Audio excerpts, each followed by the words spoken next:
Abled does not mean enabled. Disabled does not mean less abled. A very good morning to one and all present. I, Dr. Anusuya Kapoor Yadav, Assistant Professor, feel privileged to welcome you all on behalf of Amity Institute of Rehabilitation Sciences, Amity University, Uttar Pradesh, at the national seminar titled Assessment Trends in Special Education, a Shift to Assessment for Learning. Amity Institute of Rehabilitation Sciences, Noida, under the overall guidance of Amity Foundation for Developmental Disabilities, is the integral part of Amity University, Uttar Pradesh, which is a center of excellence for quality education in special education with its strategic focus on emerging trends. AIRS is one such institution which endeavors and continuously strives for excellence towards the delivery of services to persons with developmental disabilities, developing appropriate models of care for persons with developmental disabilities, identifying, conducting, and coordinating research in assessment, education, training, and rehabilitation of persons with developmental disabilities.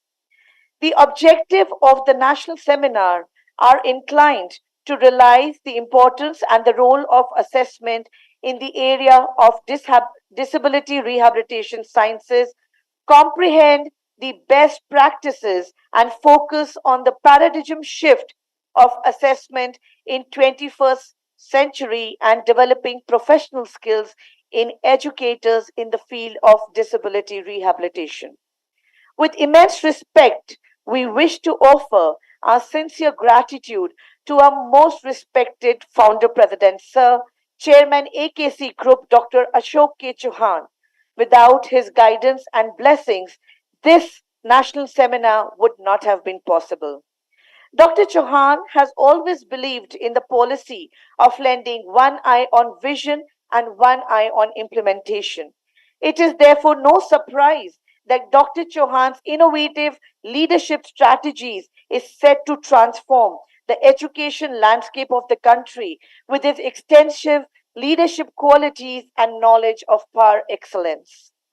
We also wish to put forward our sincere gratitude to our dynamic Chancellor, Amity University, Dr. Atul Chauhan. Armed with a charming personality and a positive attitude to help, Dr. Atul Chauhan epitomizes a true Indian with deep rooted traditions and values. Under his dynamic and inspirational leadership and passion to excel, the Amity Group of educational institutions has seen a phenomenal growth. We also wish to pay our gratitude to an exemplary role model for academia, youth, and budding professionals, Professor Dr. Balvinder Shukla, Vice Chancellor, Amity University, Uttar Pradesh, and Professor of Entrepreneurship and Leadership. It is a special love and affection which has helped Amity Institute of Rehabilitation Sciences strive towards excellence for the social upliftment of the society. At this prestigious national seminar, we remember our most respected Professor Jay Chandran, a selfless human, a veteran special educator, and an inspirational teacher. He has always inspired us to live life to the fullest. Lovingly known as the father of special education in India, Professor J. Chandran dedicated his entire life for the upliftment of children with intellectual and developmental disabilities, and his contribution remains unmatched. Who exemplified the profession of teaching with his inherent passion and zeal. May I request all the dignitaries to kindly pay the floral tribute to our veteran guru, Professor Che Chandran. Can we have the recital, musical recital, please?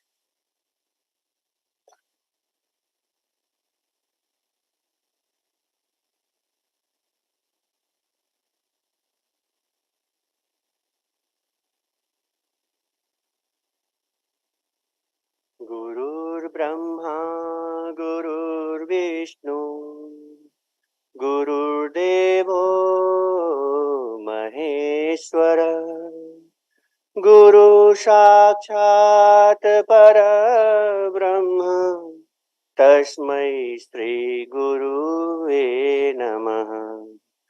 गुरु गोविंद दो खड़े काके लागऊं पाँव, बलिहारी गुरु आपने गोविंद दियो बताए। सब धरती कागज करूं लेखनी सब बन राय, सात समंदर की मसी करूं गुरु गुण लिखा न जाए। गुरु किया है देह का सतगुरु चिन्हा नाहीं, भवसागर के जाल में फिर गोता खाए। गुरु को सिर राखी है चलिए आज्ञा माही, कहें कबीर दास को तीन लोक भयना, तीन लोक भयना।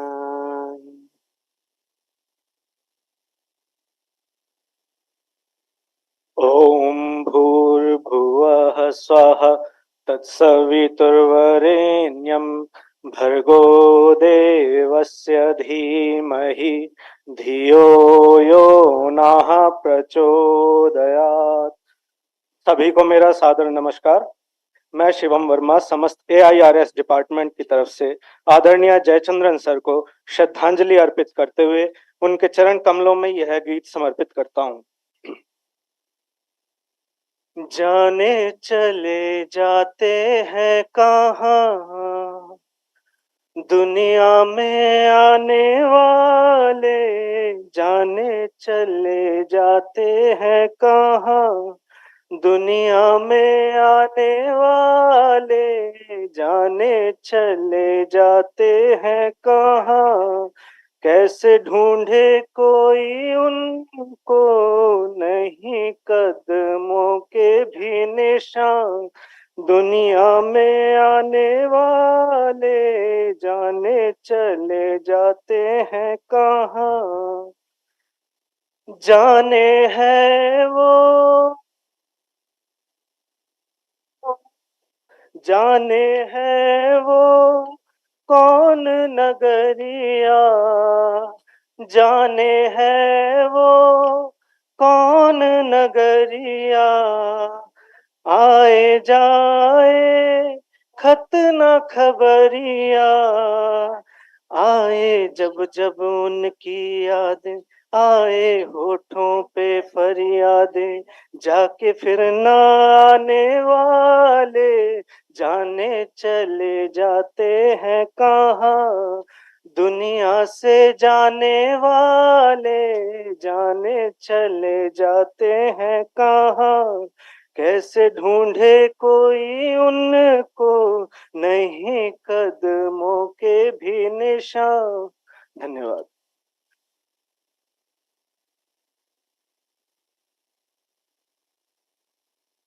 We have a beautiful video which depicts the journey of the veteran guru, Professor J. Chandran, which was shot last year. So we have a small glimpse for you all to see.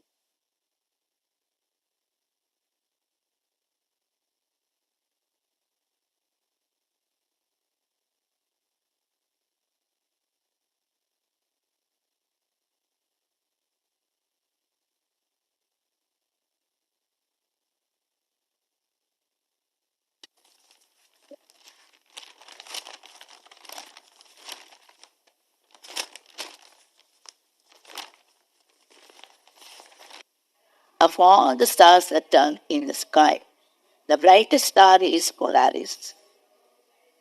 Polaris shows us direction.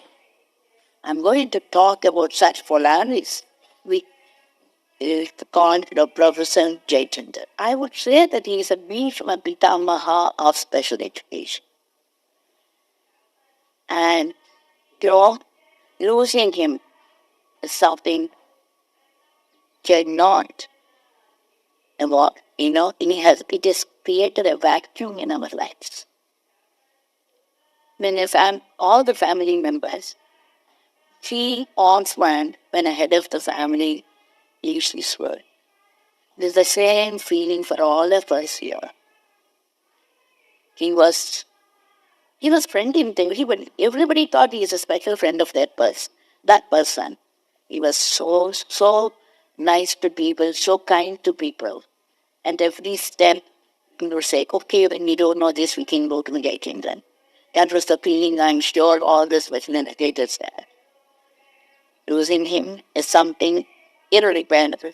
Nobody can replace. He's a thorough professional and very knowledgeable, a very pleasing personality, and was always smiling.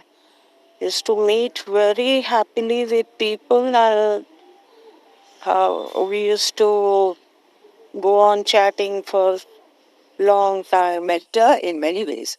He guided me in working out the early intervention program, Upanayan, birth to 6 years, in assisting totally the setting up of the Maduram Narayanan Center for Exceptional Children.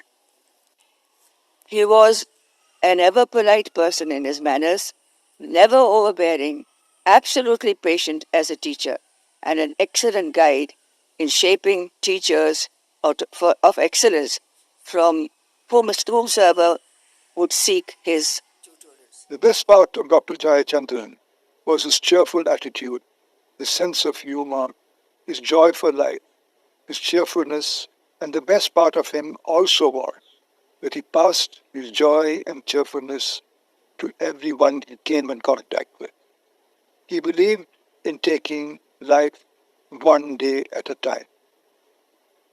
He was a pillar of support to all of us in the field of disability, and he will be missed by all, particularly by children with intellectual disabilities.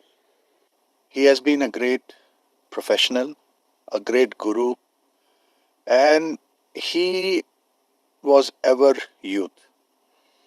Wherever he met with anyone younger to him, he had the power to inspire them with his words, with his readings, with his experience.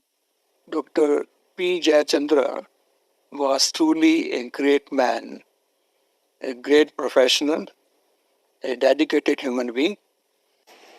Since the beginning of my joining the Education Council of India, you have been inspiring me to do something for the grassroots level worker. Very warm, friendly, and approachable person, and an go-to expert for all matters relating to special education, whether it was for curriculum development, whether it was for question banks, or any practical solutions relating to special education. He was a teacher with amazing skills to reach the level of each student. His teachings have miraculous combination of Indian philosophy, mythology, special education, and psychology, which always impact the audience.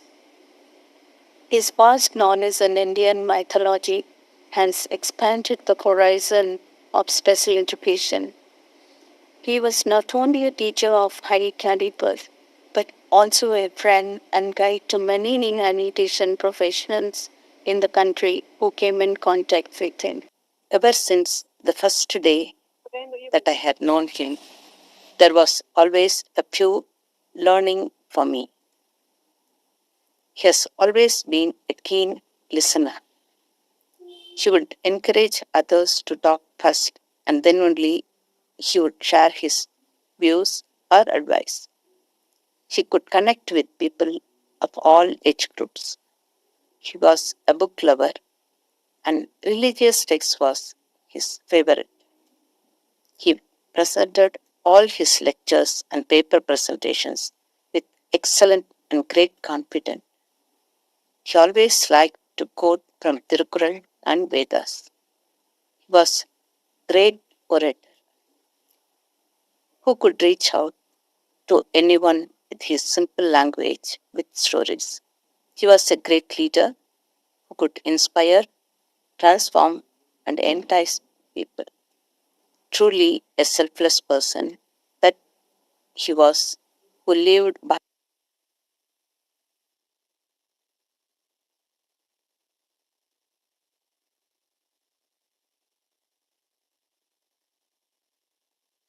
These were some of the golden moments that were cherished by various experts in the field of special education, remembering Professor Jayachandran. As a tradition of amity, we wish to present Tulsi sapling to our dignitaries on the dais. May I kindly request Professor Dr. Jayanti Pujari, Director, Amity Institute of Rehabilitation Sciences, to kindly present the Tulsi sapling as a token of love and gratitude to Miss Mary Barua, Founder Director, Action for Autism. With a huge round of applause, we welcome you, ma'am, at the national seminar. May I please request Professor Dr. Jayanti Pujari, Madam, to kindly present the Tulsi sapling to Dr. V.P. Shah, sir, one of the eminent personalities of the field of special education. Welcome, sir, at the national seminar. May I kindly request Dr. Pallavi Chauhan, Joint Director, Amity Institute of Rehabilitation Sciences, to kindly present the Tulsi sapling to Dr. Alok Bhuvan, Founder, Manovikas Charitable Trust, and again, one of the renowned experts of the field of special education. Welcome you to the national seminar, sir. May I please request Dr. Pallavi Chauhan, ma'am, to please present the Tulsi sapling to Dr. Vandana Sharma, ma'am, again, a very renowned personality, and also she's been associated with Amity since ages. Thank you for being here. May I please now invite and request Professor Dr. Jayanti Pujari, Dean, Faculty of Rehabilitation Sciences and Director, Amity Institute of Rehabilitation Sciences, Amity University, to kindly give the overview to the national seminar to the August gathering. Professor Dr. Jayanti Pujari, please.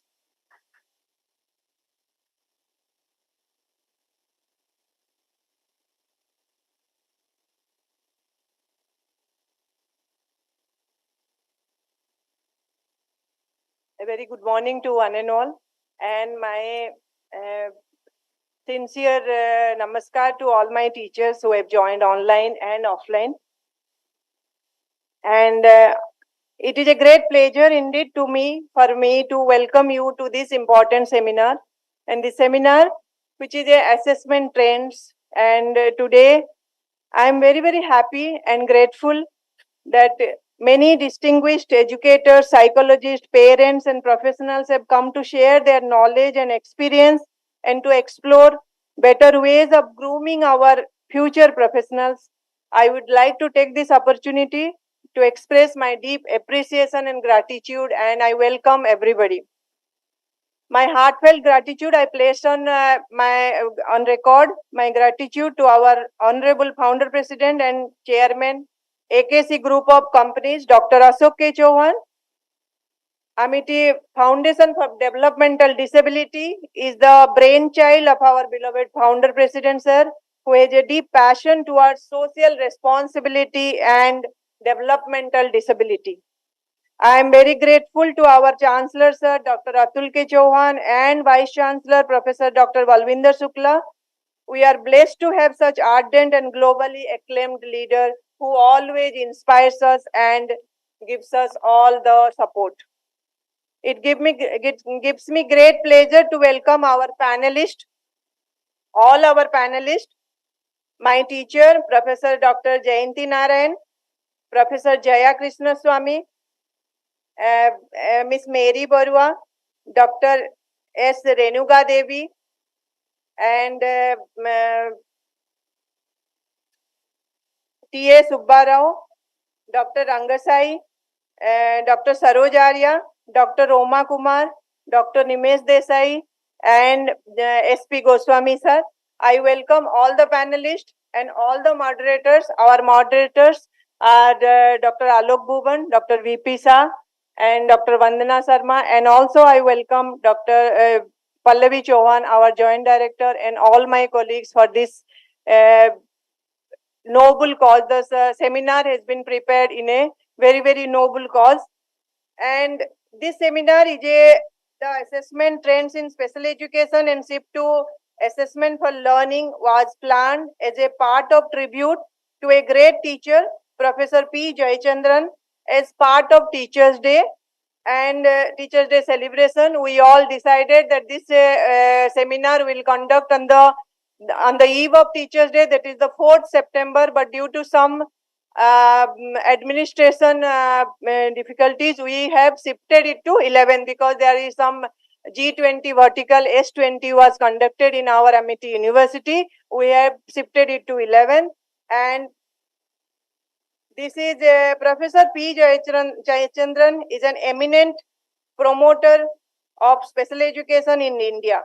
Being a Department of Special Education in a premier university like Amity University, which always believes in the culture blends with modernity, we wanted to celebrate Professor P. Jayachandran Memorial Seminar every year. Last year also we have conducted one seminar and conducted one tribute, and this year also on the Teachers' Day week we wanted to celebrate this seminar, celebrate and pay tribute to him by celebrating, by conducting a seminar on assessment. And Professor P. Jayachandran, I have the eminent panelist and moderator, they are more close to him, they have more acquaintance with him. I have very little acquaintance with Professor P. Jayachandran, but how much I have been get involved with him, I am very, very inspired by him, and I feel that all our future generation of special educators, they must imbibe the values, and they also must know the father of special education in India, who has developed the Madras Development Programming System. I don't think any special educator is in this group who do not know what is MDPS and what is Madras Development Programming System. And without that, the assessment, that is the base of the assessment in India, there are many more assessment tool has been come up now, but because you all should know, all the special educator in service and pre-service rehabilitation professional must know, and they should continue the legacy. And you all are very young professionals, and you know how to, you have all the scientific temper, research mind, and if you know that how on those areas people have worked and developed a tool, you will develop many more tools which will facilitate the special education community and the student fraternity. And this is the main aim of the conducting this seminar. We have, as you all know, we are special educator. We are here to change the quality of life of persons with disability, specifically developmental disability, and we are educating them and preparing individualized educational plan in special school and inclusive school, and the base of that is assessment. For everything is assessment. So there must be we must aware of the best practices, challenges, and the competency of the assessment. That's why this seminar has been conceived. And in this seminar, there are 3 panel discussions are there. One is educational assessment, second is behavioral assessment, and third one is the language assessment, which is the vital requirement for a teacher to know and to plan for their learning and develop the quality of life, improve the quality of life of persons with developmental disability. And I am sure that this one-day seminar will definitely add value to all of you, and it will definitely help you to develop your competency, your scientific temper. In the coming days, we will see many more assessment tool which is really fitting in the current trends, current need of the special education field. And once again, I welcome all the participants, all the panelists, all the moderator, and my colleagues and the joint director. Thank you so much.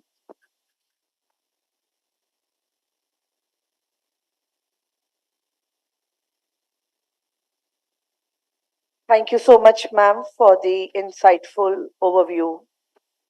May I now please invite Dr. Sampurna Guha, my co-host, assistant professor, to kindly take over to move ahead with the panel discussion.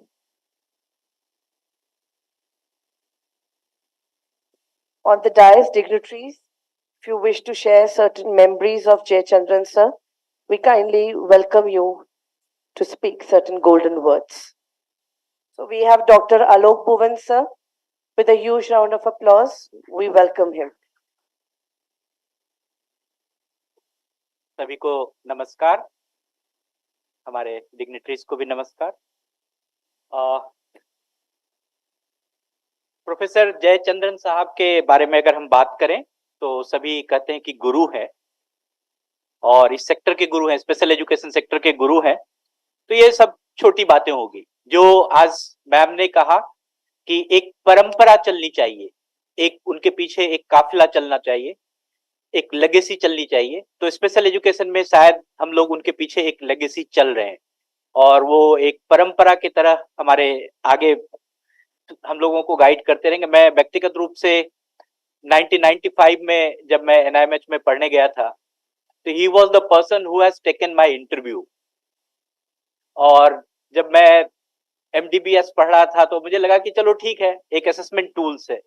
जब हम sector में आए और जब हमने बहुत सारी चीज डेवलप करने की सोची, बहुत सारा चीज किया भी, तो जब उनसे बातचीत होती रही, जब उनसे हम लोग बातचीत करते रहे तो लगा कि अरे ये गुरु नहीं, ये तो बहुत बड़े पहुंचे हुए हैं। और जिस भी सेक्टर में बात कर लो, आज MDPS ही नहीं है, so you can go to the yoga, you can talk about Upnayan tool, early intervention, whatever the things you want to think about in special education, he has the speciality, he has the expertise in that. और मैं अगर 20 साल में कहूँ तो उनके साथ मेरा बहुत ही करीब सानिध्य रहा और 20 साल में मैं उनसे, अगर आप स्किल डेवलपमेंट के बारे में बातचीत कर रहे हो इतना सारा, तो उनका भी उसमें योगदान है। अगर आप अपने कोर्स के करिकुलम के बारे में बात कर रहे हो, जिस करिकुलम को पढ़ रहे हो आप, उसके बारे में बात करो तो उनमें भी योगदान है। कहीं भी ऐसा इस सेक्टर में नहीं है जहां पर उनका योगदान नहीं है। तो मैं यही कहूंगा कि एक संत की तरह थे वो, और समाज में जब संत कोई होता है तो वो बहुत कुछ देके जाता है, परंपरा छोड़ के जाता है। तो वो स्पेशल एजुकेशन में एक बहुत बड़ी परंपरा छोड़ के गए हैं, लेगेसी छोड़ के गए। हमें उन सबको संभालना है। With this note I will say thank you very much. Thank you.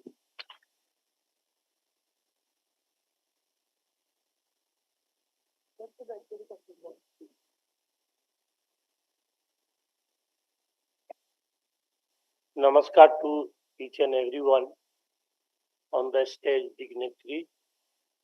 Actually,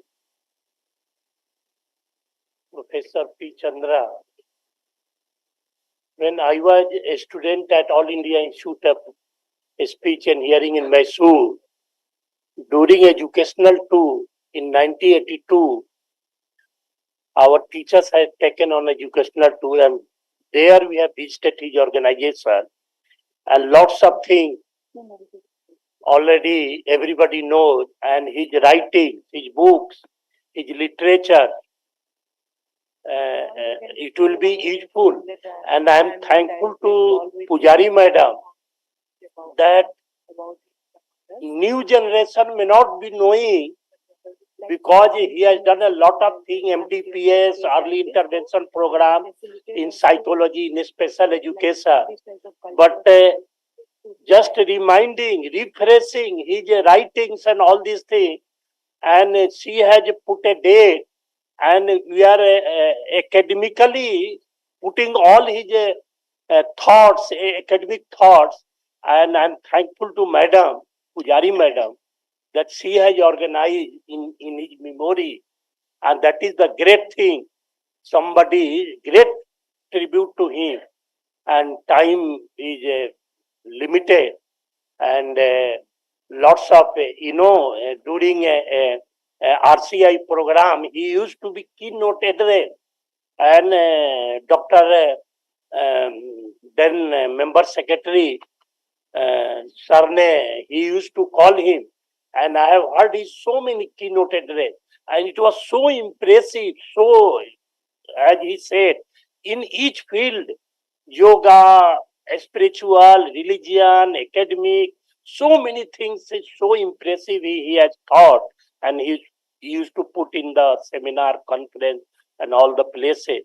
And I put him Om Shanti, जहां भी रहे वो शांति से रहे, हमें हमारे जनरेशन को हमारे फील्ड को आशीर्वाद देते रहे. धन्यवाद.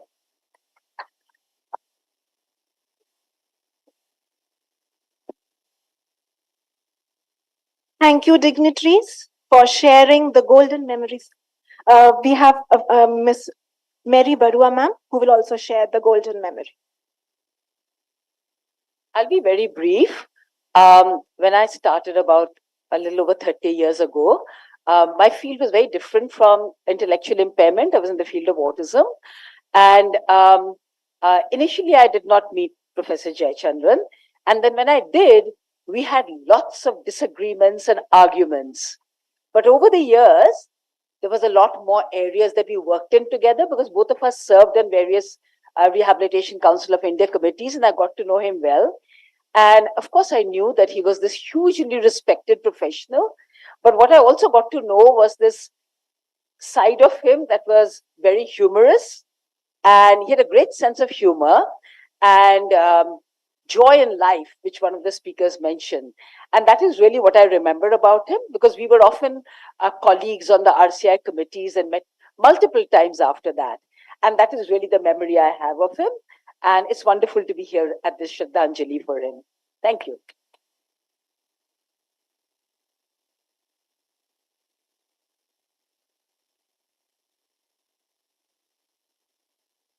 Good morning, everyone. Good morning, all respected faculty members on the dais. And thank you, Jayanti ma'am, for giving me this opportunity to be a part of this memorial seminar. And when it comes to remembering Dr. Jayachandran, we all know we are listening to our colleagues. I have a very sweet memory to share. I was a student and I was on an educational tour to Chennai, and he was hosting us. And when we were leaving that place, we were about to miss our train, and he was literally carrying our bags and running with the train and pushing us to the train. He didn't want us to miss the train. So that was our takeaway from that educational tour, looking at him and learning from him, not professionally, not about rehabilitation, just he was a great human being. We were so inspired and touched with this. He was so grounded, polite, and he was actually getting along with all the youngsters. We were young. And he was so inspiring, and we were touched with this gesture, and we were, discussing all the time that he is such a great professional, greatest teacher in the field of rehabilitation. We call him father of special education. And look at the, how grounded he is, how to become a polite human being. He was such a nice human being, and we were so inspired. And that's the memory we are, cherishing forever now. Thank you so much for this opportunity. I think we have to be brief, and thank you so much, Jayanti ma'am, once again.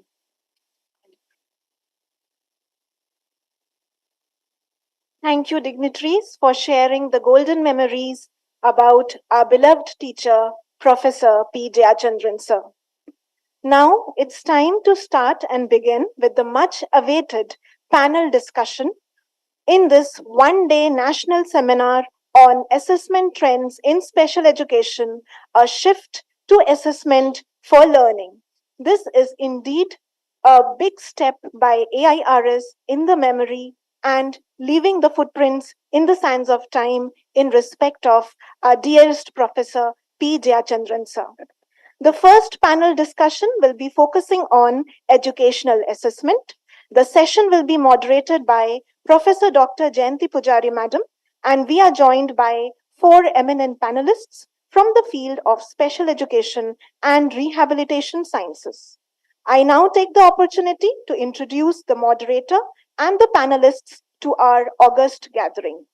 Session moderator, Professor Dr. Jayanti Pujari Madam, is the Professor and Dean, Rehabilitation Sciences and Director, Amity Institute of Rehabilitation Sciences, Amity University, Uttar Pradesh. Madam holds positions in distinct panels of expertise and is a member of Rehabilitation Professionals Committees. Our panelists are Professor Dr. Jayanti Narayan Madam. She is a distinguished professional and renowned expert in the field of special education who is currently holding position as a visiting professor at the University of Northampton. She had previously worked as the Deputy Director of National Institute for Mentally Handicapped. She is a recipient of the Fulbright Senior Research Fellowship. We welcome you, Madam. Our next panelist is Mrs. Jaya Krishnaswamy, currently Director at Madhuram Narayan Center for Exceptional Children and also the Executive Committee member, Bala Mandir Kamraj Trust. She is a reputed and distinguished expert in the field of disability management. We welcome you, Madam, to this panel discussion.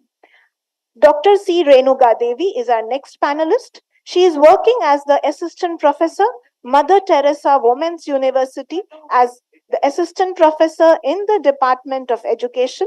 Renuga ma'am has completed her MSc Applied Psychology from Bhartiyar University and also holds a diploma in Yoga for Human Excellence. We welcome you, Madam, for this panel discussion.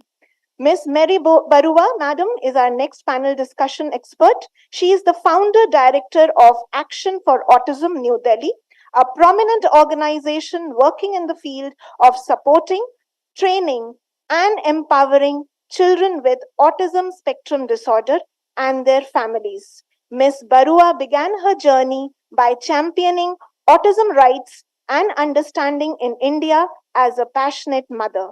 She is a role model, a motivational speaker, an advocate, and disability rights activist.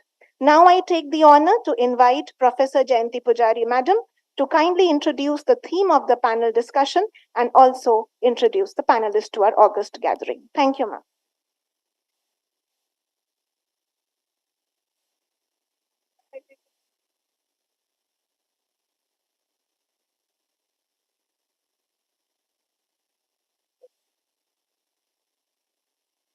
Madam, because students, they are from Hindi background also and English background both. So if it is mixed, it will be much more beneficial.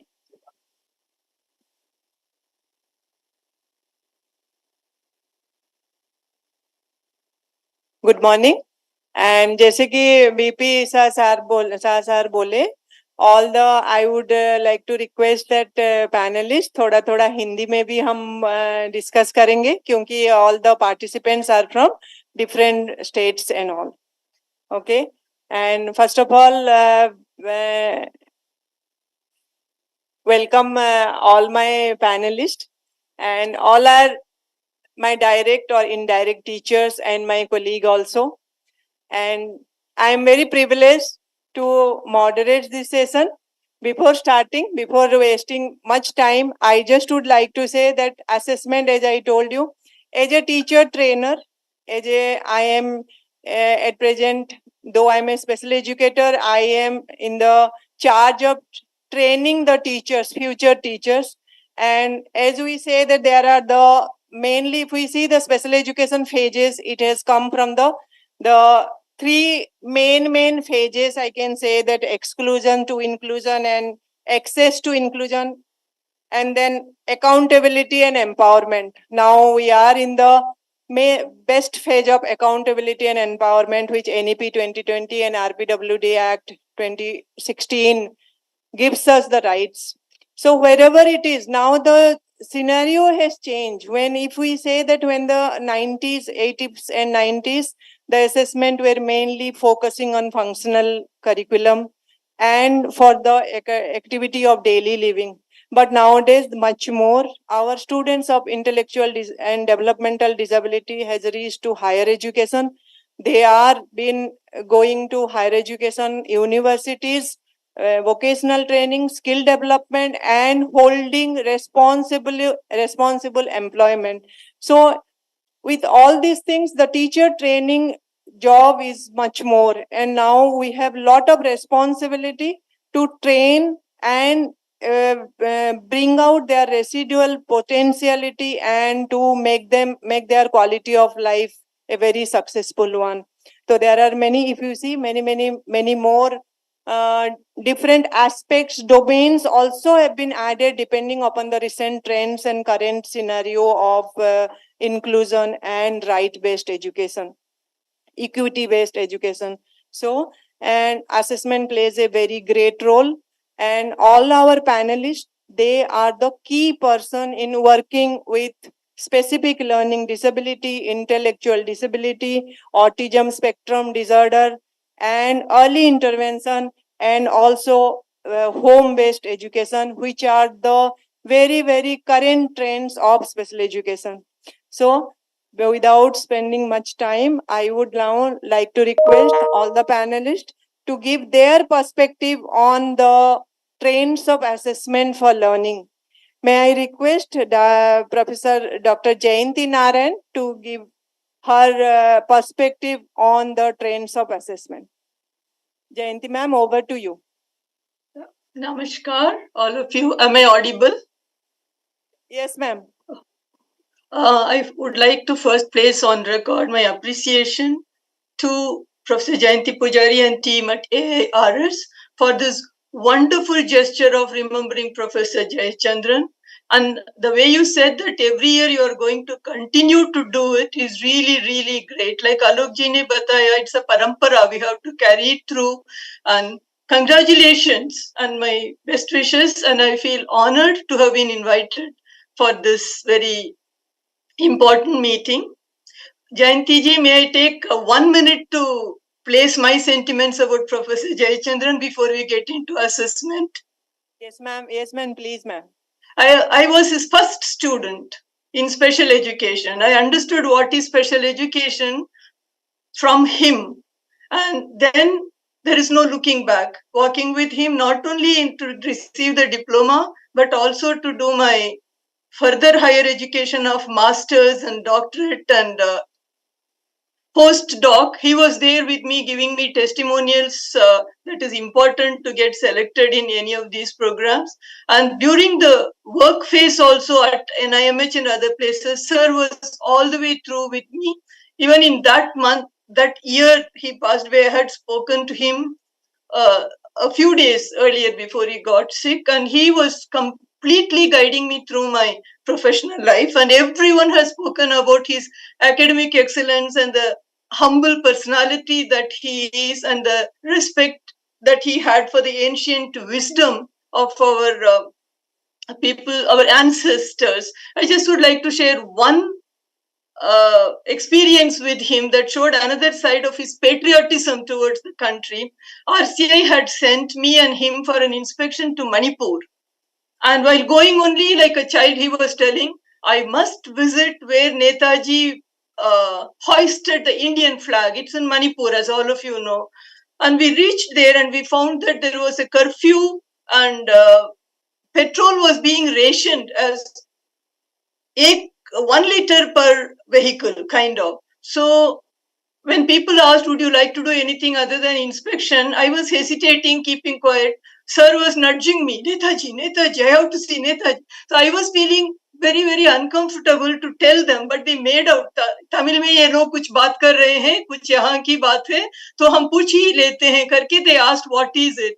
Then I hesitantly told them, sir has this wish, but given the situation in Manipur and the petrol ration, perhaps we should not be mentioning about it. Okay, we finished our inspection. By evening, they had organized a vehicle.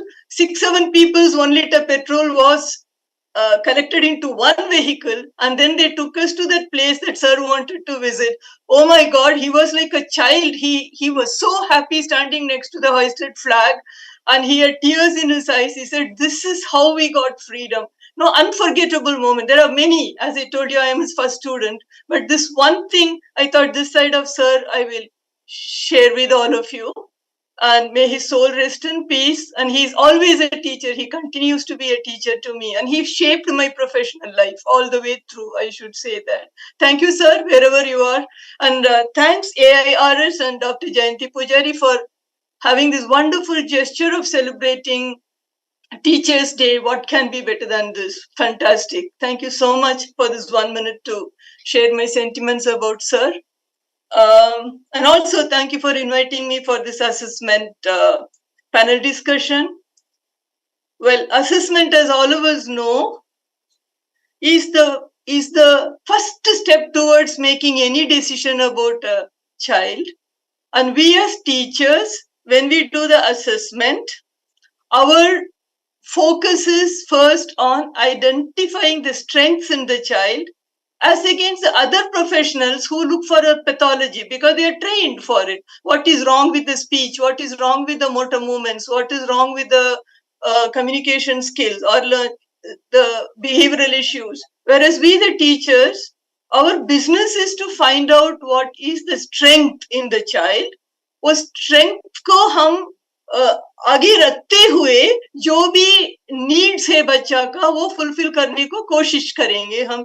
So the teachers differ in the assessment in the sense that we first look for the strengths in the child, and the assessment has to be finding out the current level of the child. There is an assessment that is done to certify. I am not talking about that assessment which is meant for certification and labeling.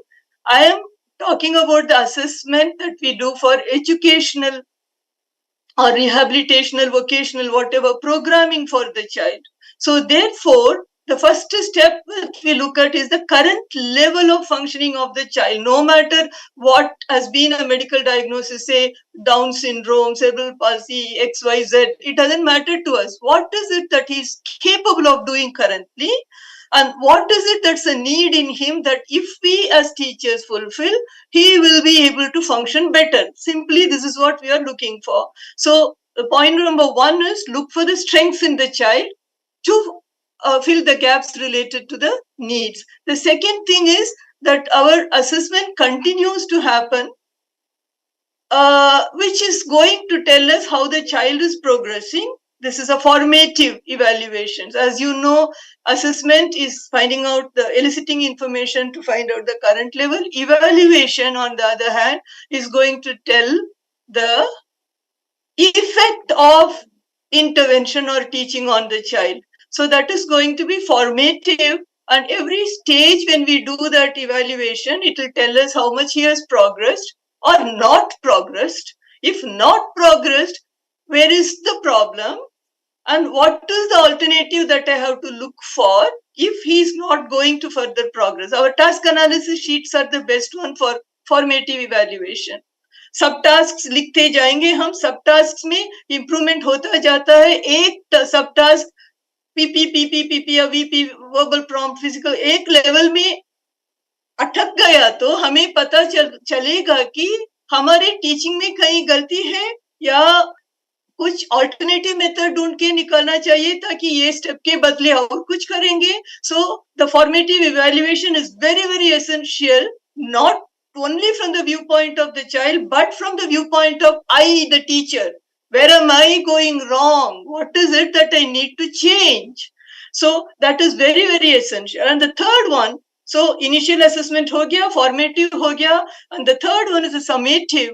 That is again an evaluation that will tell us, okay, जो भी इनके लिए plan किया हमने, initial assessment लेके हमने एक IP किया है, फॉर्मेटिव असेसमेंट लेके हमारी टास्क एनालिसिस करके जहां जहां माइक्रो पॉइंट्स है करेक्ट करने के लिए वो देख लिया. Summative evaluation will tell us, okay यहाँ से यहाँ तक बच्चा पहुंच गया है, what next? What is the next thing that I need to do with him? Is he continuing in the same level? Is he going to do something different? He's going to go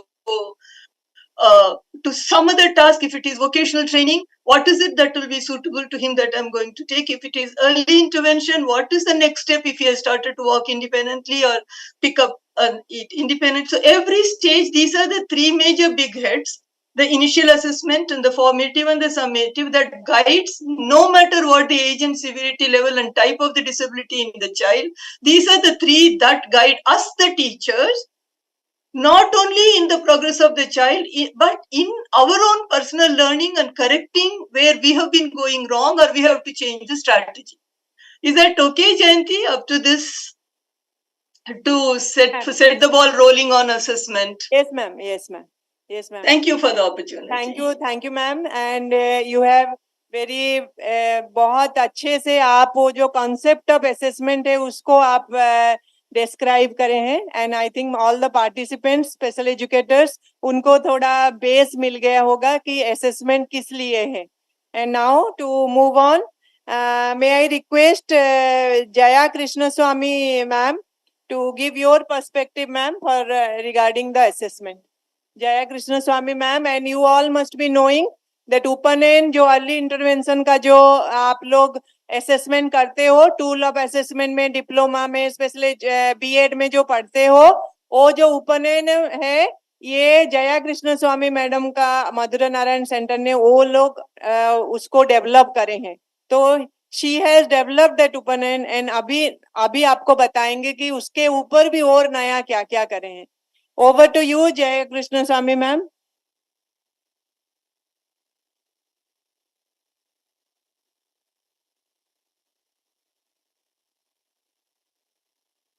Yes, ma'am. Yes, ma'am. Ma'am, your voice is not audible. You have to unmute yourself. Unmute. Good morning, Jayanti Pujari and your team members. Thank you very much for inviting me. I'm privileged. I'll just speak a few words introducing how we are using Upanine Early Intervention Program at the center for the past 30 years. Madhuram Narayan Center was established in 1989 to fulfill a felt need that was in the minds of the parents of those days for an intervention service for their children with developmental disabilities and associated conditions. The sequel to the establishment of the center was the development of the Upanine Early Intervention Program. It was evolved with a interdisciplinary team of experts under the able guidance of Professor Jayachandran, who scrutinized every detail of the process. The Upanine Early Intervention Program is for training children, providing them early intervention services from birth to 6 years. Birth to 2 years is the developmental period. And in this area, the Upanine Early Intervention Program consists of 50 skills in each of the developmental areas, 5 in all: motor, cognition, socialization, self-help, and communication. The teacher, the special educator,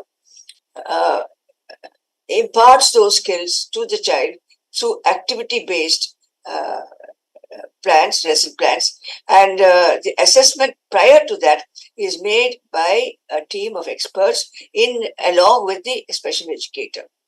The therapists are also present, so also the parent. The child is offered the item of skills sequentially, age appropriately, and according to the physical need of the child and what level the child's disability is. Now, the child either performs or is yet to perform. If the child performs, we go ahead. If the child is yet to perform, we try out other means in which we feel the child may perform. And if it doesn't, then we arrive at a stage where we have to form the baseline. The therapists also give their inputs. They have their assessment, and the assessment of the therapist and the assessment of the special educator with the observations of the parent and the inputs of the interdisciplinary team of experts is into the assessment program and fed into the software Upanita, which takes on all the data which we have documented on every child. Once the assessment is done and the baseline is evolved, the program starts, early intervention program starts with lesson plans evolved based on the activities of daily life. The mother is the most important person, mother or the parent, in whichever case it may be, and B, the parent being the natural teacher of the child. And she or the father parent helps the special educator in making observations of the child and also in assisting the child with whatever necessary prompts the child will need. The mother also helps in the therapy with when the therapist gives the therapy to the child and also is able to handle whatever needs the child may have during that time. The assessment is entered both is entered into a profile, and it is we have a quarterly evaluation and also an annual assessment, and then thereafter we decide how to take the child on. After every quarter, there's a consultation, and we find out whether the goals set have been difficult or should there be any change, and then we give the inputs accordingly. So that is how the program goes on. The therapists play a very big role in the development of the early intervention process. The special educator is the person who steers the program. The thrust in the age group 2 years and below is on self-help because that is what is needed. And the thrust on the child in the age group 2+ to 6 is on work, which is actually basic training provided in the child being able to perform occupational skills in later life. All the skills that are learned at the center by the child are translated into activities of daily living in the home by the mother, who's a carryover agent. So this goes on the 24-hour progress. The software Upanita has documented all the data that we have collected from the child in terms of early intervention, as well as from therapy, including therapy other than the usual therapies, physical or occupational or speech, includes play therapy, movement therapy, and physical education and yoga. So this is a mine of information available for anyone who would like to analyze the data. The child is considered a sacred child, and we handle the child as if the child has the right to perform and will perform ultimately, whatever level the condition of the disability is. We have seen marvels in that happening, and we have learned a lot from our children. We have now started what is called a Jeevikam, a skill development center, where we have children with multiple disabilities. And yet we find that even the child who has a serious condition is able to perform and wants to perform. So when the child wants to perform, we have to provide the support system, and as much as possible and as much as the child needs the support. Slowly the support is weaned off depending on how the child performs. In the process, the mother, though totally involved from age group birth to 2 years and slowly weaned off later years, becomes empowered. She is a more important person, and she is the person who decides the future of the child. Thank you very much. Thank you, ma'am. Thank you. And बहुत अच्छे से, thank you, ma'am. Very nicely you have told that about the opponent and participants, all the special educator. कितने लोगों को opponent पता है? हाथ उठाओ. कितने लोगों को पता है? Only 2. Others they don't know. Opponent कितने लोगों को पता है? Oh, very good. नहीं पता है तो जाके पता करना. Okay, आपका टेक्स्ट करिकुलम में है. Okay, आइडेंटिफिकेशन एंड असेसमेंट जो पेपर रहता है उसमें है उपनयन. Early intervention tool, Indian tool for early intervention बोले तो देन ये उपनयन बोला जाता है. एंड वेरी नाइसली मैडम जैसे बताए आपको कि आप उपनयन देख के, that is the very important कि उपनयन का, madam very well you have told that it has to be, they have to translate it into daily activity of daily living, and that I think all the participants, they will definitely do it. They will take it once again. It is refreshed in their mind. Thank you so much, ma'am. And moving forward, I'll come to Mary Barua, ma'am. First of all, thank you, ma'am, that you have physically came, and we are very much inspired by you, and all the participants, they are very inspired by you. And ma'am, you are the national, international renowned specialist in autism spectrum disorder. We look for everything for from the identification, assessment, rehabilitation, and independent living to you, your model to replicate all over India. And now I request you to give your perspective on assessment, specifically on autism spectrum disorder, ma'am. Thank you. Yes, ma'am.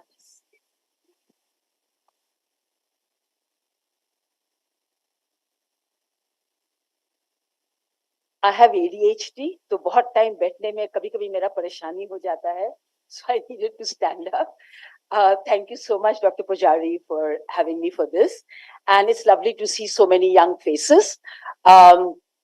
So हम जो भी early assessment के बारे बोलेंगे, I'll say from the perspective of the autistic population. So changes, क्या trends हुआ है, changes हुआ है in assessment for autism.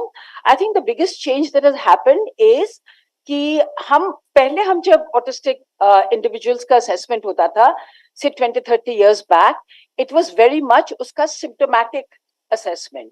कि क्या कर रहा है ये देखकर कि ये कर सकता है क्या नहीं कर सकता है. तो जो autistic, the fact that the autistic brain works differently from the non-autistic brain, ये understanding नहीं था. It's a very recent understanding, right?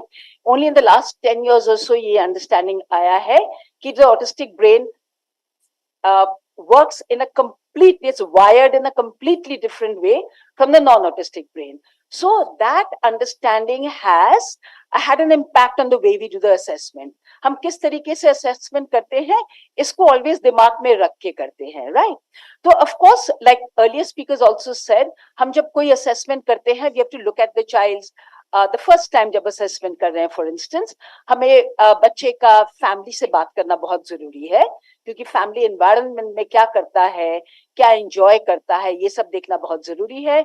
If the child has been with other special educators, other schools, then उसके साथ या उसका report हम use कर सकते हैं, तो we will do that.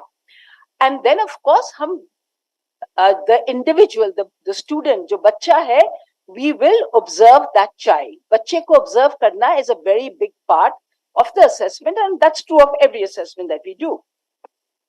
So especially when we are doing the functional assessment when we do an assessment for education or for employment or for anything apart from a diagnostic assessment अलग है, मगर हम जब individual को किस तरीके से support करेंगे, whether it is in a school, whether it is at university, whether it is an employment, what we do is a functional assessment.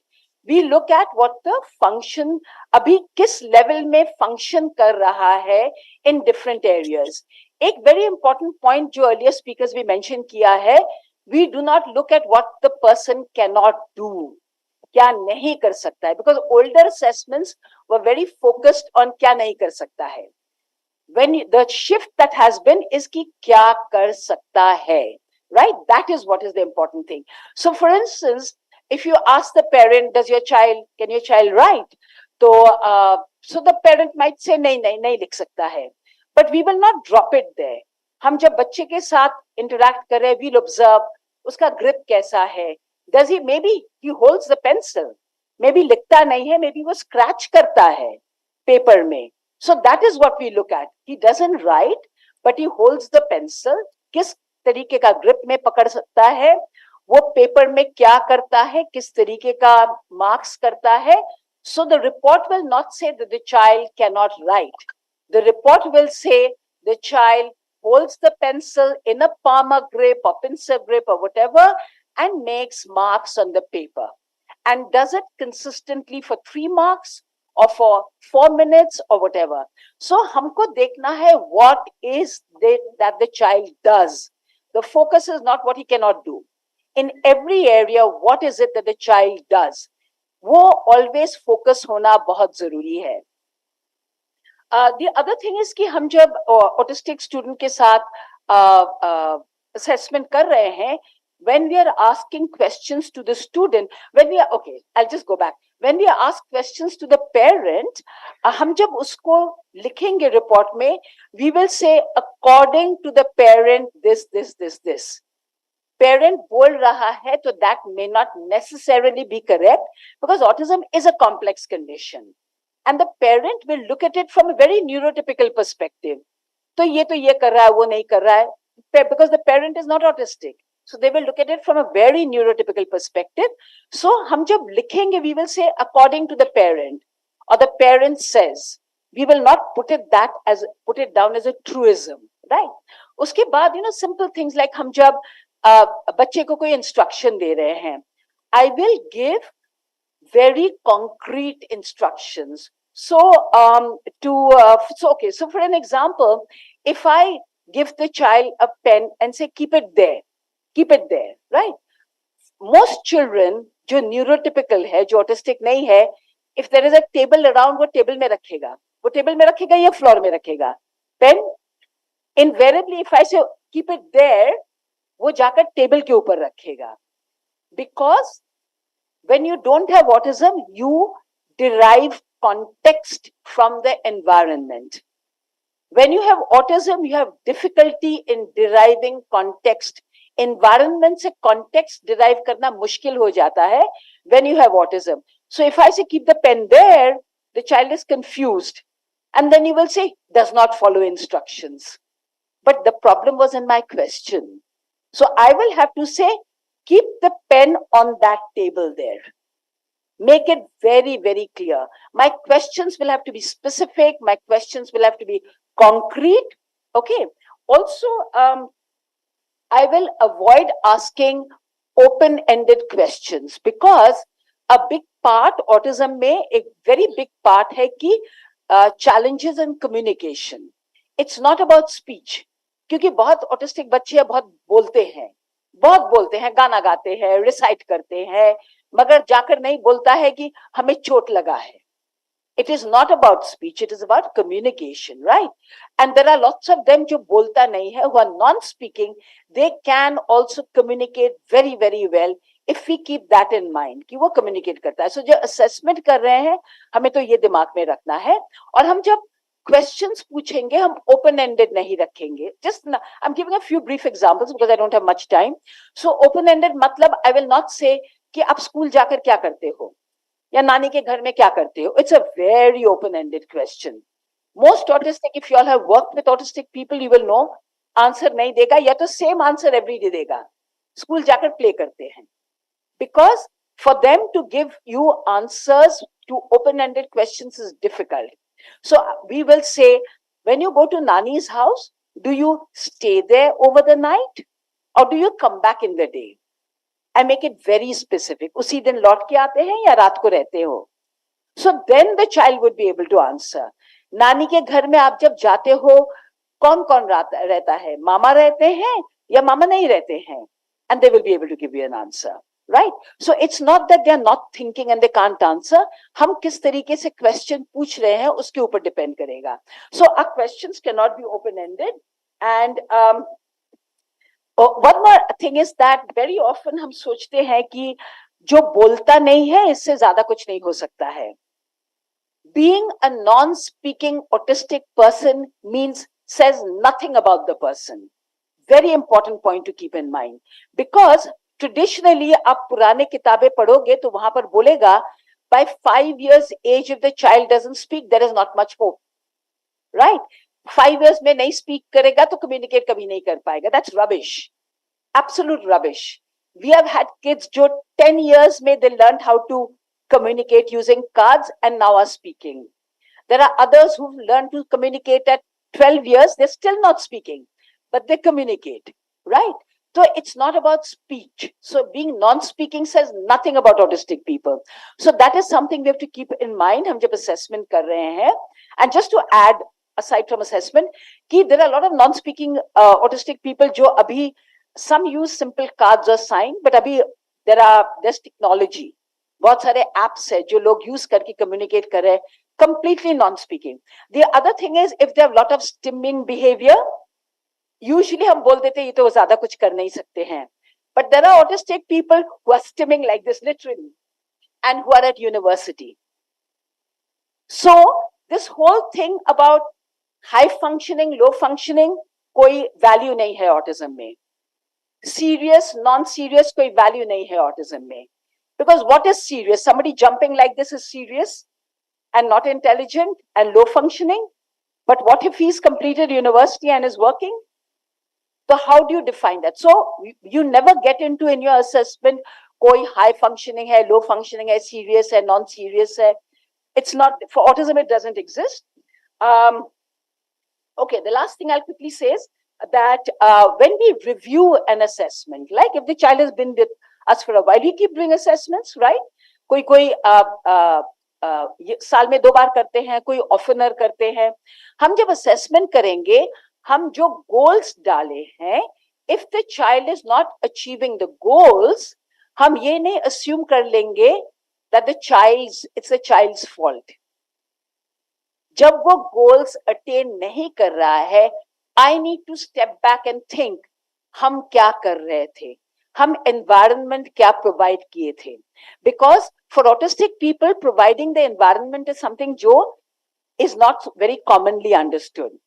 Just like for blind people, you have to provide a kind of environment. For autistic people, you need to provide a kind of environment that is structured, that is visual, which is not yet commonly understood. So, जब perform नहीं करते हैं, it is not necessarily the child who's not learning. It could be हम किस तरीके से environment provide कर रहे हैं, किस तरीके से सिखा रहे हैं, and of course हम जब assessment करेंगे, हम कहाँ पर कर रहे हैं, because many of them will have sensory challenges. Is it a quiet room? Is it a place that makes him comfortable? Am I telling him or her ठीक तरीके से हम instruction दे रहे हैं so that the sudden transition in instruction doesn't throw the person off, because autism में transitions बहुत मुश्किल होता है. Sudden transitions are very challenging for autistic people.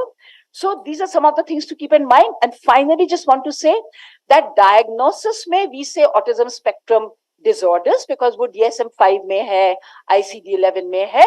But when I'm working with them, then we talk about autism spectrum conditions, because the word disorder has a very negative connotation. So we don't use the word disorder, we use the word condition, because that is more respectful and it looks to the respect and dignity of the child. Thank you.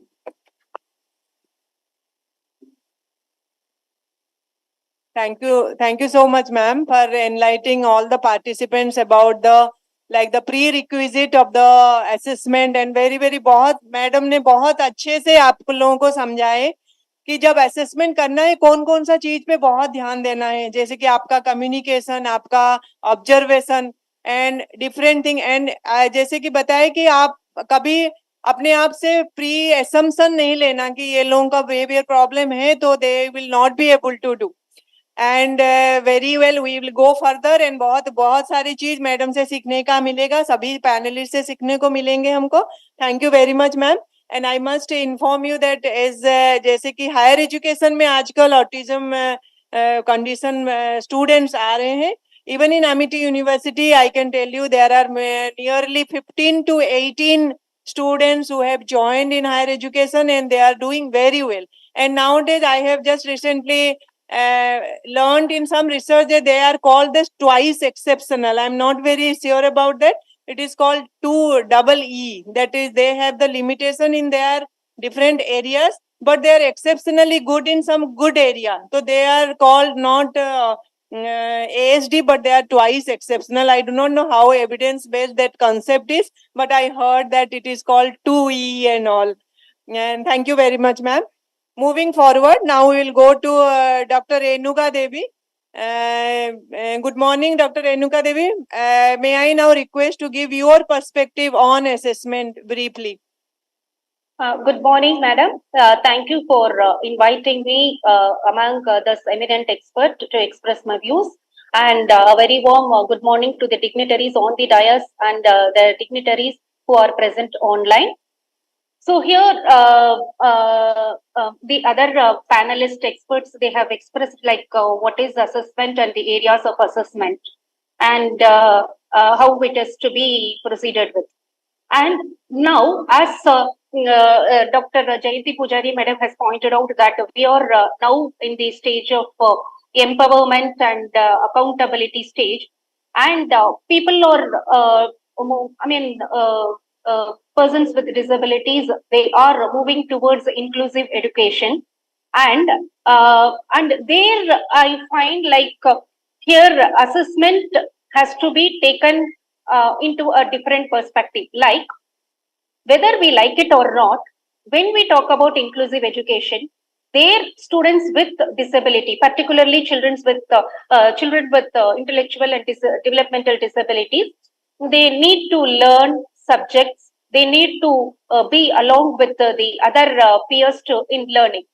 There, the assessment procedures, what we follow, should actually, it should be the assessment of learning of the child to proceed with the assessment for learning.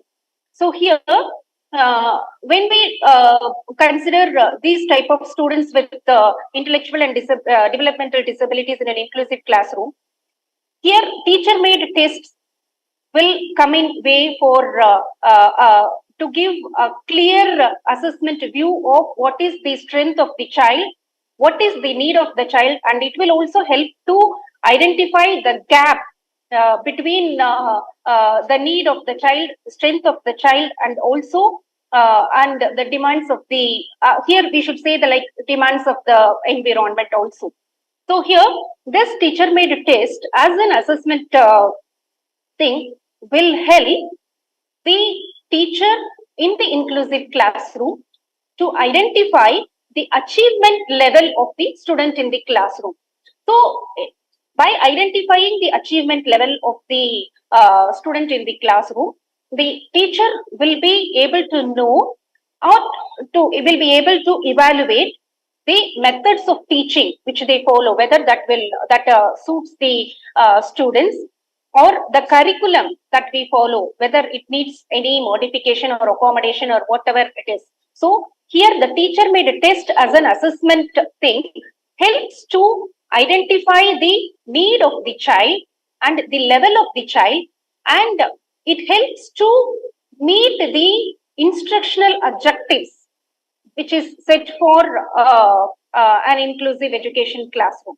So there, this teacher made test helps the teacher to identify the level of the child and helps to identify the modification or accommodation what is really required for that student to adapt in that classroom. So it may be in terms of curriculum adaptation, or it may be in terms of modification of instructional methodologies, or it may be in the forms of teaching learning materials or whatever it may be. An inclusive classroom having this teacher made a test, which is the flexible mode of assessment, helps the teacher to identify and to attend the diversity of the classroom. So we speak a lot about universal design for learning in an inclusive setup and all. So here, this assessment will help the teacher to identify where there is need for curriculum adaptation or instructional methodology adaptation, or the teaching learning material adaptation, or what is really needed for the child to adapt in that classroom and to go along with other children in the classroom process. So here, once this assessment, teacher made test assessment is made by the teacher, it helps the teacher to identify the strength as well as the mode of adaptation. So depending upon the strength of the student, this assessment helps the teacher to adapt the teaching learning methodologies and to develop materials in order to reach out to the child in the inclusive classroom. So here like many a times we may find like parents getting enrolling their children in the inclusive schools and later on complaining that it is not working out. Why? Because we don't get individual attention, and our child is not properly assessed for his strength and need. So here, this type of teacher-made test will help them to understand the strength as well as the need of the child. Why? Because that teacher-made tests are designed by the teacher who handles the child with disability and tries to find out like what is really lagging in the child. It is not like lagging in the sense like finding fault with the child. It is like what is the real need of the child, how that child can be attended, and whatever methodologies can be used to attend the need of the child. So here this teacher made a test and they continue, and this teacher made a test. Actually, it is designed by the teacher. It can be for a specific content, and how the child progresses in the content can be assessed. Like it can serve. It is like gives a full view of like formative assessment. Like it clearly studies the progression of the student in the classroom in that particular subject or the content which is chosen. So here the instructional objectives can be matched with the outcomes, the expected outcomes from the child by proper accommodation and by following proper accommodation and modification in the learning. And here this teacher-made test helps to address the diversity of the students in the inclusive classroom. Well, many of the inclusive classroom have children with different learning styles and linguistic barriers. So here these type of teacher-made test and also the other mode like continuous and comprehensive evaluation. See here teacher-made test need not only focus upon like written mode.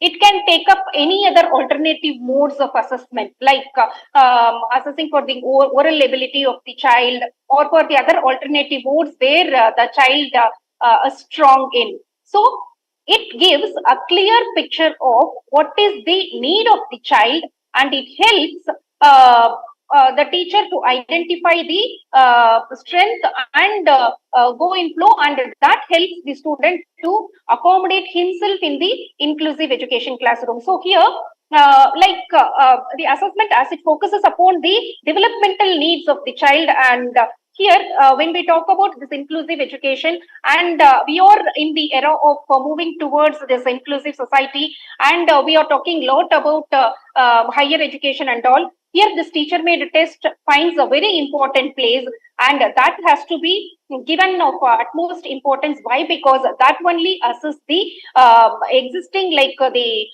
real, it gives a very broad and specific need of a child who is undergoing this inclusive education apart from the other developmental needs.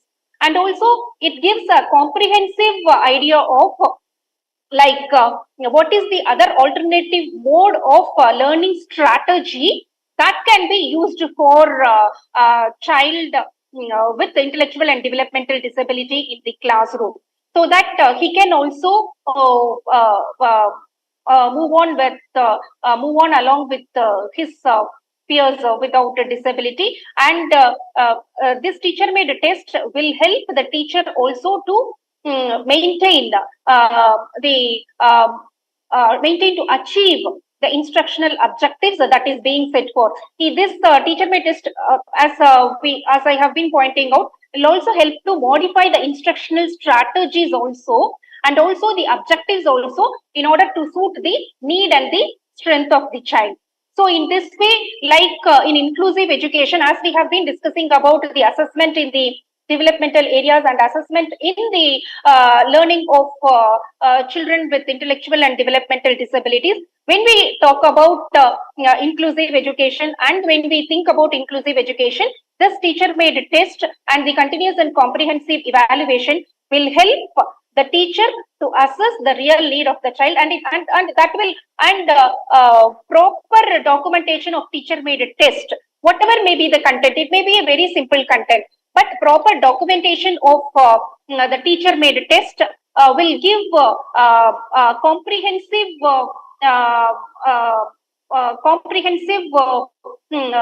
evaluation about the child, and also the adapted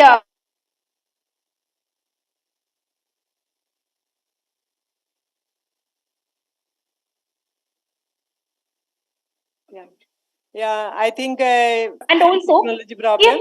Yes. Yes, ma'am. Yes, madam, am I audible? Yeah, बीच में थोड़ा बंद हो गया. It was a little. Ma'am, am I audible? It was hanged. I think we can go to the question answer session. That time we can elaborate more. Thank you. Yes. Yeah, thank you very much, Dr. Renuka ma'am. Yes, ma'am. And जैसे कि आप लोगों को Renuka ma'am ने English में बताया, मैं थोड़ा उसका आपको हिंदी में बताती हूँ. मैडम बहुत अच्छा पॉइंट आप लोगों के सामने रखे, जैसे कि how to conduct the assessment हम इंक्लूसिव एजुकेशन में कैसे करें.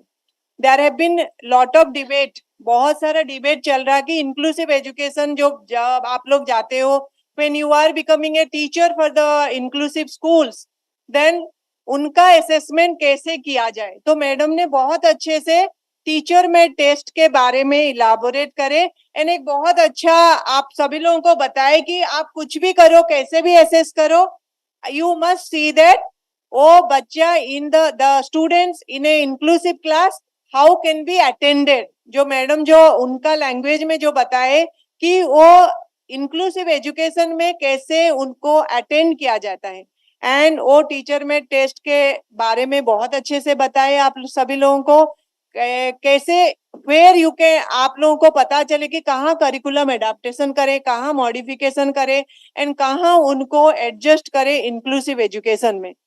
Thank you very much doctor Renuka Devi, thank you so much.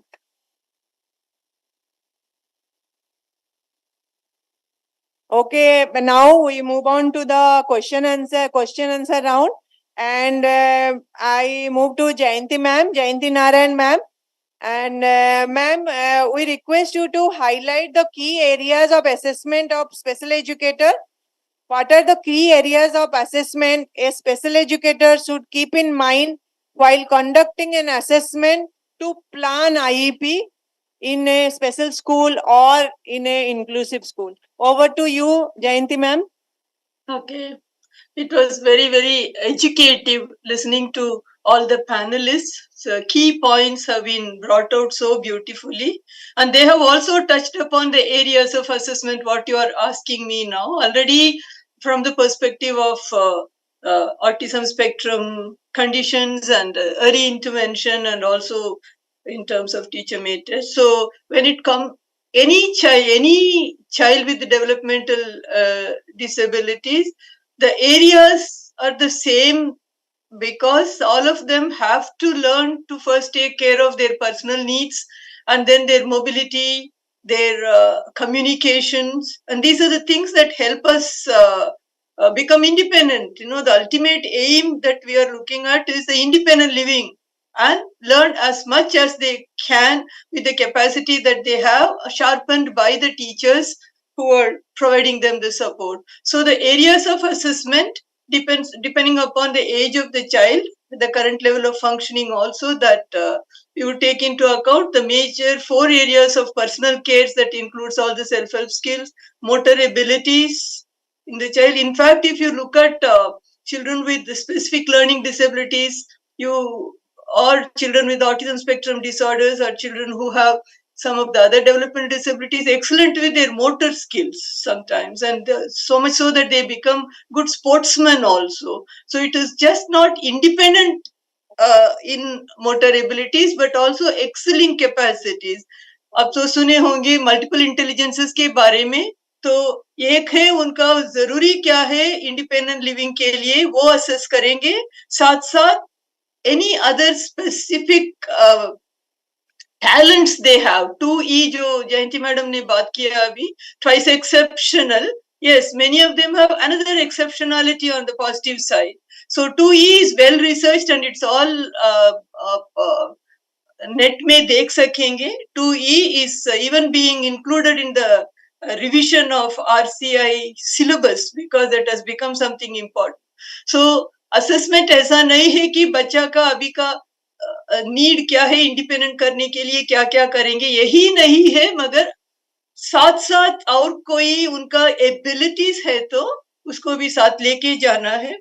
Jayanti, if you don't mind, I would like to just touch upon the issues also. Can I? Yes, In ma'am. assessment, the Yes, issues ma'am. that we need to be concerned about. All of us are excited about assessment and its strengths, but at the same time, there are issues.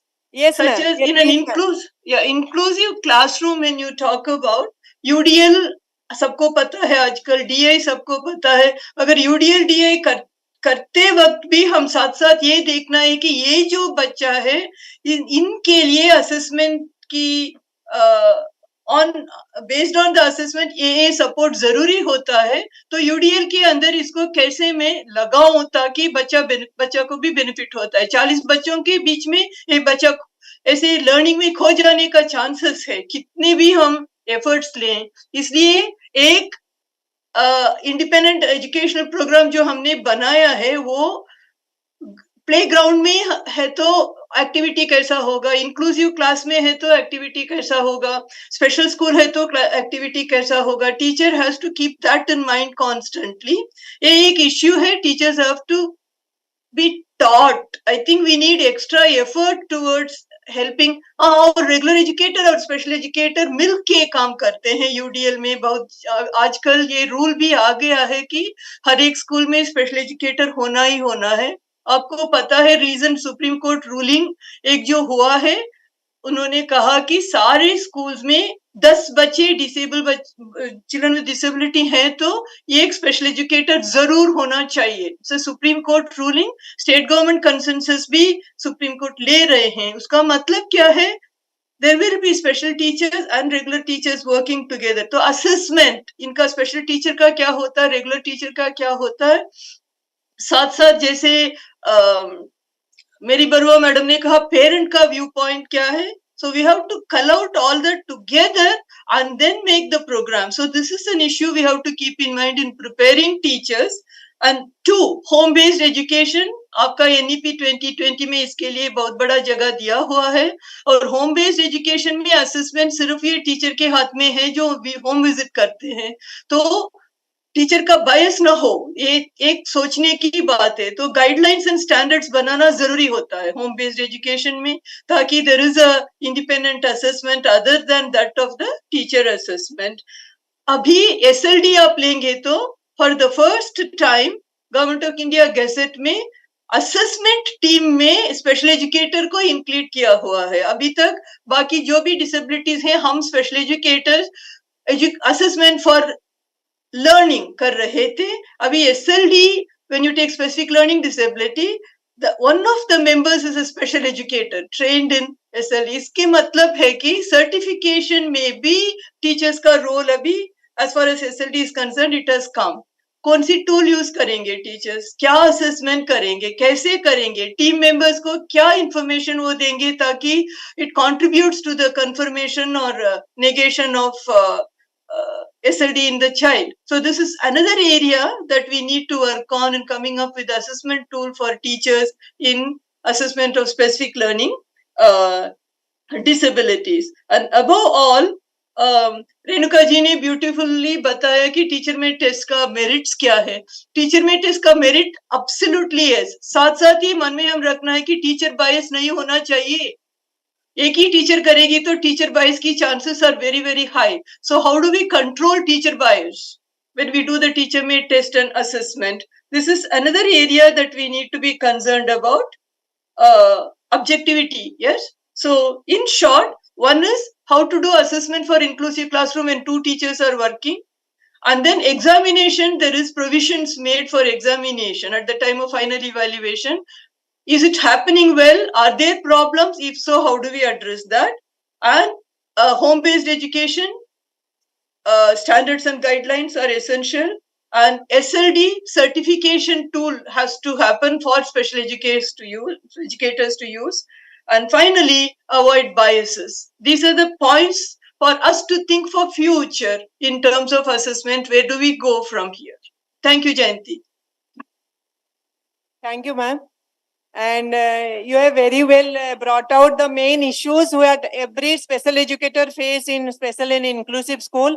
I think all the participants, अभी participants को अभी थोड़ा अच्छे से enrich हो गए होंगे कि आप लोग जब assessment करते हो many things की आपके तरफ से आप सोचते हो कि you are doing, but it should be objective. वो teacher bias जो बोले मैम जो बताए, and also जो बोले कि collaborative effort में जब 2 teacher working कैसा आप कर सकते हो, and day in and day out all the special educator आप लोग यही issue बहुत face करते हो.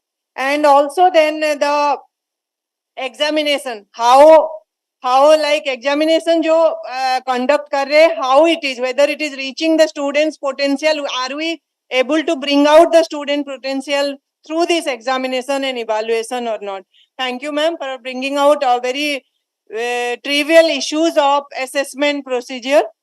And may I, with the permission of the panelists, now may I ask all this audience, if you have any questions, can you put to all the panelists, like आप लोगों को अगर कुछ भी doubt है, जैसे कि if you would like to pose any questions related to assessment of specific learning disability, assessment of intellectual and developmental disability, assessment of autism spectrum disorder, in a special school, in inclusive school, in early intervention, in home-based education, you are free to raise your hand, the mic will reach you and you can pose the questions. पहले आप बता देना किससे question पूछना चाहते हैं, and you can put forward your questions.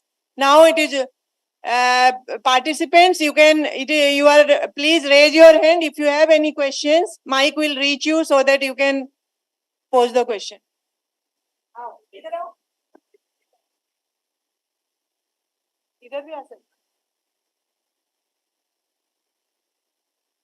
Good afternoon, everyone. My name is Nidhi Khurana. I'm from Integrated B.Ed at ID, Semester 3. I have a question for Professor Dr. Jayanti Narayan, ma'am. My question is how to plan timely assessment for children with special needs. Thank you, ma'am. You mean timely assessment? What was the word? Yeah, ma'am. Timely assessment. Appropriate, or you can call it suitable timely assessment for the children with special needs. When we talk of inclusive education, the regular school children have a pattern in terms of their unit tests and evaluations and term end test and all that. So it is always better to align with them and have our assessments done when the assessments of other children are being done. But when the school year begins, you see, we need one entry-level assessment, even if they have had an assessment in April as a summative assessment. The May-June holidays, knowing that our children with intellectual disability have limited memory, it is better that we do another entry-level assessment in whichever class we are placing them in, so that any loss that has happened during the holidays, we will be able to pick that point up and then we'll be able to brush the child up. He'll come back to the original learning that he had faster than the first time learning, because what's in memory needs to be brushed and brought up.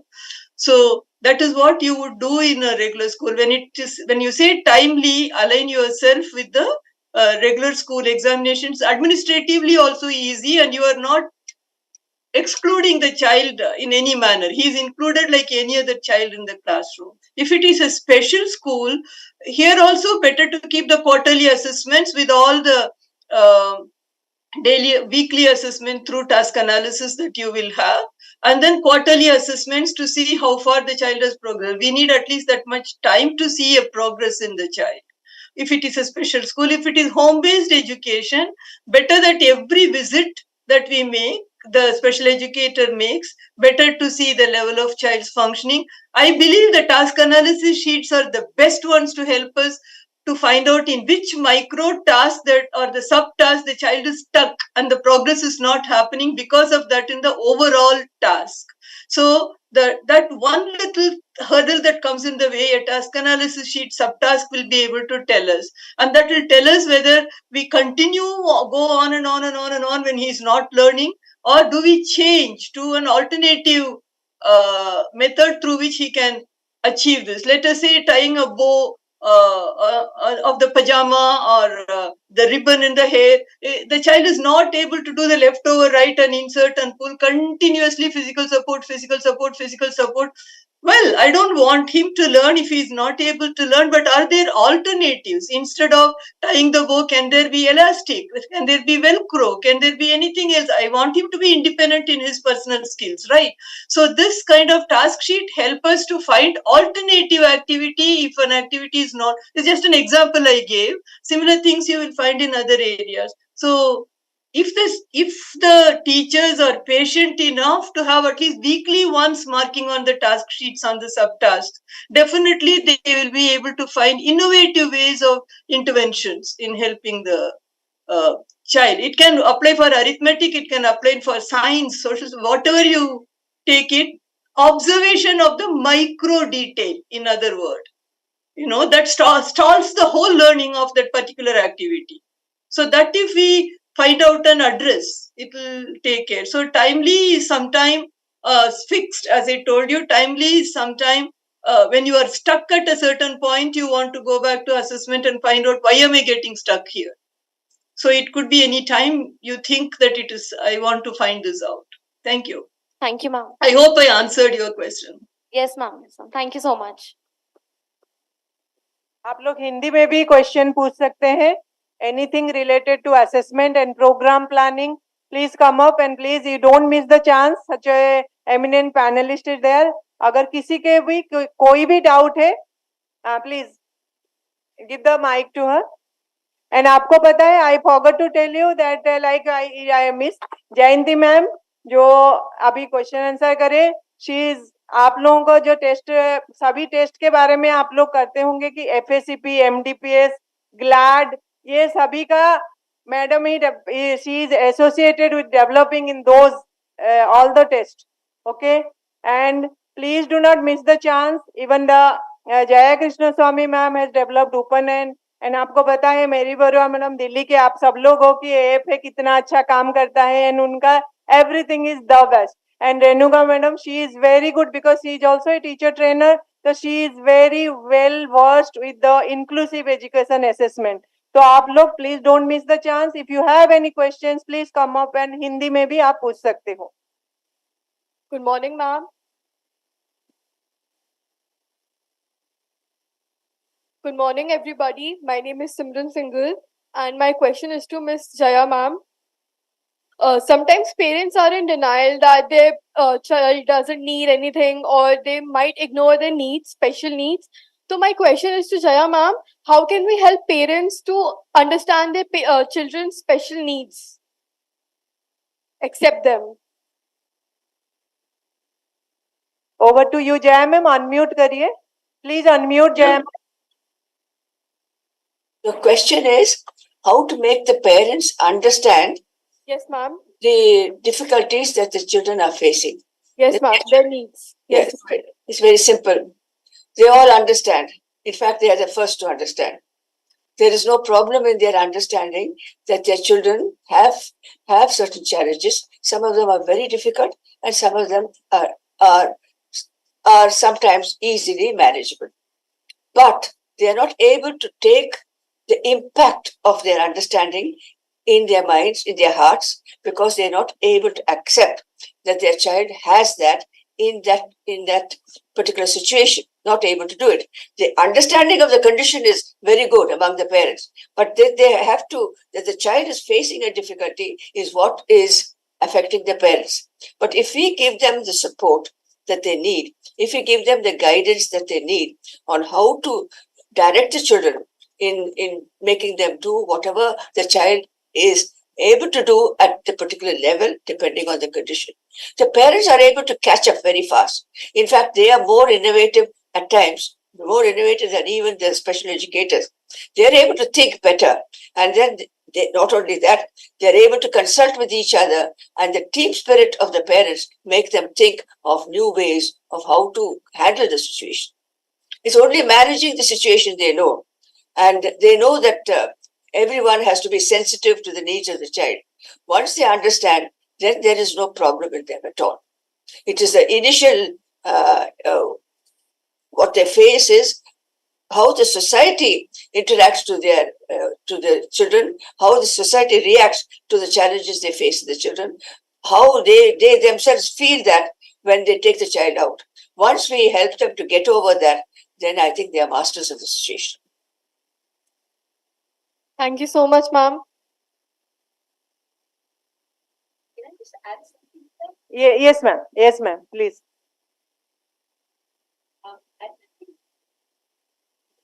Dr. Jaya Krishna Swami gave a super answer. I just want to add one more thing to that.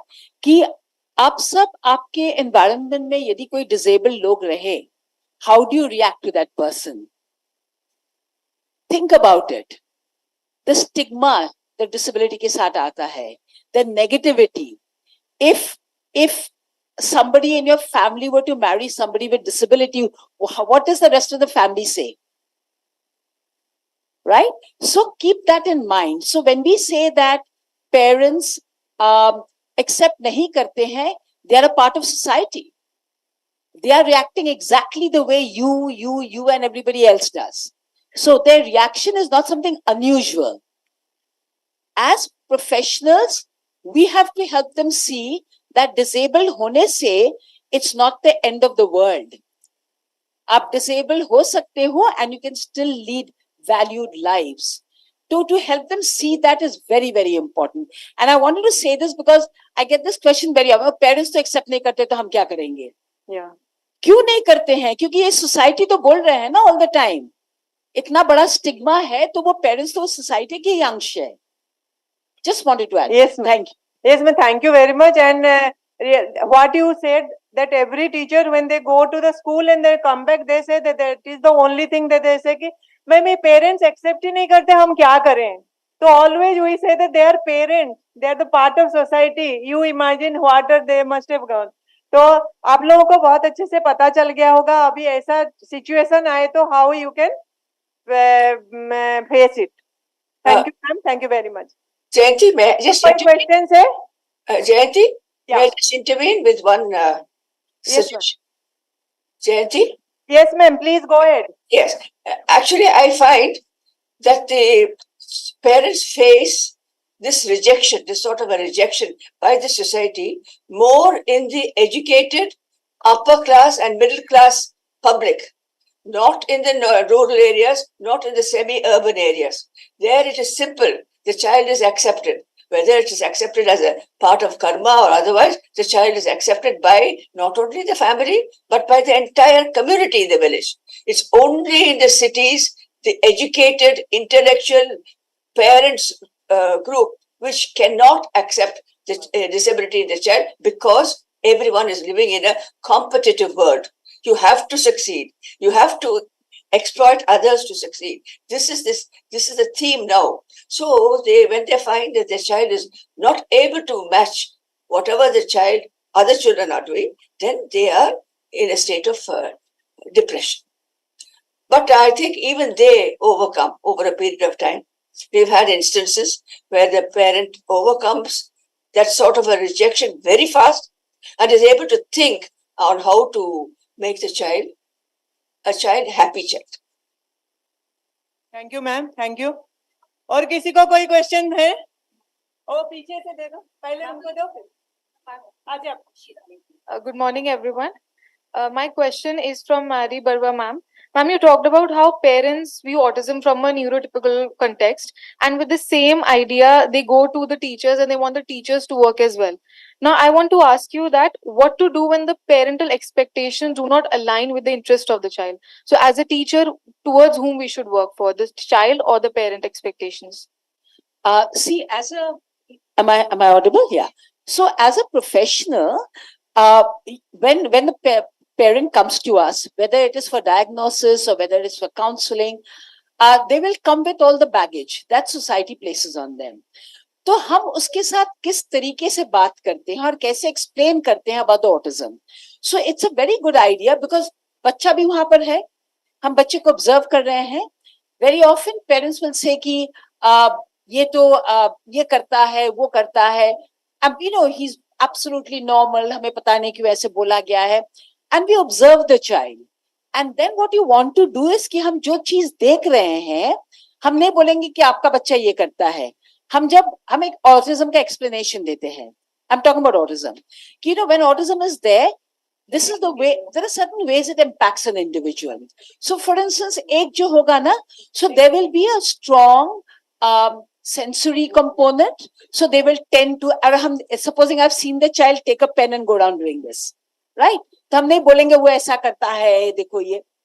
I'll just say, so then what happens is that they don't play with toys in very typical ways, but what they might do is they may take a pen and keep knocking it because the sound, वो sound उसके लिए interesting हो रहा है, right? Maybe fingers सामने करेगा because वो visual एक input मिल रहा है. So you keep giving examples around, incorporate बच्चा जो कर रहा है in your examples, so that I'm not telling the parent कि देखो, even this is for diagnosis also, see your child has autism.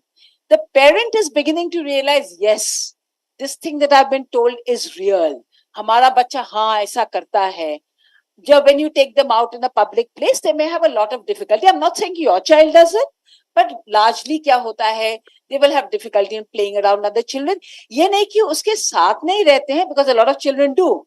दूसरे बच्चे के साथ रहेंगे, मगर जब कोई एक structured game खेलता है, उसके साथ शायद नहीं खेलेगा. तो ये सब हम जो example दे रहे हैं is what I've observed their child doing. And then the parent themselves start saying, हाँ मेरा बच्चा भी ऐसा करता है, हाँ वो तो ऐसा ही करता है. Then it becomes easier. Because when you tell people कि you should be doing this, you must understand, it's very hard for anybody. You have to help them get to that on their own. Does that answer the question? Thank you. Thank you, ma'am. Thank you. Okay. Yeah, I think this is the last question because the paucity of time we will take this is the last question. Good afternoon, everyone.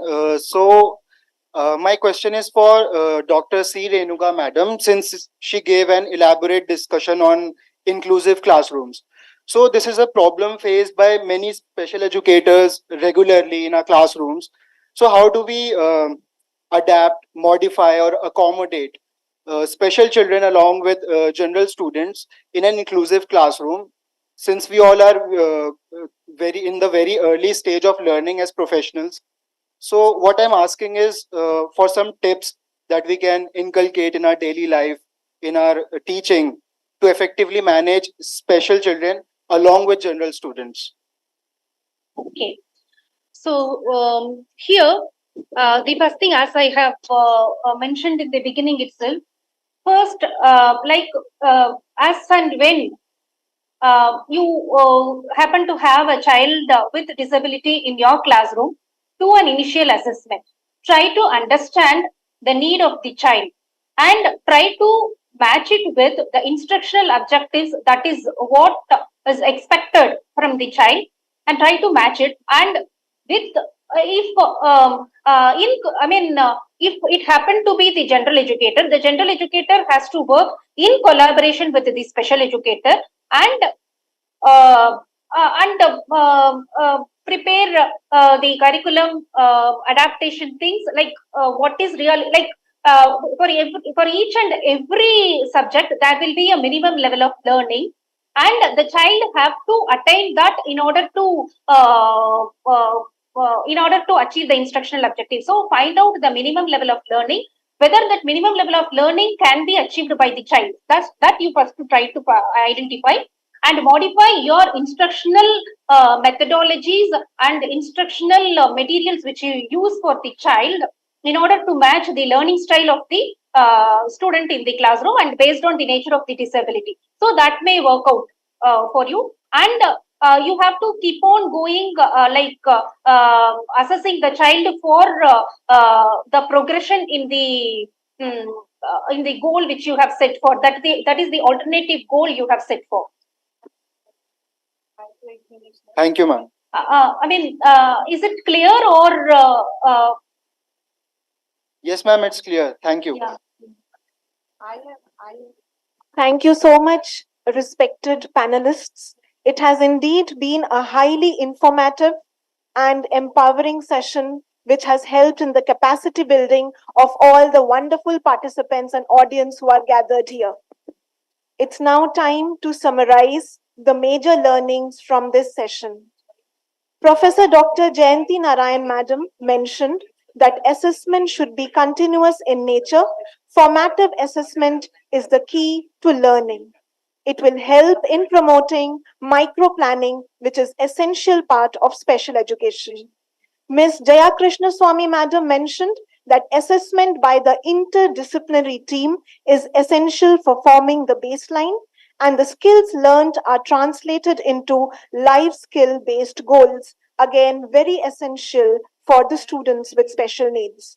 Ms. Mary Barua Madam mentioned that autistic brain is highly unique and is very uniquely wired, but the understanding about it has just recently emerged. The shift has happened towards what a child can do instead of what the child is not able to do. Delivering and deriving context from the environment is difficult for children with autism, hence, that should be one of the major key points kept in mind by the educators. Dr. Renuka Devi pointed out that children with developmental disabilities need to learn subjects and gain skills similar to neurotypical children.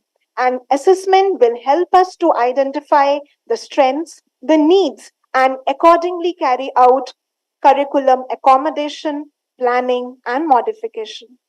With this, once again, I express my heartfelt gratitude to all the distinguished panelists who have joined us for this panel discussion one. And I'm very sure the audience are taking back a lot of learning which they will implement in the classroom and in their institutions. Once again, thank you, respected panelists.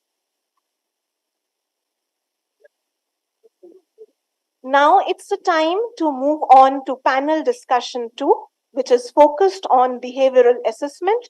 For the same, I will be calling upon Dr. Anusuya K. Yadav ma'am to take over the proceedings.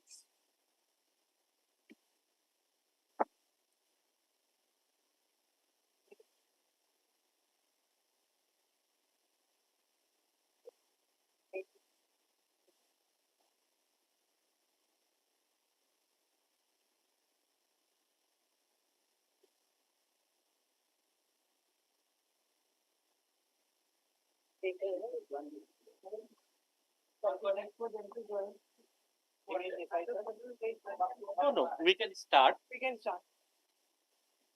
So, good afternoon. Good afternoon. How are you?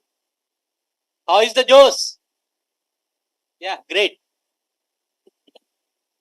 Thank you, sir. We move ahead with the second panel discussion titled Behavioral Assessment. We have an eminent panel today again present with us for this panel discussion. The moderator for the panel is Dr. Alok Bhuvan, sir, founder and managing secretary, Mano Vikas Charitable Society, Delhi. Our distinguished panelists are Dr. Saroj Arya, former associate professor and HOD Rehabilitation Psychology, NIPIT Secunderabad. Dr. Roma Kumar, senior consultant pediatrics, Sri Gangaram Hospital, New Delhi. And Dr. Nimesh G. Desai, sir, former director, Institute of Human Behavior and Allied Sciences and president, Mano Vikas Charitable Society, Delhi. May I take the privilege to introduce the eminent panel. Our moderator, Dr. Alok Bhuvan, is the founder and managing secretary of Mano Vikas Charitable Society, Delhi. He is a world-renowned specialist in rehabilitation sciences and special education, and he founded Mano Vikas Charitable Society in 1997. As the founder of the self-advocacy movement in India, Dr. Bhuvan is paving the way for people with IDD to pursue inclusive higher education and develop their skills. Through the Think College programs, he enables and empowers individuals to access inclusive higher educational opportunities and expand life options they never thought possible. Drawing on his strong corporate and industry connections, Dr. Bhuvan has helped thousands of students find suitable, fulfilling jobs, earning them recognition from prestigious organizations. We welcome Dr. Alok Bhuvan. Our next panelist is Dr. Saroj Arya, who was the former associate professor and head of the department Rehabilitation Psychology in National Institute of Intellectual Disabilities, Secunderabad. She is associated with teaching and training activities and has a rich teaching experience spanning more than 3 decades. Her research experience of carrying out multicentric research studies in the field of psychology, nutrition, mental health, and disability rehabilitation have made her an eminent persona. She has published numerous articles in national and international journals and has participated in national, international conference and seminar at positions of high repute. We welcome you, madam. We also have Dr. Roma Kumar joined with us. She is a clinical psychologist with over 30 years of experience. She is senior consultant at the Institute of Child Health, Sri Gangaram Hospital, New Delhi since 1991 and at Max Super Speciality Hospital, Gurugram since April 2012. She has been recognized by various committees and associations for her influence and growth in the field of psychology in India. Madam, we welcome you. We also have with us Dr. Nimesh G. Desai, Founder Director, Institute of Human Behavior and Allied Sciences, IBHAS, and currently serving as the President, Manovikas Charitable Society. He has also served at the National Institute of Mental Health and Neurosciences, Bangalore for 6 years. He has led significant landmarks and was awarded the prestigious Humphrey Fulbright Fellowship at the Johns Hopkins University School of Public Health and obtained his master's in public health. He was also awarded fellowship of the National Academy of Medical Sciences, India. We also welcome Dr. Himesh G. Desai, sir. May I now please invite our eminent moderator, Dr. Alok Bhuvan, sir, to kindly proceed with the panel. Thank you, Anusuya, madam. So, we have 3 great persons with us, and these great persons has very impactful things in my life. Dr. Saroj Arya ma'am, she is my teacher while I was in NIMH, I was studying. So she has taught us the educating and all these things. And we have Roma Kumar ma'am. And Roma Kumar is also, I understand and I like and love her like a very good teacher. And she very much guiding us in a profession. So she is a teacher where I learned so many professional ethics. And we have with us Dr. Nimesh Desai, sir. So he is the person who is mentoring us and he is the teacher for my life. So all 3 teachers, we welcome you. And Saroj Arya ma'am is there. And I would like to request camera person to kindly show the gathering so that our speakers, those who are online, they can see that how many people, how many students, how many persons are with us. So requesting the camera persons, please. Yeah. Saroj ma'am, pranam, namaskar. Good morning. Namaste. Yeah. So I will start with this discussion with Dr. Saroj Arya ma'am, and we welcome you, ma'am. And this is our pleasure that you are with us today. And she has a very great understanding about the behavior. अगर हम behavior के बारे में बात करें, व्यवहार के बारे में बात करें, तो हम यहाँ पर बैठे हैं और शांति से बैठे हैं, यह भी हमारा व्यवहार है। और कोई बीच बीच में बातचीत कर रहा है, वह भी आपका व्यवहार है। और कोई गर्दन हिला रहा है, वह भी आपका व्यवहार है। और मैं बोल रहा हूं, आप सुन रहे हैं, यह भी व्यवहार है। So once we think about the behaviour, it has the very broader spectrum to understand it, and where we should say this is the functional behavior, where we should say no, this is the problem behavior. Oh, ये behavior से आपका बहुत मुझे असर हो रहा है, मैं problem में हूँ. So like that we can understand, ma'am. Please tell us about the how to understand the behavior, how to even the many of them are the special educators, many of them they are becoming the inclusive educators, so at least they can understand the behavioral patterns to observing it, how they can plan for the intervention. So please ma'am, it's up you. Yeah, Sarojaria ma'am. Good morning to one and all.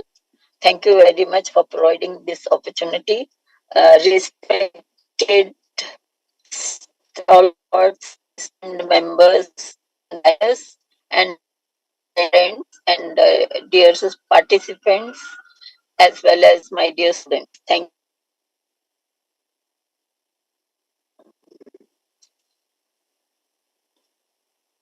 It is very important for all of us to understand that behavior is always goal directed.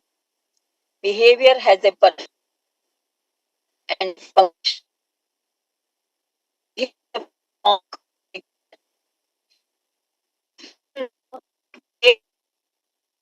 Of two types, verbal and non-verbal.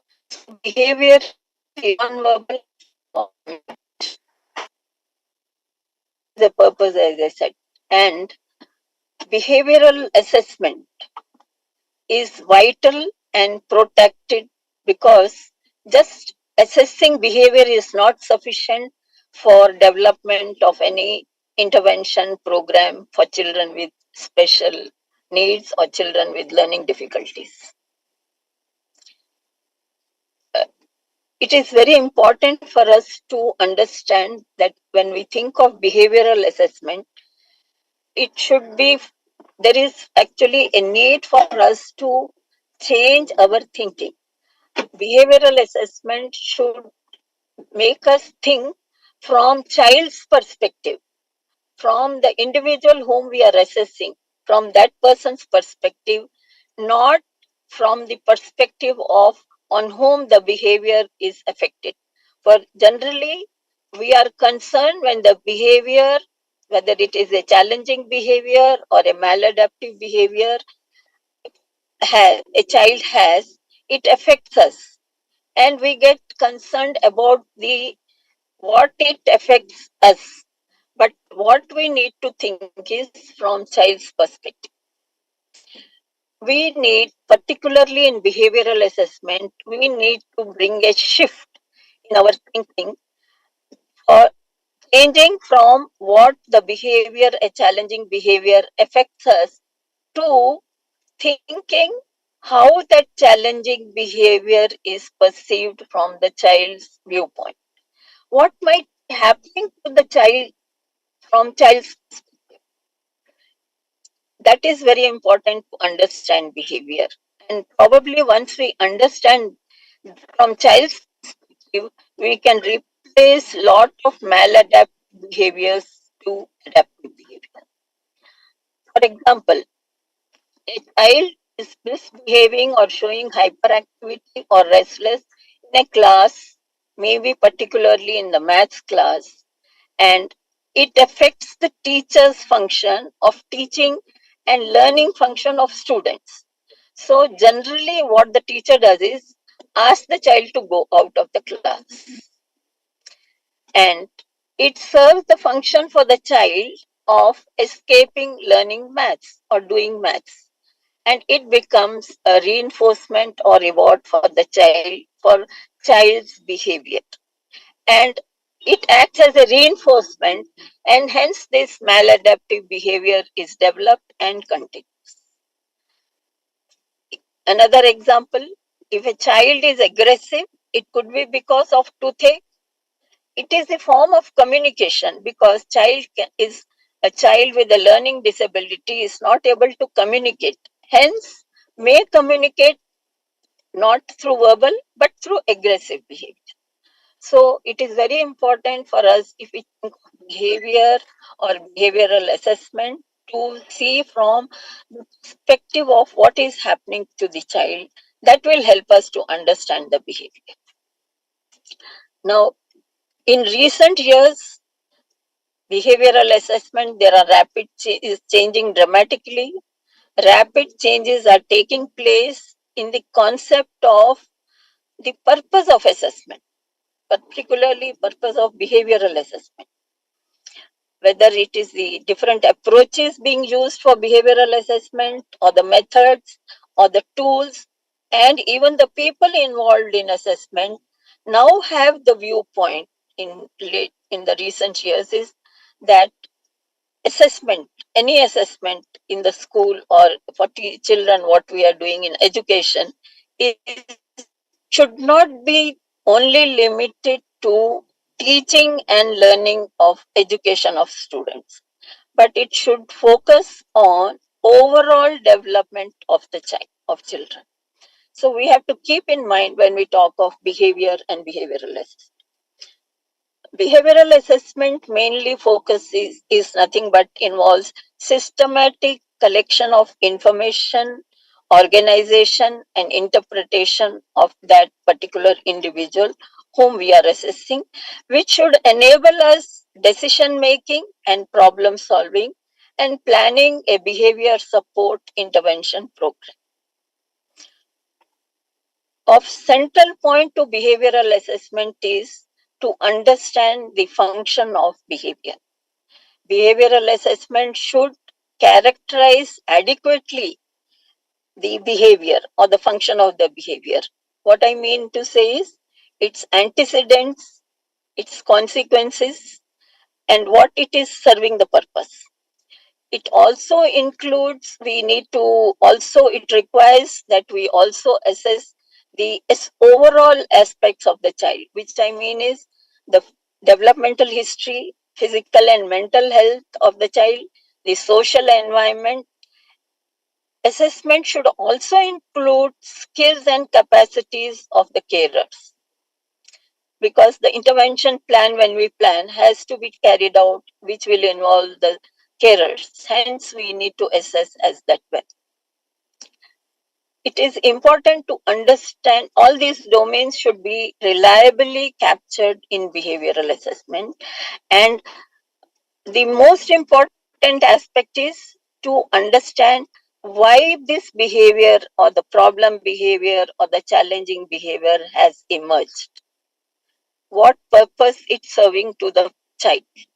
Once we understand that, it will be very easy for us to plan intervention as well as help the child to develop more of adaptive behaviors, which will help overall facilitating the overall development of the child. Now, behavioral assessment also should focus on, as I said, basically what we need is to include all these psychological variables in the baseline assessment itself. That is, psychological variables, when I say, I mean learning principles. Education is all based on the learning principles, motivation, how to motivate a student, attitude formation, because attitude formation takes place in the formative years, self-concept. We need to inculcate self-concept in children, self-esteem, self-identity. It is the time for identity formation. Also help the child to develop an overall personality. What I'm trying to focus is that if we include all these variables in the baseline assessment, then while teaching, we can also inculcate these positive behaviors which are required to develop an overall good personality of a child.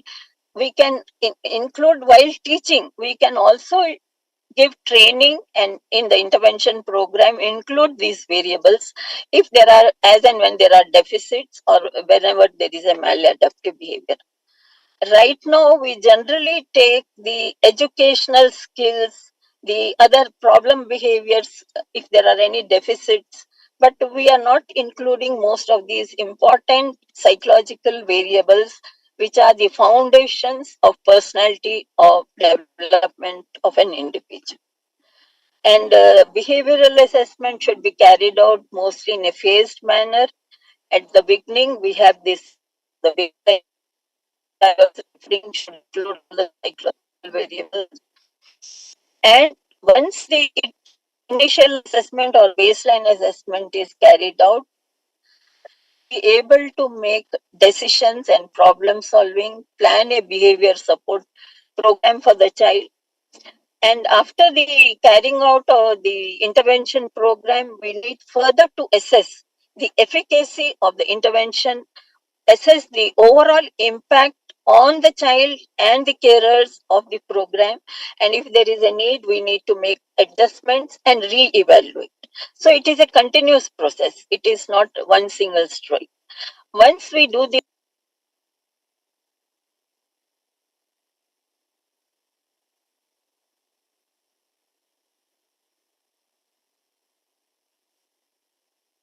I think ma'am has some internet connectivity issue. Ma'am, are you there? yeah, no, Yeah, suddenly, because I think I'm on the road. Yeah, Yeah, signals please, went please. off, I think. Yeah, ma'am. Yeah. Then there are lot many tools, methods, and process. There are another important aspect of behavioral assessment is whether whoever is assessing, two factors should be kept in mind. One is to ensure that the person whom you are assessing, the child or the student, should be the center of concern throughout the assessment process. And second is those people associated, like the parents, the teachers, and the family members, the carers, also should be involved in the assessment process. Because when we see the child, we are only able to know one setting. Other settings, all the family members and the carers will be able to give information. So, centering on the child and all the people who are there should be involved in the process of assessment.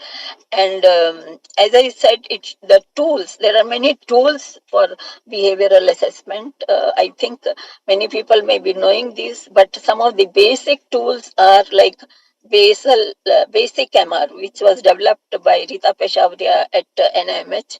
That was mainly for children with ID, because those years there were no scales. So basic is that behavioral assessment scale for assessing children with ID, basic MR. Indian scale for Indian children. I stands for Indian children. I see.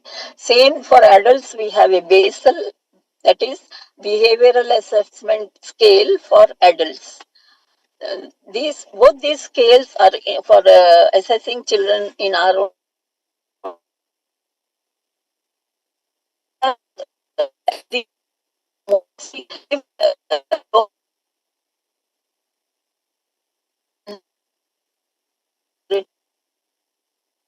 The scales are for internal planning, program planning, there are any challenges with the children with the team.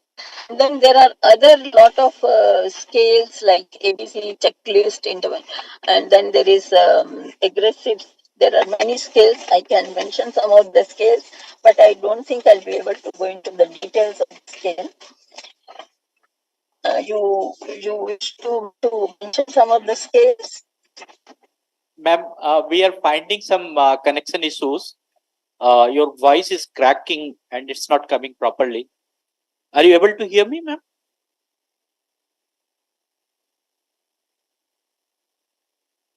Can we take the second round discussions with you, ma'am, please?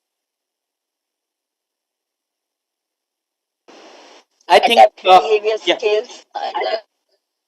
Yeah, so maybe the net connectivity will be proper that time. Yeah, we have with us Dr. Roma Kumar ma'am, and if you are able to, I think you all are the technocrats. You have the Facebook account, Instagram account. है या नहीं है आपके पास? है? Okay, YouTube. तो आप अगर सोशल मीडिया में जाए and then if you find out there is a problem in children and behavioral issues, maybe somebody has a kind of learning disability and those children has the so much of behavioral issues in the school, तो वो खास करके दिल्ली और NCR area में वो Roma Kumar ma'am के पास जरूर पहुंचते हैं। और खास जब हम सीबीएसई के बारे में बात करते हैं, या जब सीबीएसई के बारे में बात करते हैं कि क्या क्या एकोमोडेशंस होना चाहिए as on the behaviour pattern, as on the need pattern, तो वो भी रोमा कुमार के मैम का सर्टिफिकेशन वहां पर बहुत अच्छा चलता है। तो that way we can say she has a lot of experience, the real life experience dealing with the children, those who are in the school, those who are in the family, those who are in the higher economically higher strata, and then middle class and everywhere.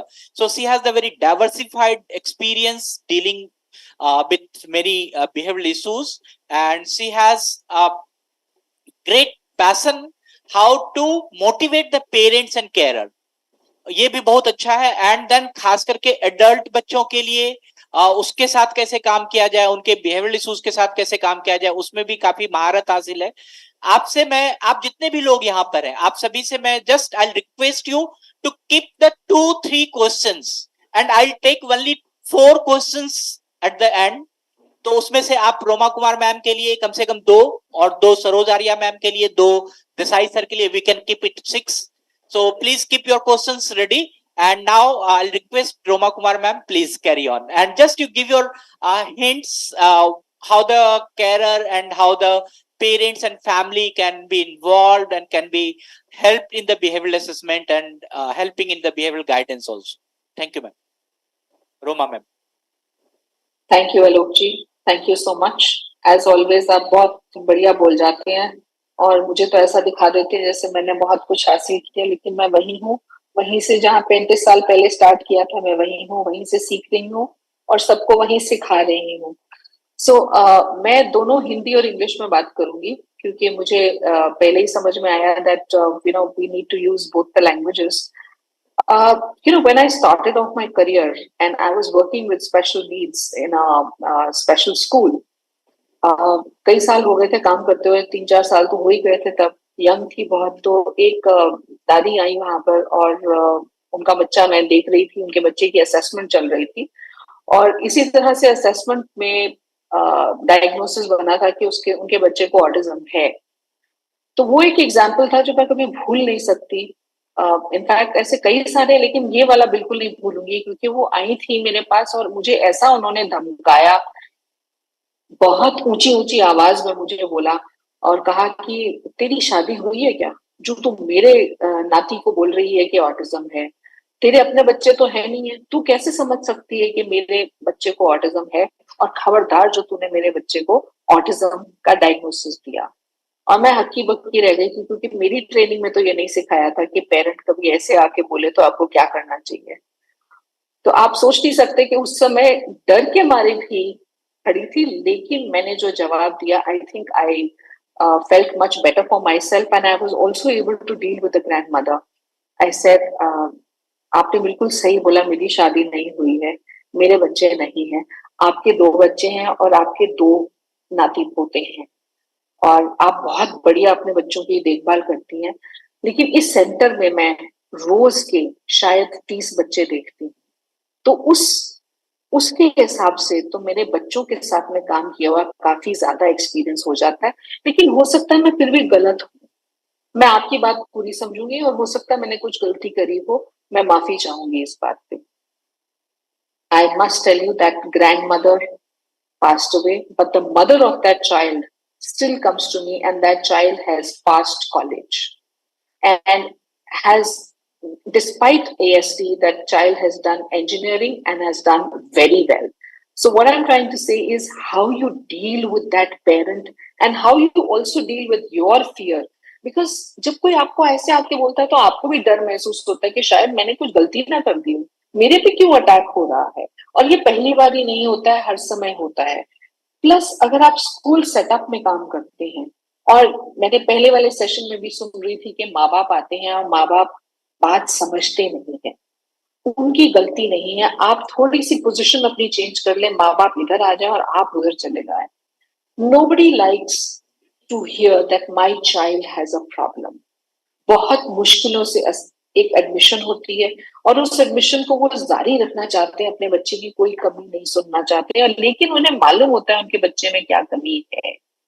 तो आपको, जैसे मेरी बरुआ जी ने कहा, आपको strength से चलना है, आपको शॉर्टकमिंग से नहीं चलना है। और मैं हमेशा अपनी जितने भी साइकोलॉजिस्ट हैं उनको जब ट्रेनिंग करती हूँ तो मैं बोलती हूँ सबकी स्ट्रेंथ देखिए, शॉर्टकमिंग नहीं देखिए। आप शॉर्टकमिंग पे आप चाहेंगे तो हम शायद नहीं अचीव कर पाएंगे।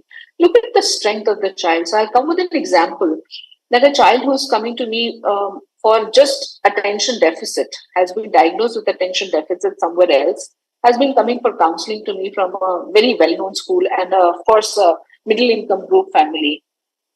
The mother is very, very aggressive in her method of talking, and the father usually stays somewhere outside Delhi NCR, so he visits the family. Now the school was very concerned that this child is troublesome. उनकी 2-3 problems थी कि hygiene problem है। Hygiene माने वो bathroom जाता है, 4th class का बच्चा है, बाथरूम जाता है, हाथ धोए बिना वापस आता है।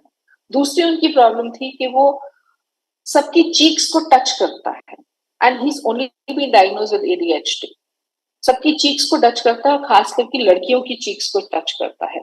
सो पेरेंट्स को ये जब बताया गया, सो दे वर very upset with the fact कि हमारा बच्चा ये नहीं कर सकता। Child speaks fluent English, very well read, he loves to read books, he's very good with calligraphy. When I started talking to this child, he had immense strength areas. And then I saw that the child was sitting all alone in the classroom because everybody thought that he's going to trouble us. And वो बेचारा बाप पीछे बैठा हुआ सिर्फ calligraphy करता रहता है, वो ध्यान नहीं देता टीचर पे, और जब इम्तिहान आता है वो इम्तिहान में 90% ले आता है। सो academically he's got no problems. The problem is his behavior. Now everybody is so upset with his behavior.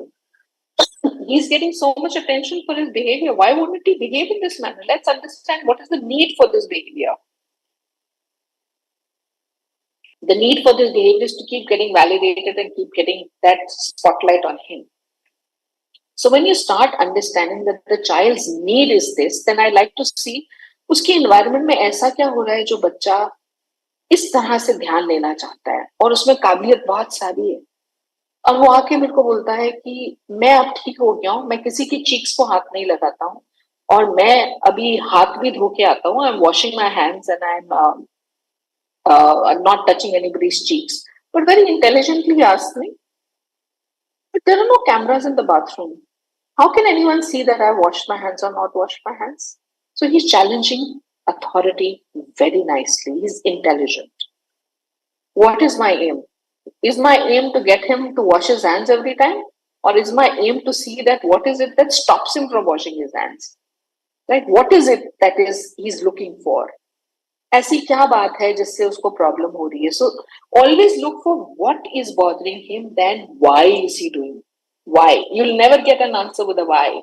All the answers that you're going to get is what stops the child or what is he achieving when he's behaving in such a manner. Now, parents, it's always nice to keep on educating the parents. You need to let them know that you are very good. You're doing everything to do what you want for your child, but despite all your efforts, somewhere we are lacking. और शायद उनको ये देखना जरूरी भी है कि उन्होंने बड़ी मेहनत करी। अक्सर आके मेरे को माँ बाप कहते हैं, असेसमेंट के दौरान तो बच्चा हमारा बहुत बढ़िया हो गया है, आपने मालूम नहीं क्या कर दिया। मैंने तो कुछ नहीं किया। Parents are watching, parents are learning, parents are also making an effort to do things where probably they feel they've been lacking, and थोड़ी सी insight आ जाती है उस समय पे। तो मैं कहती हूँ, जी आप देखिए ना, एक हफ्ते में कितना उसने इम्प्रूव कर लिया और आपने कितनी मेहनत करी है, तो एक हफ्ता और लेके चलते हैं, कितनी इम्प्रूवमेंट हो जाएगी और आप देखिए बच्चा आपका बहुत अच्छा इम्प्रूव करेगा। आपने इंकरेज करना है बच्चे को। You know, it's frustrating for the teacher, for even people like us, when we see that the the parent is not understanding. And the only skill that you can have is not get frustrated. If you get frustrated, speak amongst your peer group, talk to them that this is what is happening, look for solutions, how to find out, not to get frustrated. It's the parent ultimately who is going to come up with the answers, and always focus on the child. The child is excessively, I would say, has got the caliber, has got the capability. Always think he has the capability and he is challenging you. It's not only the ASD I'm looking at, or ID I'm looking at, or Down syndrome I'm looking at. I'm looking at the entire spectrum. There is so much of neurodiversity now that children learn. And also, I'm seeing a lot of children with anxiety, with panic, and how they are challenging us, in their adverse situations. They're challenging us. The skill that we have to have is not get challenged, or even if we are getting challenged, we must look for solutions. So anything that you do is look for solutions, then tell anyone that this child has a problem. Even if the teachers, the leaders of your education system say that this child, we cannot deal with this child, I think because you are, I would say, some kind of an oath when you are working with special needs, you need to let the heads of the institutions know that the child can make a lot of change. And let's all work towards making that change. It is the inclusion that is there. So let's all work hard to reach where we are wanting the child to reach. And parents will always look for those little things that you are not doing with the child. Hear them. Be good listeners. As a teacher, you have to be an excellent listener. Your skill is to listen and not come from a figure of authority that आपका बच्चा ये नहीं कर सकता, आपके बच्चे ने ये किया, आपका बच्चा काम नहीं कर रहा, आपका बच्चा टिक के नहीं बैठता, आपका बच्चा स्टिमिंग कर रहा है. तो जब हम ये बोलते हैं आपका बच्चा, तो अटैक लिया जाता है. So we don't need to attack the parent. Never look at attacking the parent, because a parent is scared going on a PTM.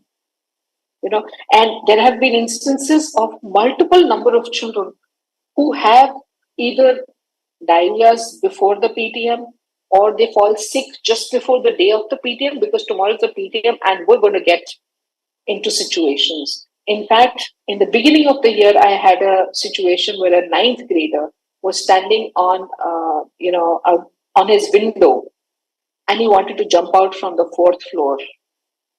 This is a 9th grader wanting to jump from the 4th floor of the house because next day was his PTM. And there was a huge amount of problem. He had pre-planned he was having suicidal ideation. He had pre-planned that attempt. One night before, he wrote 3 letters, one to his mother, one to his father, and one to his younger sister, how he is going to take his life, and that he can't deal with not being able to do well in math in school. And tomorrow mummy is going to go to school and mummy will come back and say many things to me, but I can't do math. Can you imagine what we're doing to our children? कितनी maths essential है life में? Plus minus multiplication division उतनी चाहिए, उसके beyond तो हमें चाहिए नहीं. कितने लोग कितनी मैथ्स जानते हैं? मुझे याद है कि मैं भी जब मैथ्स पढ़ती थी तो मुझे भी बड़ी घबराहट होती थी, मुझसे भी नहीं होती थी. और आज भी जब कोई डेट ऑफ बर्थ अपने बच्चे की बताता है तो मेरा हाथ नीचे जाता है पीछे, और मैं उंगलियों पे गिन रही होती हूँ कितनी उसकी एज है. तो इसमें क्या कमी है? हम सब्स्टिट्यूट ही तो करते हैं. सो हमें पेरेंट्स को एजुकेट करना है, क्योंकि पेरेंट्स कहीं ना कहीं उनकी उम्मीद रहती है जो वो नहीं कर पाए वो बच्चों से करवाना चाहते हैं. So they want to see that, and they also want to be known as the best parents, that they have a perfect child, they're the perfect parents. And you and me know that nobody is perfect. There is nobody, neither the child, nor the teacher, nor you, nor me, nobody is perfect. So let's not get together to find perfect children. Look at how we can make them better, how they'll achieve better, not look at 200 out of 100. And I think that's where I will stop, Alok, and let questions pour in towards the end of the session, and we'll take it up from there. So thank you. You have a big round of applause. Yeah. So very real life experience you have shared. And do we have the Dr. Desai sir? Is he online? Dr. Desai, sir? Okay, Saroj ma'am, are you there? I can see her. Yeah. Saroj ma'am? So anyway, we will cast the panelist, but we have here Roma Kumar ma'am, and I understand कि आपके पास may be experience कम होगा, may be हमने कभी बच्चे के साथ deal नहीं किया, बहुत सारे मैं देखता हूँ कि अभी अभी इनरोल किए हैं स्पेशल एजुकेशन सेक्टर में, तब आए हो. Okay. Forget about all such things. Yes, sir. I'm there. Yeah, ma'am. We will go for the question answer. Can we? Should Sure. we? Sure. Yeah. So we can ask any questions even related to you also. हमारे भी बहुत ऐसे behaviors हैं, कभी कभी हमें खराब लगते हैं, लोगों को खराब लगते हैं. Okay. And if you ask something related to your special education or inclusive education or assessing the behavioral checklist or something like that, that will be also considered and welcome. So yes, who is giving the questions? Okay, किसको प्रश्न पूछने हैं? Just you raise 5 people, raise your hands. Later on we will not take the hands. ठीक है, 5 लोग. No one? Then yes, 1, 2, then 3. Okay, so 1 person. आइए, आप आइए, सामने आइए.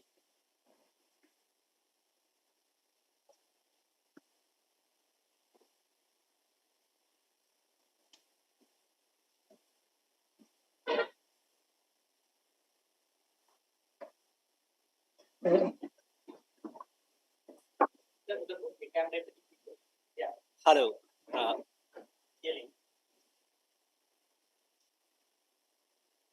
सभी को शुक्रिया. मेरा नाम शिव कुमार है और मैं एक विजिट पे गया था. नाम नितिन अग्रवाल था. Hello, sorry. अभी मैं एक लास्ट विजिट पे गया था. नाम नितिन अग्रवाल था. नितिन अग्रवाल था. He is around 32 year. वो एवीआर केस था. 27 में एवीआर हुआ था उनका. तो उन्होंने कुछ टाइम एक ब्लड थिनर चल रही थी उनको. बाय बर्थ उनको थ्रोम्बोलाइसिस की प्रॉब्लम थी. तो उन्होंने कुछ 2 दिन आई थिंक 2 दिन उन्होंने वारफरीन नहीं खाई जो ब्लड थिनर थी. उसकी वजह से उनको हार्ट में क्लोट हो गया. देन हार्ट में क्लोट होने के दौरान उनको अपोलो में एडमिट कराया गया और उनको एक इंजेक्शन चला स्ट्रेप्टोकाइरिस. उसकी वजह से उनको जो क्लोट था वो लोअर लिम्स के साइड आना था, नीचे के साइड, और वो ऊपर के साइड चला गया अपर लिम्स, और वो हेड में मल्टी इंफाक्ट कर गया, जिसकी वजह से उनकी ऑल बॉडी पैरालाइज हो गई. Then I visit in last few time कि वो बोल नहीं पा रहा था, लेकिन वो ऑब्जर्वेशन उसकी बहुत अच्छी थी. वो बोलना चाह रहा था, लेकिन मैं अंडरस्टैंड नहीं कर पा रहा था कि कैसे उसको स्पीच और उसके बिहेवियर को मतलब हम समझें. और एक बच्चा है जिसका नाम वंश है. He is 4 year old. तो दोनों के अगर बिहेवियर को मैं वॉच करूं तो किस तरह से वॉच करूं और किस तरह से उसका असेसमेंट करूं दोनों केसेस में. एक तो नितिन अग्रवाल और वंश. तो प्लीज आप बताएंगी मेरे को. तो आप किससे प्रश्न पूछना चाह रहे हैं? कोई पैनलिस्ट या कोई भी बोल सकता है? हाँ, आप कोई भी जो एक सेटिस्फाई आंसर दे सके इन हिंदी लैंग्वेज. हाँ, sorry. Hello. Yes, ma'am. We have two questions. One is regarding the adult person. Another is regarding to the child. How to observe and react or reply to the behavior. कोई भी. Yeah. Roma ma'am, you can start. Yeah. Yes. I'm just starting. पहली बात तो 2 बहुत ही varied चीजें इन्होंने बोली हैं. आयु भी अलग अलग है. तो जो 30 ईयर प्लस है, आई थिंक उनके साथ तो ट्रॉमा हुआ है. So let's start hearing him. Let's start his observation. In what way is he showing his observation is good how am I assessing that his observation is very good? जब वो बोल नहीं पा रहा है, चल नहीं पा रहा है, कुछ कर नहीं पा रहा है, तो मैं कैसे उसकी ऑब्जर्वेशन क्या टूल यूज कर रहे हैं, क्या एक्टिविटी हम यूज कर रहे हैं जिससे हमें पता चल जाए कि वो ऑब्जर्वेशन उसकी गुड है? क्या वो आंखों के जरिए कुछ कर रहे हैं, या आप जो कह रहे हैं तो वो नॉड कर रहे हैं, कैसे बता रहे हैं? सबसे पहले तो ये समझना जरूरी है कि आप उसकी ये जो नॉन वर्बल एक्सप्रेशन को आप कैसे उसको असेस कर रहे हैं, राइट? तो आप क्या कुछ एक्टिविटी करेंगे, या कोई एक्सरसाइज करेंगे, या फैमिली को इन्वॉल्व करेंगे, कैसे करेंगे? आपके पास कोई एक प्रोटोकॉल तो होना चाहिए जिसके अकॉर्डिंग आप उस पे काम कर सकते हैं, या आप सिर्फ रहेंगे उसके साथ और उसकी हिम्मत बढ़ाएंगे? क्या करना चाहते हैं? तो I think this is a more of a medical oriented also, कि मेडिसिन भी, मेडिकल एरिया भी चाहिए उसमें, एक एजुकेशन भी चाहिए, एक साइकोलॉजिस्ट भी चाहिए, साइकियाट्रिस्ट, न्यूरोफिजिशियन, तो ये काफी एक मल्टीपल एरिया हो गया। I am sure Saroj ma'am आप भी एग्री करेंगे इस बात को। Yeah. You want answer in Hindi or English? किसी में भी दे हिंदी दीजिए। में भी बोलिए, आपका बहुत दिन हो गया हिंदी सुना हुआ। Okay. I think सर ने जो क्वेश्चन पूछा है इसमें दो चीजें हैं। एक तो there is a difference in the age, और दूसरा है कि एक्सपीरियंस।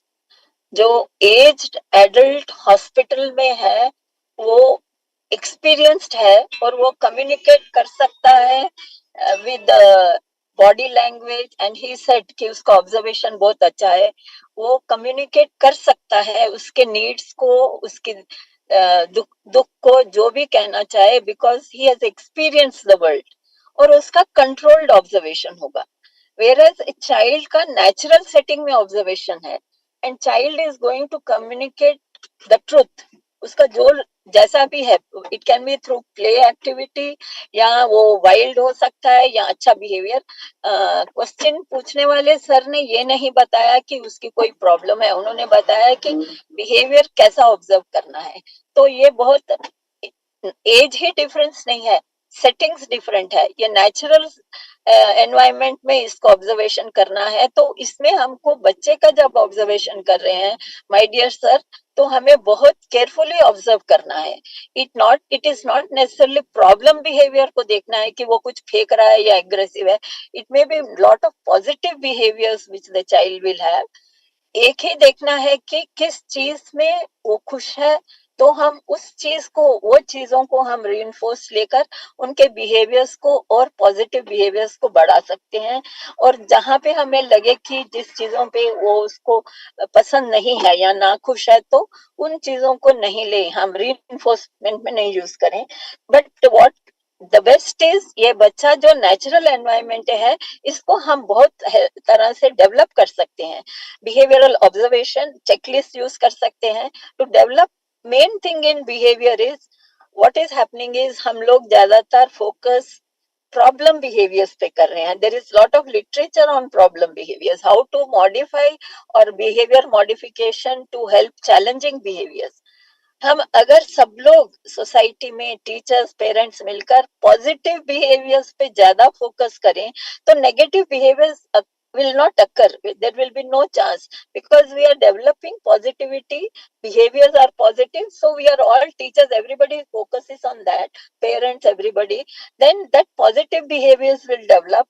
तो negative behavior का chance नहीं है। जिस तरह से हम आम लोग भी, हमें कुछ चीजें अच्छी होती जाती है तो हम कुछ प्रॉब्लम नहीं है। अगर हम we want to read a book, it's better rather than grumbling on things which we don't have. Deprivation पे फिर हम लोग ध्यान नहीं देते हैं। इसी तरह से हमारे ये एटिपिकल, टिपिकल, सबको एक ही सिद्धांत लागू होता है कि हम पॉजिटिव बिहेवियर्स, आप जैसा सर ने पूछा कि नेचुरल एनवायरनमेंट में इसका बिहेवियर हम ऑब्जर्व करें, you can use a tool, you can use A behaviour checklist, और उसके पॉजिटिव बिहेवियर्स बढ़ाएंगे तो उसकी पर्सनैलिटी अच्छी बन जाएगी। लेकिन ये जो एडल्ट हॉस्पिटल में है, इनको तकलीफ है, इनकी तकलीफों को दूर करने के लिए हमको कंट्रोल्ड एनवायरनमेंट में उनका behaviour, since he is a good observer, he will be able to communicate. Only thing is we should understand the function of behaviors. Thank you. Great. Okay, thank you ma'am, thank you. So I am observing one more behavior within this hall. So the remedy of this behavior is NKP. No khushur khusur. So everyone is doing khusur khusur. Eh? So don't do that. So second person who raised, yeah, please come. Thank you, sir. Good morning, ma'am. So my question is for Dr. Roma Kumar, ma'am. Ma'am, how do parents take care of the behavioral aspects of children with special needs in social gatherings? That's a very big question and it encompasses so many areas, So it's not very one small little thing, In social gatherings depends on first what problem is there with the child or what is the behavior that is there. For example, let me just pick up that there's a small child and you've gone for a wedding or gone for some social occasion and the child is just continuously running around, Is that what is bothering? So if the child is running around, then we need the child to keep him busy with something, or an adult needs to be around there instead of looking at that he's continuously running, he keeps going to the dance floor and he likes to dance. So if he likes to dance, get him to dance. Let him also get some pleasure from some of the activities and not just only look at the problem that he's hyperactive, that we are naming him as hyperactive. Or if the child has some ASD, and the child and wahan band baja baj raha hai and the child is continuously closing the ears and wants to go away from there. So there is sensitivity to that loud sound or that sensory area is affected. So first we need to work on those areas where the child has bigger problems. Get the child to be involved in something and not just go along with you and just listen to you and sit there and attend to a task because he's not ready neurobiologically, he's not ready to attend to that task. Right? So parents first need to know कि हमें वहां बच्चा लेके जाना चाहिए नहीं लेके जाना चाहिए एक पर्टिकुलर गैदरिंग में. मैं नहीं बोल रही हूँ कि आपको बच्चा नहीं लेके जाना चाहिए. But one person, whoever is the caretaker, can be with the child to keep him engaged with some activity, maybe with some food, with some play area, playing some games or talking to him. Or being with him in different shops if the child is going to a mall area, depends on what is the problem and what is bothering the parent. First, let's understand what is the parent looking at. All children will have behavioral issues, whether neurotypical or not, right? Every child has behavioral issues, depends on the child's age. My own grandchildren keep running around everywhere. So should we complain that the child is running around? Or should I engage that child in doing some activity, right? And talk to him and connect with him. So my going out in a social gathering is also teaching the child how to pick up some social communication skills, social emotional skills, how to talk to people, how to communicate, how to sit down and eat something. So all of that is encompassing that and not just focusing on the shortcoming of the child. Does that answer your question? Ma'am, it answers my question beautifully. Yeah. Thank you, ma'am. Great. And then Roma ma'am, with your permission, and Sarojaria ma'am, with your permission, I would like to say कि हमें बच्चे से भी पूछना चाहिए या उस व्यक्ति से भी पूछना चाहिए कि आप वहां उस गैदरिंग में जाना चाह रहे हैं कि नहीं. अगर वो कहे कि नहीं मैं नहीं जाना चाह रहा हूं, मुझे बहुत सारे प्रॉब्लम है, तो शायद पेरेंट्स को फोर्स भी नहीं करना चाहिए कि तुम चलो. Yes, sir. Yes, sir. Yes, sir. Absolutely. Very right. Yeah. And the third person who wanted to ask, the red. Yeah. Okay.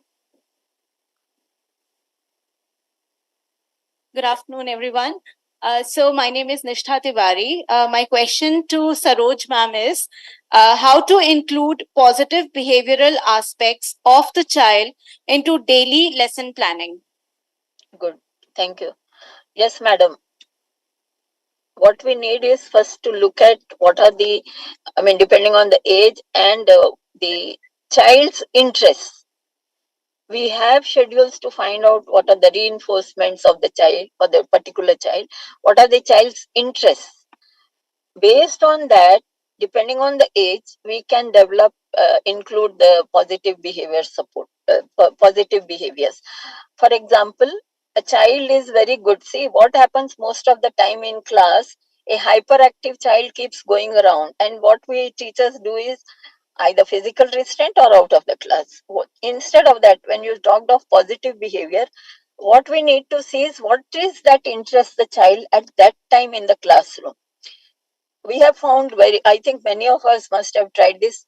One child may like painting, one child may like drawing, one child may like singing something. And if we can find those interests and the reinforcers, help the child do that painting or writing, or it may not be singing in the class, singing alone or taking to the side, and make the child do that activity. So the positive behavior will develop. That means the child, this is something very common you have seen in Tare Zameen Par, that when a child is having some flair, ease, and then child will not be hyperactive. I'm sure that this applies to all of us, not that we look at the atypical children. When we have nothing to, that is why they say, no, devil's idle man is devil's workshop. So if we concentrate on positive behaviors, as you said, in the classroom, depending, you have to first find out what are the interests of the child as per the age, and then the reinforcers. So if you start making the child engage in that activity, as I said, example of painting or writing a poetry or drawing, or maybe even using device. And I have seen these children using the device or computer, they can write stories with a mute child. A live example of a mute 13-year-old boy, he couldn't speak a word, but on the computer he used to write such philosophical stories. So we can engage the child in that, and that helps the child to develop the positive behaviors. For that matter, it can be any positive behavior depending on the need of and the age of the child and the child's interests. Find the reinforcers, reinforce the child, that behavior will get established. Yes. Thank you, ma'am. That was very Great, insightful. great. Thank you. And third person?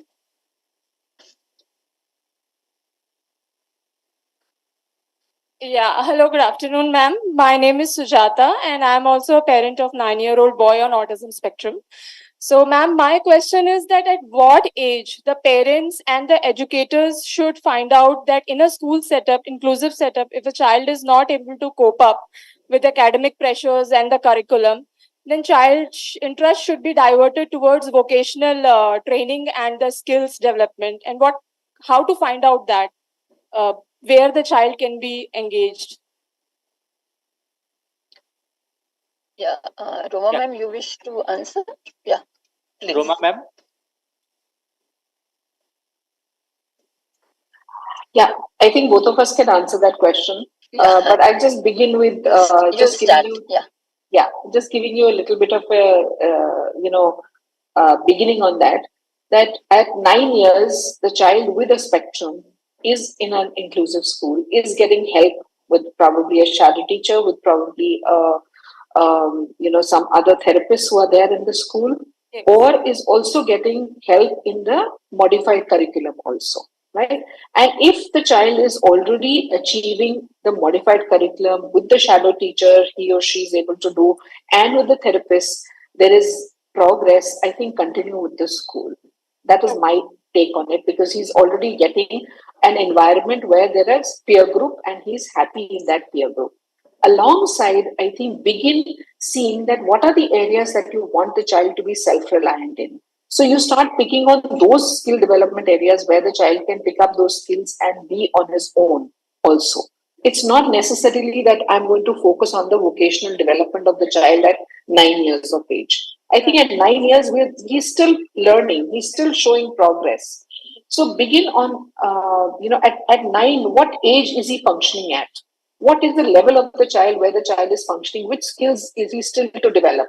I'm not looking at padhai ko nahi dekh rahi hu main. I'm looking at other areas. Is the child involved in many more things? उसके पास बहुत सारी और skills हैं. क्या वो develop हो रही हैं? 9 साल का बच्चा जो बाकी चीजें कर सकता है, बाकियों के साथ खेल रहा है, बाकियों के साथ एक joint attention है, आपकी बातचीत समझ रहा है और रोजमर्रा का जीवन की चीजें कर रहा है. तो मैं क्या चाहती हूँ? वोकेशनल में डाल के पहली बात तो हमारे पास रिसोर्सेज उतने नहीं है आपके कंट्री में, तो हम क्या एक इन्वायरमेंट से उसको निकाल लेंगे, तो उसकी एडजस्टमेंट में भी प्रॉब्लम आएगी, उसकी सेल्फ एस्टीम में आएगी, उसकी कॉन्फिडेंस लेवल में आएगा और अभी उसको अच्छा लग रहा है वहां पर. So I think Saroj ma'am can take out from there. Yeah, I think I agree with you, ma'am, fully. It is the age of learning, that 9 years old. And during 9 years old, also, we are teaching certain skills. I think the importance is learning skills of ADL and what is for independent living later.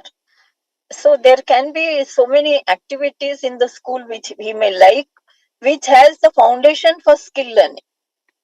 See, it's not necessary. What is, I think I would appreciate Howard Gardner's multiple intelligence. Sadly, or what, our education policy focuses only on the linguistic intelligence. So we are only looking whether the children can read the books, can write the alphabets, and that is how promotions are given.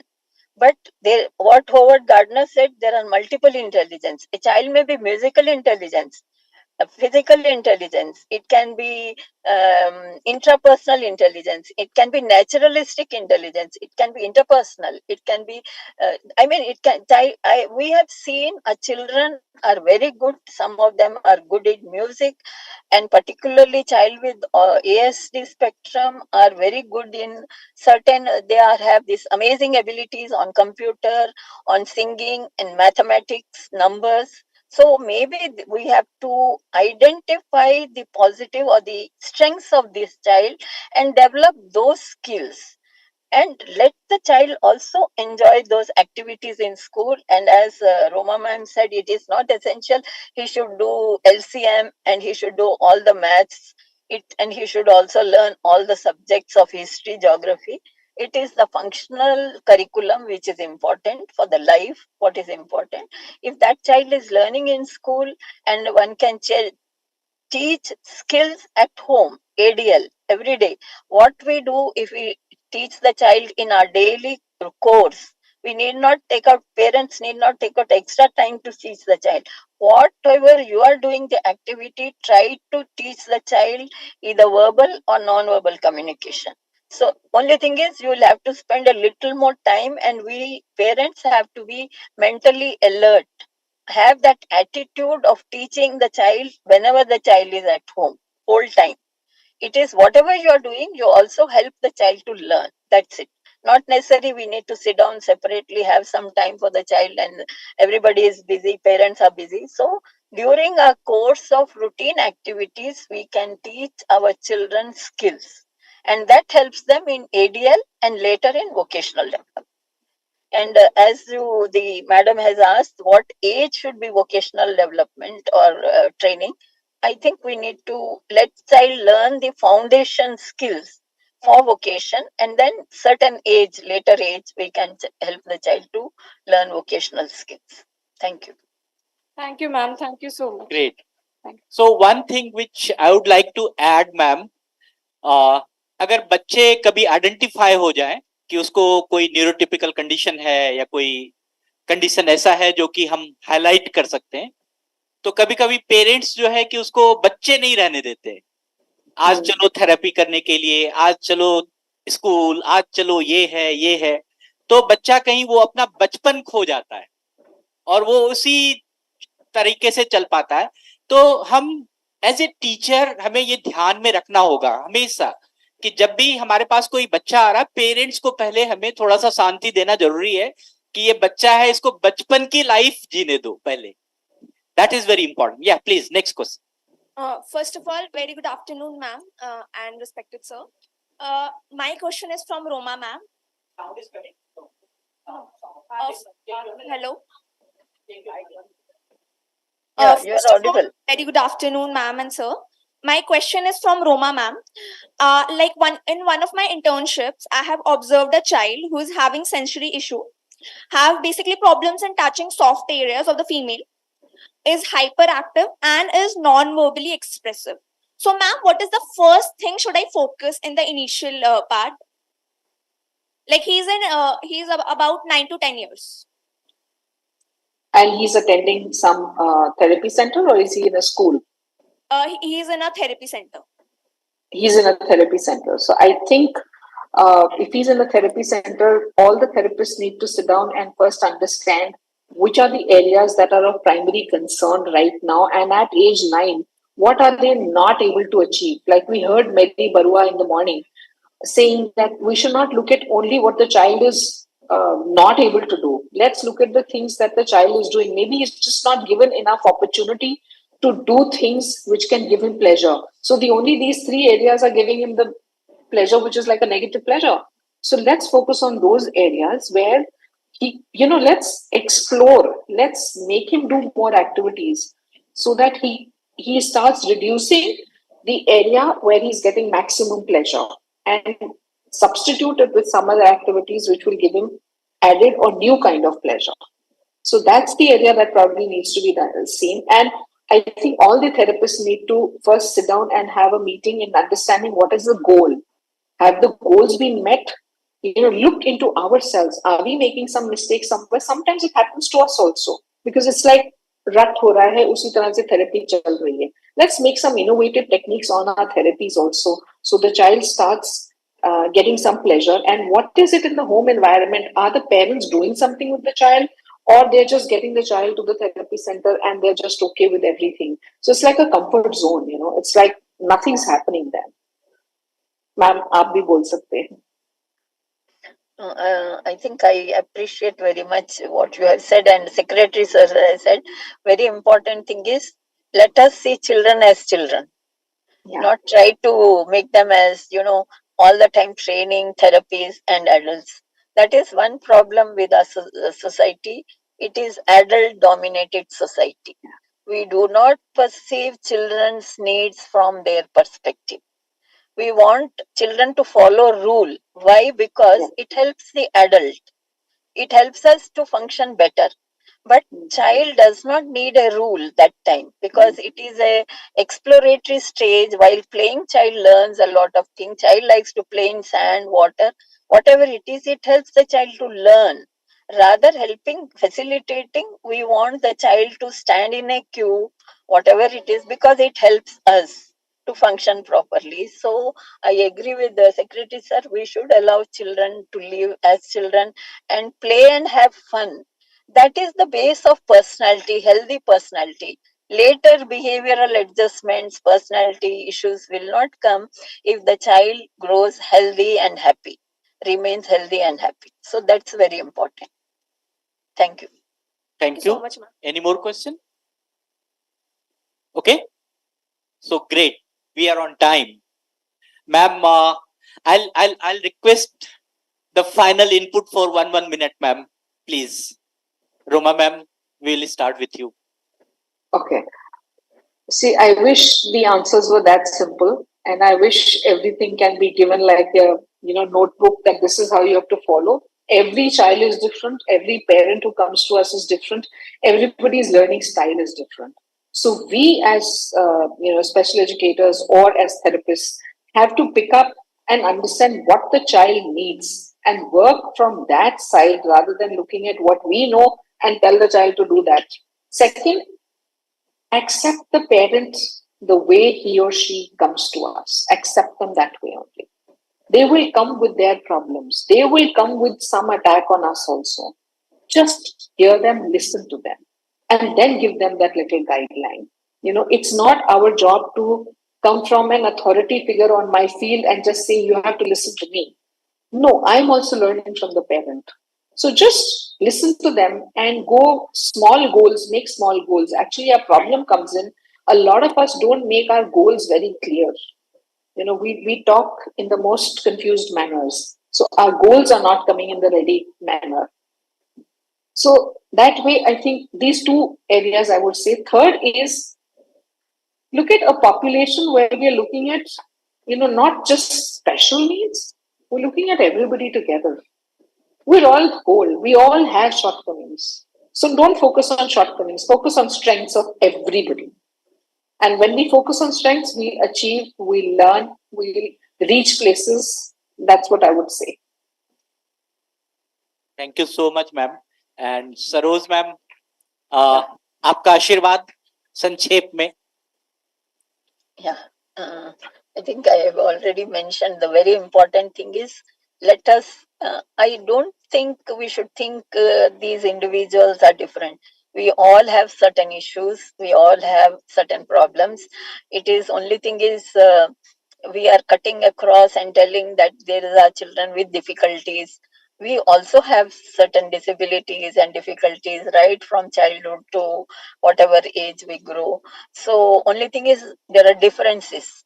The base of psychology is there are individual differences, and we, if we all respect individual differences, there will be no issues in the society. And again, I wish to focus that children should be seen as children. Let us allow them to live as children, have fun.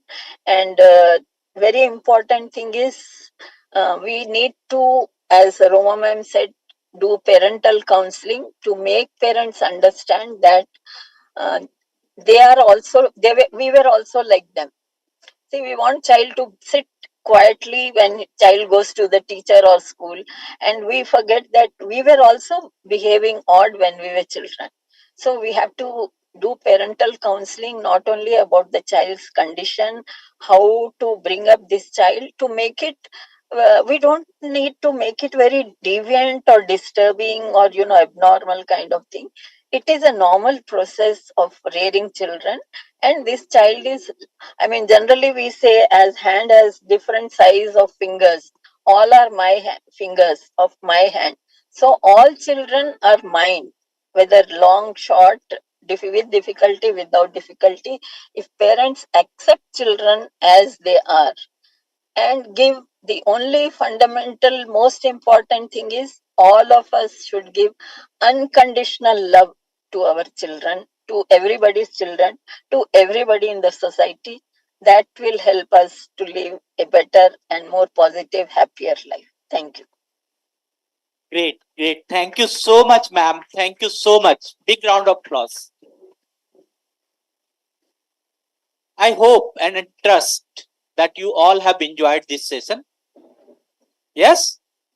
Jor se? Very good. So, in the takeaway from Saroj Arya ma'am is very clear that each and every behavior which is very much directed to how you present your attitude. अगर आप कोई भी behavior कर रहे हो तो वो आपका attitude present हो रहा है. And that also lead to your self concept and self identity. So think about the bigger perspective कि सिर्फ हम प्रॉब्लम बिहेवियर और इस तरह के उसमें पर्सपेक्टिव में ना जाए, हम एक बड़े पर्सपेक्टिव में बिहेवियर को सोचें कि वो हमारे एटीट्यूड, हमारा सेल्फ कॉन्सेप्ट और हमारे सेल्फ आइडेंटिटी को लीड करता है. वेरएज अगर हम बात करें आज रोमा कुमार मैम के बारे में, बहुत ही अच्छा है, एक बहुत अच्छा चीज आप लेकर जा सकते हो यहां से. जब भी हम बिहेवियर के बारे में बात करते हैं, व्हाट वर्सेस व्हाई, क्या वर्सेस क्यों, ये प्रश्न पूछो अगर आपको कभी भी कोई बिहेवियर के बारे में बातचीत हो. And in whole session it was very much went towards the PCP, the person centered planning. So we need to understand कि उस बच्चे के लिए उस व्यक्ति से पूछो, उस बच्चे से पूछो कि उसकी क्या जरूरत है, उसको हम क्या चीज चाहिए. So that may lead to the very good PCP you can make for the behavioral change. And even one page profile is very much enough. एक बड़ा अच्छा प्रोफाइल अगर आप बिहेवियर का प्रोफाइल बनाए, Saroj Arya ma'am was taking about that lead कि अगर आप उस प्रोफाइल को रखें और उस प्रोफाइल को बार बार अगर आप उसको फॉलो अप करें तो उससे भी बहुत बड़ा चेंज हो सकता है. Also think about the routines of the child. जो भी क्वेश्चन आंसर्स हुए वो बहुत ही अच्छे क्वेश्चन आंसर्स हुए, उसमें बहुत सारी बातें निकल कर आई कि हम बच्चे को कैसे समझें, कब समझें कि ये बिहेवियर प्रॉब्लम दे रहा है, या फिर कब समझें कि इस बिहेवियर को इंटरवेंशन करना चाहिए, या फिर कब समझें कि हम इसका रिहैबिलिटेशन सोचें. So think about the routines of the child कि वो किस रूटीन में है, किस लाइफ के किस तरह से वो अपने जीवन को यापन कर रहा है. And also that is very important which I love. मेरे यहाँ एक वर्कशॉप है that is called make my choice. In Manovikas we do the workshop that is called make my choice. हमारे से हमारी कोई पसंद तो पूछो कि मुझे क्या चाहिए. So definitely while you deal with the behaviour must work on the like and dislike of the person कि उसको क्या पसंद है, क्या पसंद नहीं है. So thank you so much, ma'am, once again. And thank you, Jayanti Pujari ma'am, for giving us the opportunity. And thank you, everyone. Thank you, good audience and good persons who asked the questions. Thank you all. Thank you, Thank you, thank sir. you, ma'am. Thank you, sir. Saroj ma'am. Thank you. Thank you. Thank Roma you. ma'am, All, thank you. all these issues also you could join. We are very, very happy, and really your deliberation was highly enlightened and enriched to the student. Roma ma'am, thank you so much. You are always a pleasure to listen to you. And all our students and faculty, we wait to listen to you, ma'am. Thank you so much Thank for you. joining. Thank you. Thank you, ma'am. Thank you. Thank Thank Thank you. you, Jayanti. Thank you, Jayanti. Thank you, Thank you, sir. Saroj ma'am. Thank you, everyone. Thank you. Thank you. We are Alok also so nicely Alok moderated, and always Alok holds the audience, and for everything, anything you give, he manages and he holds the audience. And I can see though it is lunchtime, still then all the participants, they are alert because of the moderator. Thank you, Alok. Thank you so much.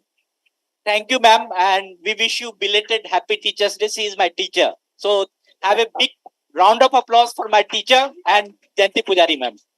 Thank you, sir. So we are extremely thankful for the distinguished panel and the moderator we had for such beautiful deliberations on behavioral assessment. Thank you.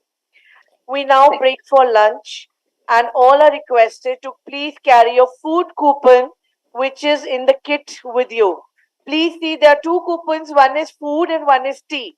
So for food, all the students are going to go straight. Our volunteers are there to assist you to the F3 foyer, straight. All the professionals are requested to join us on the right hand side in the foyer. Thank you. 210, all are requested to please get back and seated. Thank you so much. Have a nice lunch.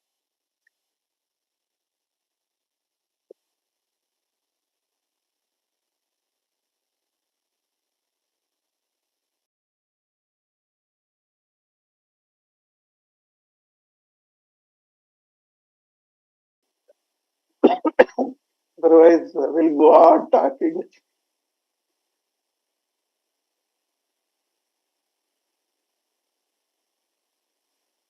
Sir, good afternoon. This is Jayanti Pujari, sir. Subbarao, sir. Good afternoon. Rangasai, sir. Good afternoon. Good afternoon, madam. Afternoon.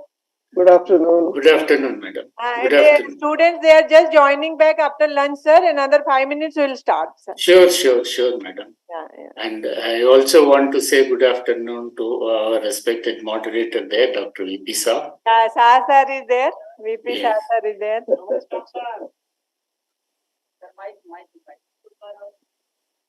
Subbarao, sir. Good afternoon. Very good afternoon. How are you?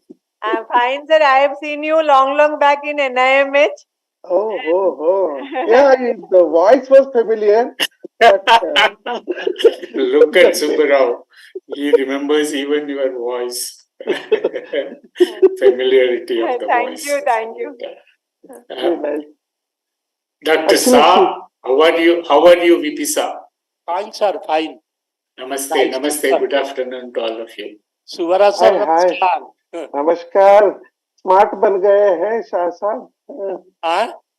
बहुत smart बन गए हैं sir. Of course, he has always been very productive also. Vakil, you were also involved, no, in that LPT test in Yes, sir. Delhi. Yes, sir, I'll be mentioning. Yes. I'm going to talk about it. Literally has managed NRC single-handedly. Correct. I remember that. True. Very nice. True. And in the middle of it, he also found time to do his PhD. That's what I was. I heard somebody informed me. One of the special educators from model school informed. And his daughter has done a master's in speech pathology and audiology. His son-in-law, Prasanna Hegde, is his son-in-law. Prasanna Hegde? Yes, or Bengaluru Prasanna? Oh. Yes. So in Bangalore only, sir.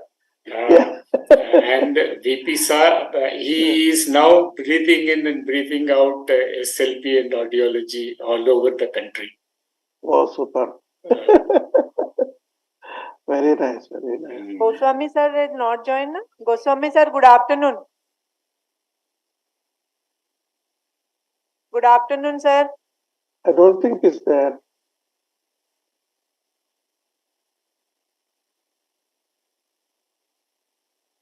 Join. I don't think so. It's No, not on he the is list. not there. He is not No. there. Did he agree, madam, that he will be there? Don't think so.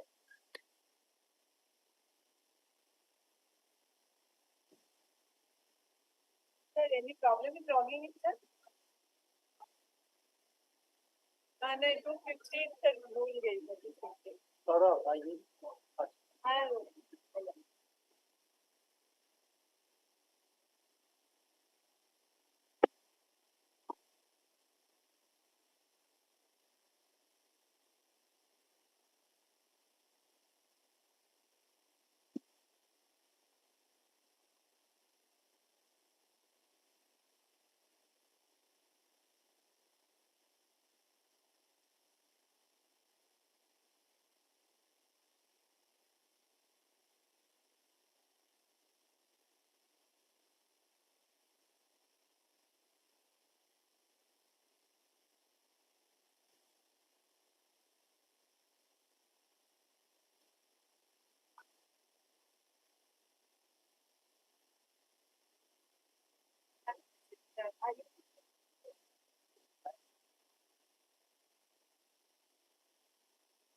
Seminar, sir, I'm just kindly correct it. No worries, sir. If it is wrong, my is wrong.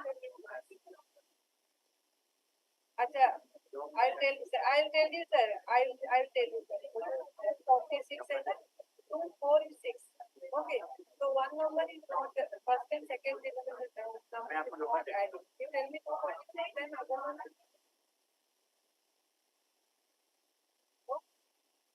Because sir.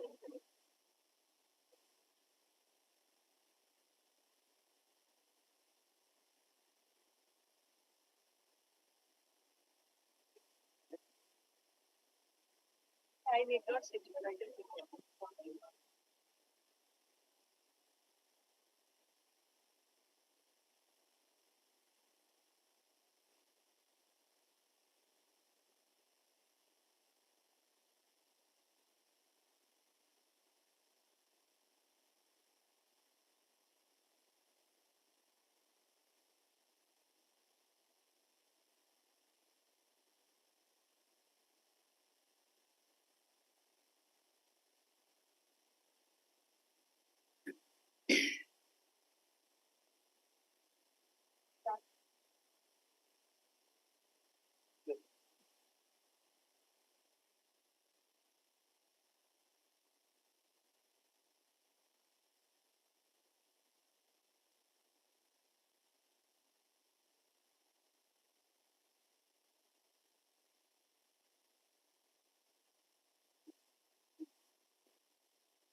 Participants, please settle down.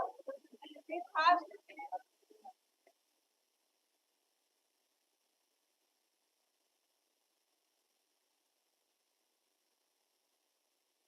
जी नमस्कार sir जी join कर लीजिए हाँ हाँ हाँ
Sir, good afternoon. Very good afternoon, Professor Goswami. Good you joined. Thank you, sir. I'm sorry. I thought it is at 2:30. Because that's what the time was there. So I was under that impression. Please settle down faster. तो lunch ज्यादा खा लिया क्या time है वो? Students, can you hear me? Students, am I audible to everyone? Goswami ji, with your Please maintain silence presence and settle down faster. Subbarau's presence, I think I am far more relaxed now. A lot is taken care. Shall we start? Okay. So a very warm good afternoon to all the dignitaries on the dais, all the speakers who have been connected with this session, and all the students who are here to get insightful knowledge and information about the assessment in the field of special education. Today in the morning, we paid our tribute to the renowned educationist, our beloved father of special education, Professor P. Jayachandran sir. And then we had a very beautiful combination of two different panel discussions. First one was for the educational assessment, and later we enjoyed listening the eminent speakers pertaining to the behavioral assessment. And students, we are very, very much fortunate that we have distinct eminent speakers from the different parts of India, and all of them have been connected here. And very soon we are going to know more about the linguistic assessment, how we do it, what are the parameters, what are the things we have to be very much well versed. All these things are going to be discussed in this session. I hope you will enjoy this session with patience and with silence. So before I share the formal introduction to all the eminent speakers, including the moderator of this session, Dr. V.P. Shah sir, let me tell you, we have one more relation. Both of us are Guru Bhais. Actually, both of us are from the alumni from the same institute, All India Institute of Speech and Hearing, Mysore. And very proudly, I'm going to say that Professor S.P. Goswami sir is also here, who is professor at All India Institute of Speech and Hearing, Mysore. He is also going to share his experience, his thoughts about the linguistic assessment. Dr. V.P. Shah sir is a former director, AYJ and ISSD, Noida. He is a distinguished and highly experienced teacher, educator, and disability rehabilitation professional who has dedicated several years of his service to the development and empowerment of individuals with disabilities. Sir has trained and guided several scholars and completed projects funded by reputed national and international agencies. Sir has chaired several sessions in national and international conferences and contributed enriching articles in journals, books, and newspapers. Sir will be the moderator for this third session of the day. Then we have Professor R. Rangasai sir. He has a rich experience in the field of hearing impairment and speech language pathology. He is currently working as Director, Technical and Professor, Dr. S.R. Chandrasekhar Institute of Speech and Hearing, Bengaluru, India, and has formerly worked in AYJ NIHS. He had published over 50 articles and chaired sessions in national and international seminars. We have Dr. S.P. Goswami sir also with us.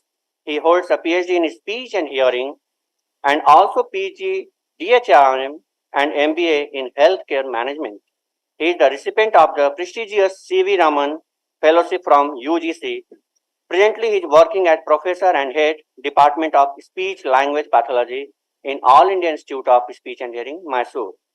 He has more than 22 years of academic, clinical, research and administrative experience. We have Dr. T.S. Subbarao sir also with us. He is currently serving as a visiting professor in the Department of Speech Language Pathology, M.V. Shetty College. He is a highly experienced rehabilitation professional who has worked and contributed a lot for this field. He previously served as senior lecturer in NIMH and is the author of the famous book Manual on Developing Communications in Mentally Retarded Persons, published by NIMH. He is ex-director at AYJ NISSD also, and distinguished visiting professor at YMR Foundation and Deemed University, Pondicherry. Sir had published numerous articles, books, chapters, training manuals, and resource materials for the individuals with disabilities, their families, teachers, and trainers. So, students, we have this August gathering with us, and we are going to listen a lot from the experts. Now, I request Dr. Yes. Sorry, by mistake, wrong designation I uttered here. Professor R. Rangasai sir is ex-director at AYJ NISSD and distinguished visiting professor at YMR Foundation and Deemed University, Pondicherry. So now I request you, sir, to overtake this session. Thank you, sir, Saurabh ji. Good afternoon. जोर से बोलिए. So, in the morning, we have two sessions. One is educational assessment, second is behavioral assessment. Eminent personality, so nicely they have delivered their lectures. And this is the third session afternoon after lunch, in which there are three big people in the field of language pathology, language assessment. And Saurabh ji has told about them. And I'll tell you, this educational assessment and behavioral assessment is incomplete without language assessment. And morning session, they have educational assessment, behavioral assessment. So many times they have referred communication, language, speech, you might have observed. And those things will be talked in detail by our eminent personality in the field of language assessment. And Rangasai sir, he was my sir, director of, when I was also there, NIHH.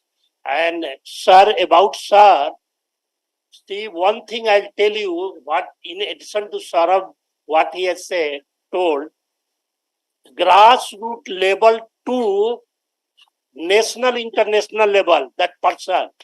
Grassroots level, I'll tell you one example. RRTC, you may not be knowing, sir, they are the students of special education. They are doing D.Ed, B.Ed, and they are fresh also, newly admitted, and they are from the field of hearing impairment, intellectual disability, learning disability, autism. So they are mixed of everything. And this language assessment is very much important. Any field you take, either you are doing ID, ASD, HIE, SLD, so it will be much more useful for your educational behavioral management, knowing the language assessment. Sir, Bal Vidyalaya, 40 years back, I have visited on educational tour with the help of, with his technical support. Bal Vidyalaya, deaf children, that time nothing was there, only body level hearing aid. And I have seen with my eyes, children are talking like normal children. And sir was that time in RRTC. And madam was there and he had designed all the program. Sir has also designed for teachers, early intervention manual, language, linguistic skill, cognitive skill, motor skills, auditory skill. Under his guidance, it is already prepared. So he will be talking much more thing. And about Subbarao sir, Hindi ke, he is from Karnataka. Hindi के master है ये. हिंदी में भी sir कुछ बोलना पड़ेगा आपको. यहाँ पर बहुत सारे हिंदी के हैं. और sir has written so many books. He was in NIMH, then CRC, and हंसते रहते हैं हमेशा सर जी. इतना मेरा प्रेमचंद बोला कि सर जी ऐसा आदमी अब देखा ही नहीं. तो मैं क्या बोलूं. और sir has written activity book for intellectual, autism, language development, then communication, manual of communication skills, so many things. he was the principal. Now he is a visiting faculty, and he was a NIMH. He was also faculty. And Goswami sir already has told he is a master of language pathology. He is HOD. Under him, so many people have done PhD. So many national, international fame person.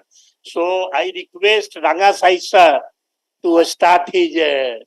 And I'll request you, sir, not because they are teachers, keeping and you are expert in telling them you have prepared so many things. With the point of view of teacher, language assessment in school, in a special school, in clinical setup, how teachers can do that, and it will be helpful. Thank you, sir. Thank you. Thank you so much for such an excellent introduction. I must first of all thank Dr. Jayanti Pujari for involving me.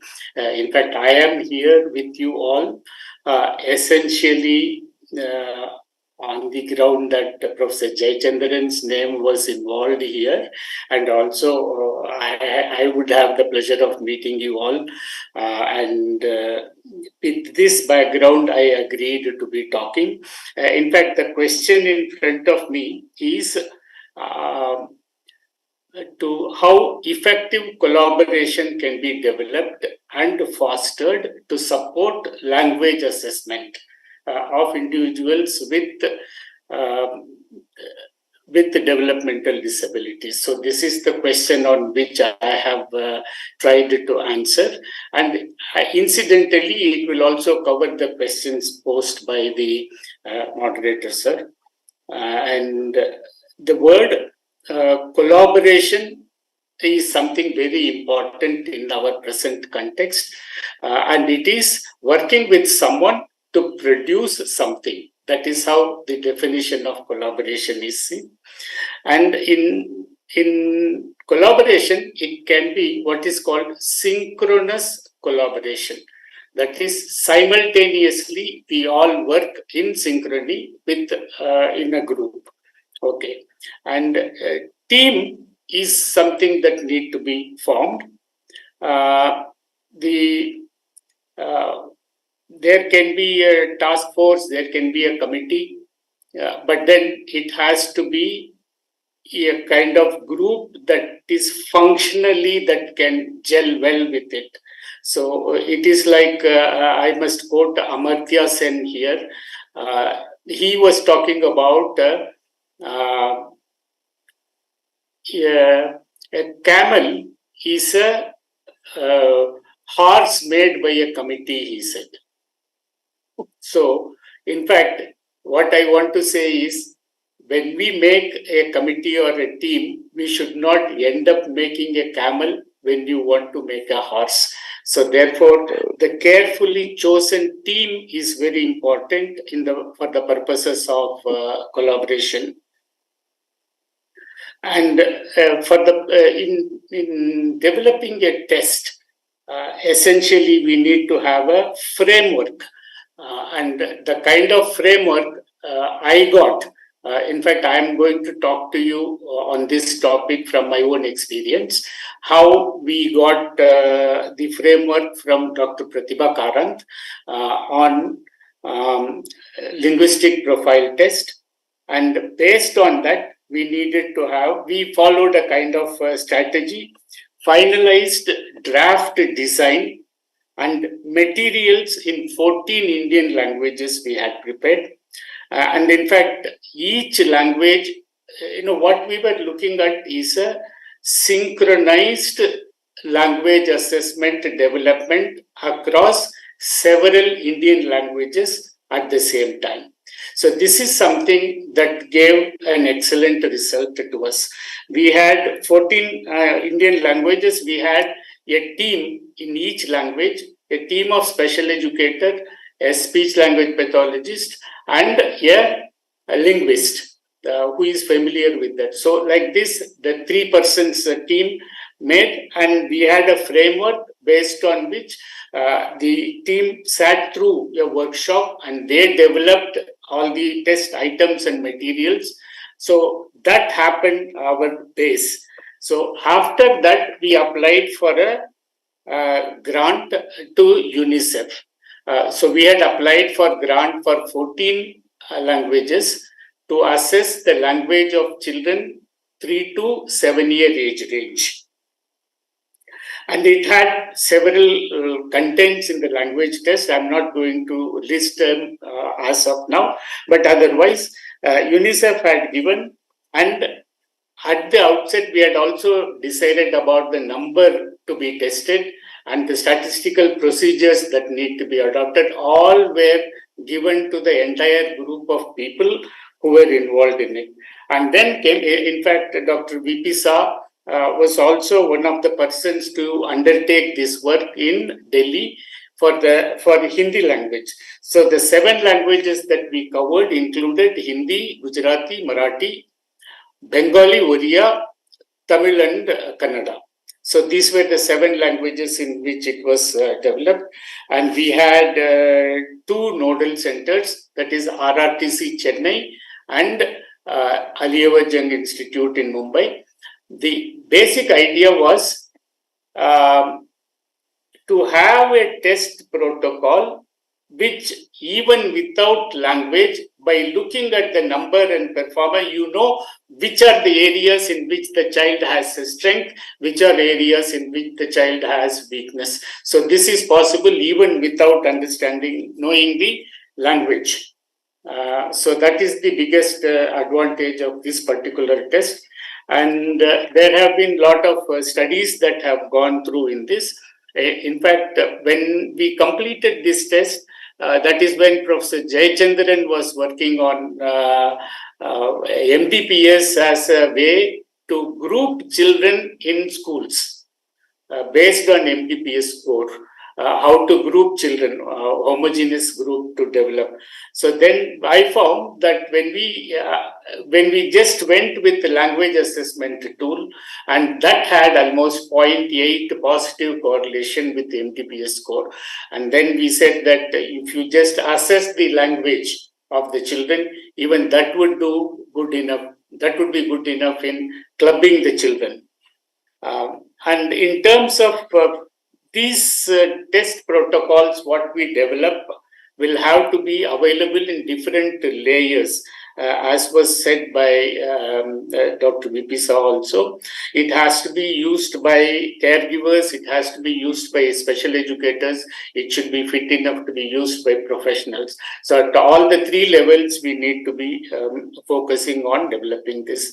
And fostering of such tests is a greater challenge in view of multitasked professionals. The professionals we have are all, they don't exclusively work on this only. So basically multitasking is something that comes in the way of fostering such developments. But I think as a country as a whole, we with this kind of resource will have to uniformly develop such language facilities across different languages and for usage. With this, I think I will stop. I will stop now on this. Thank you.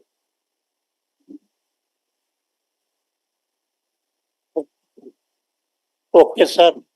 Later on, questions will be asked.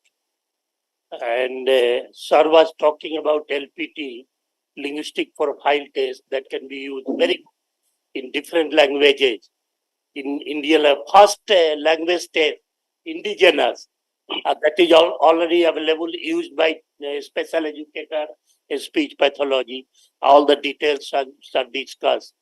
Now I request Subaraj sir to highlight the language assessment with respect to your experience, particularly with intellectual disability and SLD and autism. Okay, good evening to all. Namaste, sabko. Can you hear me? Yes, sir. I'm very happy to be associated with special education friends again after a long time. I have worked for many years with them and I have great respect for their work. Despite their limitations in the training on language issues, they do work on language. In fact, जो भी बच्चों के साथ काम करते हैं, disabled बच्चों के साथ, वो सब लैंग्वेज पे काम करते ही हैं।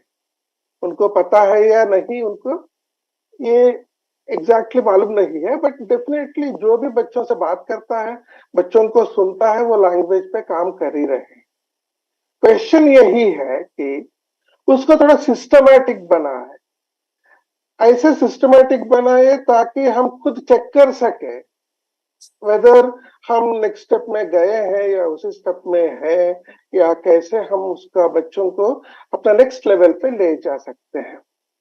2 पॉइंट्स मैं हाईलाइट करना चाहता हूं।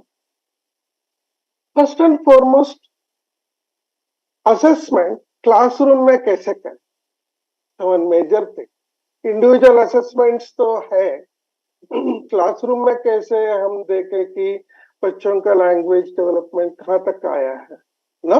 मेरा सजेशन ये है कि बेसिकली हम बच्चों के एक्सप्रेशन पे ध्यान देते हैं जनरली। उसमें हम 4 लेवल को हम आइडेंटिफाई करेंगे तो हमारा स्टार्टिंग काम इजी होगा। फॉर एग्जाम्पल, हम देखें कि नॉन वर्बल चिल्ड्रन कितने हैं, then we say that early word development level पे कौन है, फ्रेज लेवल पे कौन है, सेंटेंस लेवल पे कौन है, क्योंकि ये 4 अलग अलग लेवल्स का असेसमेंट का पहलू और डेप्थ और विस्तार ज्यादा होगा। But I think it's one of the good things is to see whether they are non verbal, word level, phrase level, or sentence level children.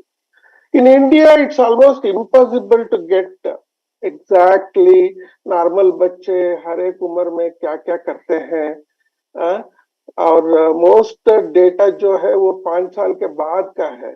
But जब तक स्कूल में बच्चा आए, either they are retarded children or intellectually disabled, autism और वगैरह, उनके developmental as तो almost 4 years से 5 years से ज्यादा होगा।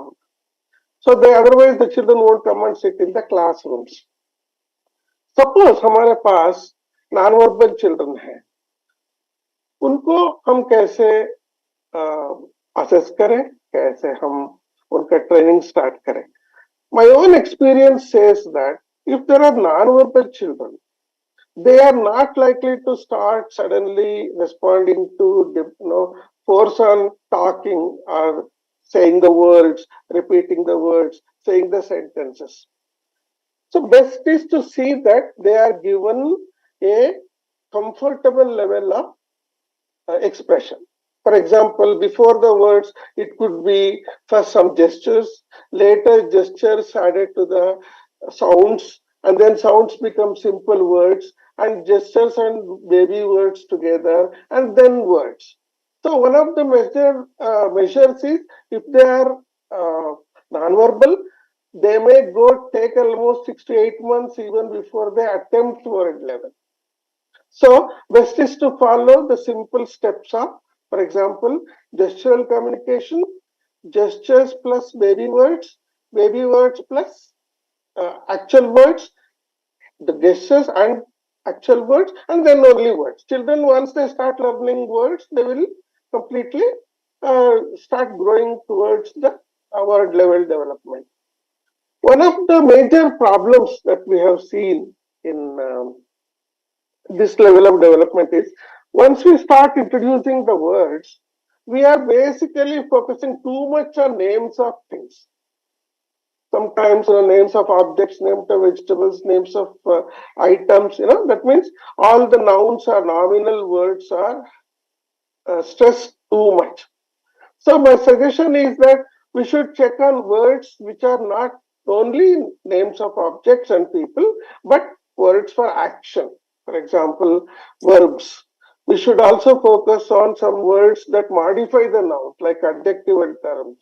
So some words which modify the verbs that are like adverbial terms. No? So the variety of the words, only 50% of our focus of the word should be on the nominals. Other 50% words better be in other aspects. This also fits into much data that has come on language development in children. The second point I want to stress is that whenever we talk to children as a part of assessment or if intervention, we should as much as possible talk to them about here and now. This is a formula we can adapt easily. Here and now. For example, suppose you ask the children what happened at home, what did you eat at home, what happened yesterday. So the children are very, probably are not ready cognitively or socially to talk about past events or past experiences. So most important is to continue to talk on here and now. What is happening now? That means the experiences the children are going to go through. The experience that they are going through, for that words will help them a lot. So I think with these points I will stop, and later we will see if there are some comments on that or questions. Yeah. Okay. Because Goswami sir has some appointment, I request Goswami sir to highlight about language assessment. Okay. Sir, you had asked me two questions. One about key indicators, another about language assessment. ठीक है ना sir? Yes. So you want me to cover both? Yes. Oh, perfect. Thank you very much. My apologies because I had an appointment at 3:30. I'm so sorry. Sir, you had asked about key indicators for identifying language disorders among children with developmental disabilities. That was one. So I have divided. मैंने इसको दो भाग में divide किया है. एक तो Subbarao sir ने complete कर दिया कि that what you can do when the children are in the school when they come. पर आपने key indicator इसको एक भी कर सकते. Another one perspective which I am putting is before the baby comes to the school, what can we do? Because developmental it is from 0 onwards. So if you look into from that angle, so I would divide into two: one before schooling, and another which you can put into after coming to school. जो चीज common दोनों में एक before या after schooling में, या हमारे पास बहुत सारे टूल भी हैं, बहुत सारी चीजें भी हैं, आजकल मीडिया है, आजकल टेक्नोलॉजी, परंतु सबसे पहले जो इम्पोर्टेंट चीज जो है हमारा जो अप्रोच और एटीट्यूड जो है बच्चे को देखने का, समझने का, वो बदलना पड़ेगा. तो जो समझना सोच जो बच्चे को हमको देखना पड़ेगा कि बच्चा जब स्कूल से पहले आता है तो उसमें क्या होता है कि आप अगर देखोगे या आप बच्चे को अगर जब देखते हैं तो आप बता सकते हैं कि एक हम यूज वर्ड करते हैं इंस्टिंक्ट, कि आप अपने इंस्टिंक्ट के ऊपर विश्वास कीजिए. कि आपको अगर लगता है, जैसे मदर को लगता है या टीचर को लगता है कि इंस्टिंक्ट है कि बच्चा को कुछ गड़बड़ है, okay, that is the first, जिसको हम कहते हैं कि that's the best clinician. Mother is the best clinician, followed by you can say father, grandfather and grandparents. उनका जो इंस्टिंक्ट अगर कहता है कि बच्चा बोल नहीं रहा है, एक्टिविटी कम कर रहा है, सुन कम रहा है, चल कम रहा है, तो वो इंस्टिंक्ट है. और माँ का जो इंस्टिंक्ट है वो सबसे स्ट्रॉन्ग इंस्टिंक्ट. उसी पैरेलल माँ के इंस्टिंक्ट होता है टीचर का इंस्टिंक्ट. बिकॉज बच्चे जब टीचर स्कूल के अंदर जब देखते हैं, 2 या 3 बार देखें या 3-4 बार देखेंगे, तो उनको लगता है कि ये बच्चा जो है थोड़ा सा डिफरेंट है, राइट. वो डिफरेंट जब आप करते हो, आप कंपेयर करोगे अपने पीयर ग्रुप के साथ. तो आप जब पीयर ग्रुप के साथ कोई बच्चे को कंपेयर करते हो तो automatically you will come to know कि ये बच्चे का जो कम्युनिकेशन है, ये बच्चे की जो समझ है, ये बच्चे की जो बोली है, वो थोड़ा कम है.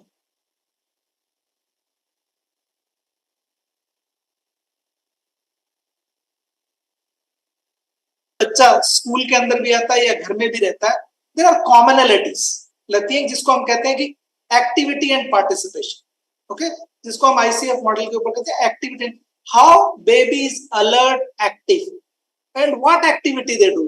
Is the baby smile, is the baby cry, okay, या कोई बुलाता है, जैसे सर ने बोला नाउन एंड ऑल, कोई बुलाता है, पूछता है, रेस्पॉन्ड करता है, स्माइल करता है, समझता है.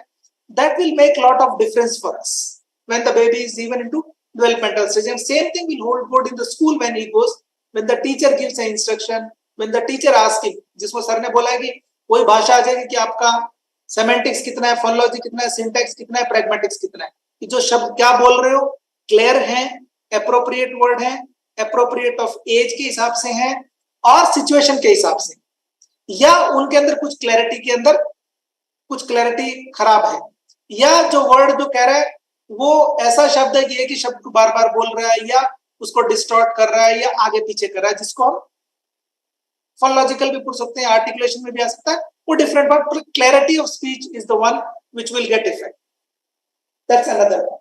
और तीसरी बात, एक जो आजकल नई जो चीज आ रही है, जो बच्चों के अंदर आ रही है, वो एक फीडिंग का भी आप ध्यान रखिए, क्योंकि हम बच्चों को इंडिकेटर के अंदर जब कहते हैं कि फीडिंग प्रॉब्लम भी बच्चों के अंदर हो रही है, उस फीडिंग के कारण से बच्चों को मैल नरिश्ड हो सकते हैं। So feeding can be there both when the baby is, whether the baby could drink milk, okay, breast feeding था या नहीं था या क्या था, दैट वी नीड टू, और स्कूल के अंदर in case if the baby is eating is the food what he is, whether उसको कोई खाने में तकलीफ आ रही है, वोमिटिंग आ रही है या कोई, in the sense you just look for certain behaviours, या बच्चा अवॉइड कर रहा है खाने के लिए, because that itself is an indicator that kid is a malnourished, he does not enjoy it.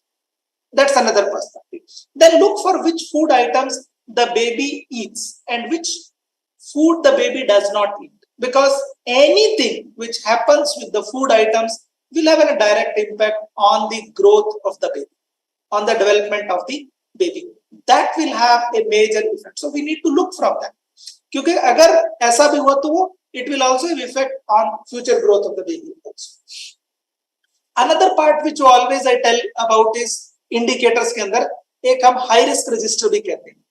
तो मेरे ख्याल में अगर आप एजुकेशनल असेसमेंट में हो, अगर आपके पास हाई रिस्क रजिस्टर, वो 12 क्वेश्चंस अगर हैं, आप वो पूछ सको पेरेंट्स को भी कि अगर बच्चे का कोई ब्लड क्या कहते हो मैरिज जो रिलेशनशिप में हुई है, डिलेड बर्थ कराई हुई है, बर्थ वेट कम था, या बच्चा कहीं से गिरा, या बहुत सी बार आजकल जो एक नई बीमारी आ रही है कि बच्चे को कोई फिट्स है या फॉल हुआ है, प्लस इन्हीं के बाद में 2 चीजें और आती है इन बच्चों के साथ में कि जब आप कहते हो लर्निंग के साथ, कई बार क्या होता है इमोशनल पर्सपेक्टिव की फैमिली फॉल आउट हुआ है, ओके, बहुत सारे आजकल आते हैं single mother, single parent, okay, family fall out हुआ है, in case if it is there, definitely that baby will have an issues in communication, क्योंकि there can be a stress on the baby, there can be emotional outbursts can be there, and which is quite common now thanks to our technology. So as the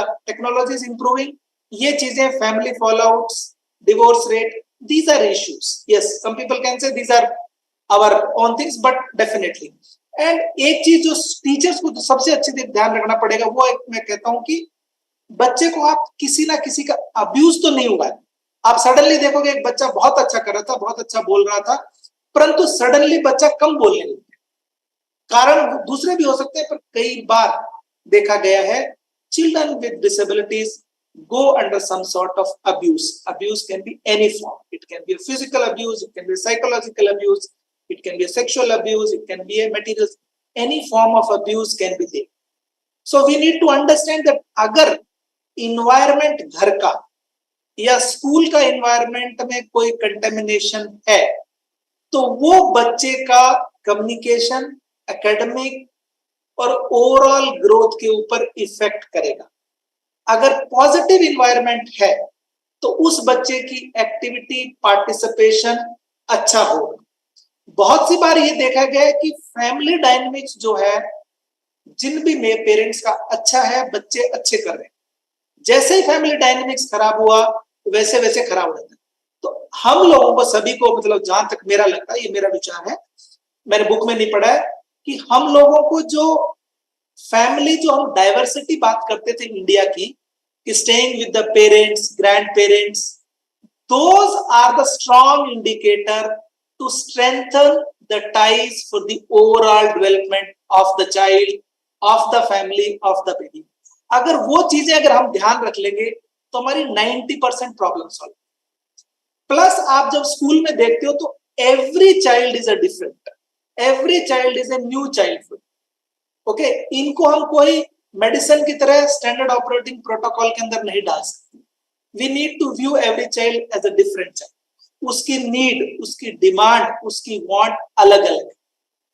आप उन सबको oranges and apples को साथ में नहीं रख सकते, specially when you are dealing with children with developmental disabilities. Look for कि कोई बच्चे को हेल्थ इश्यूज तो नहीं है।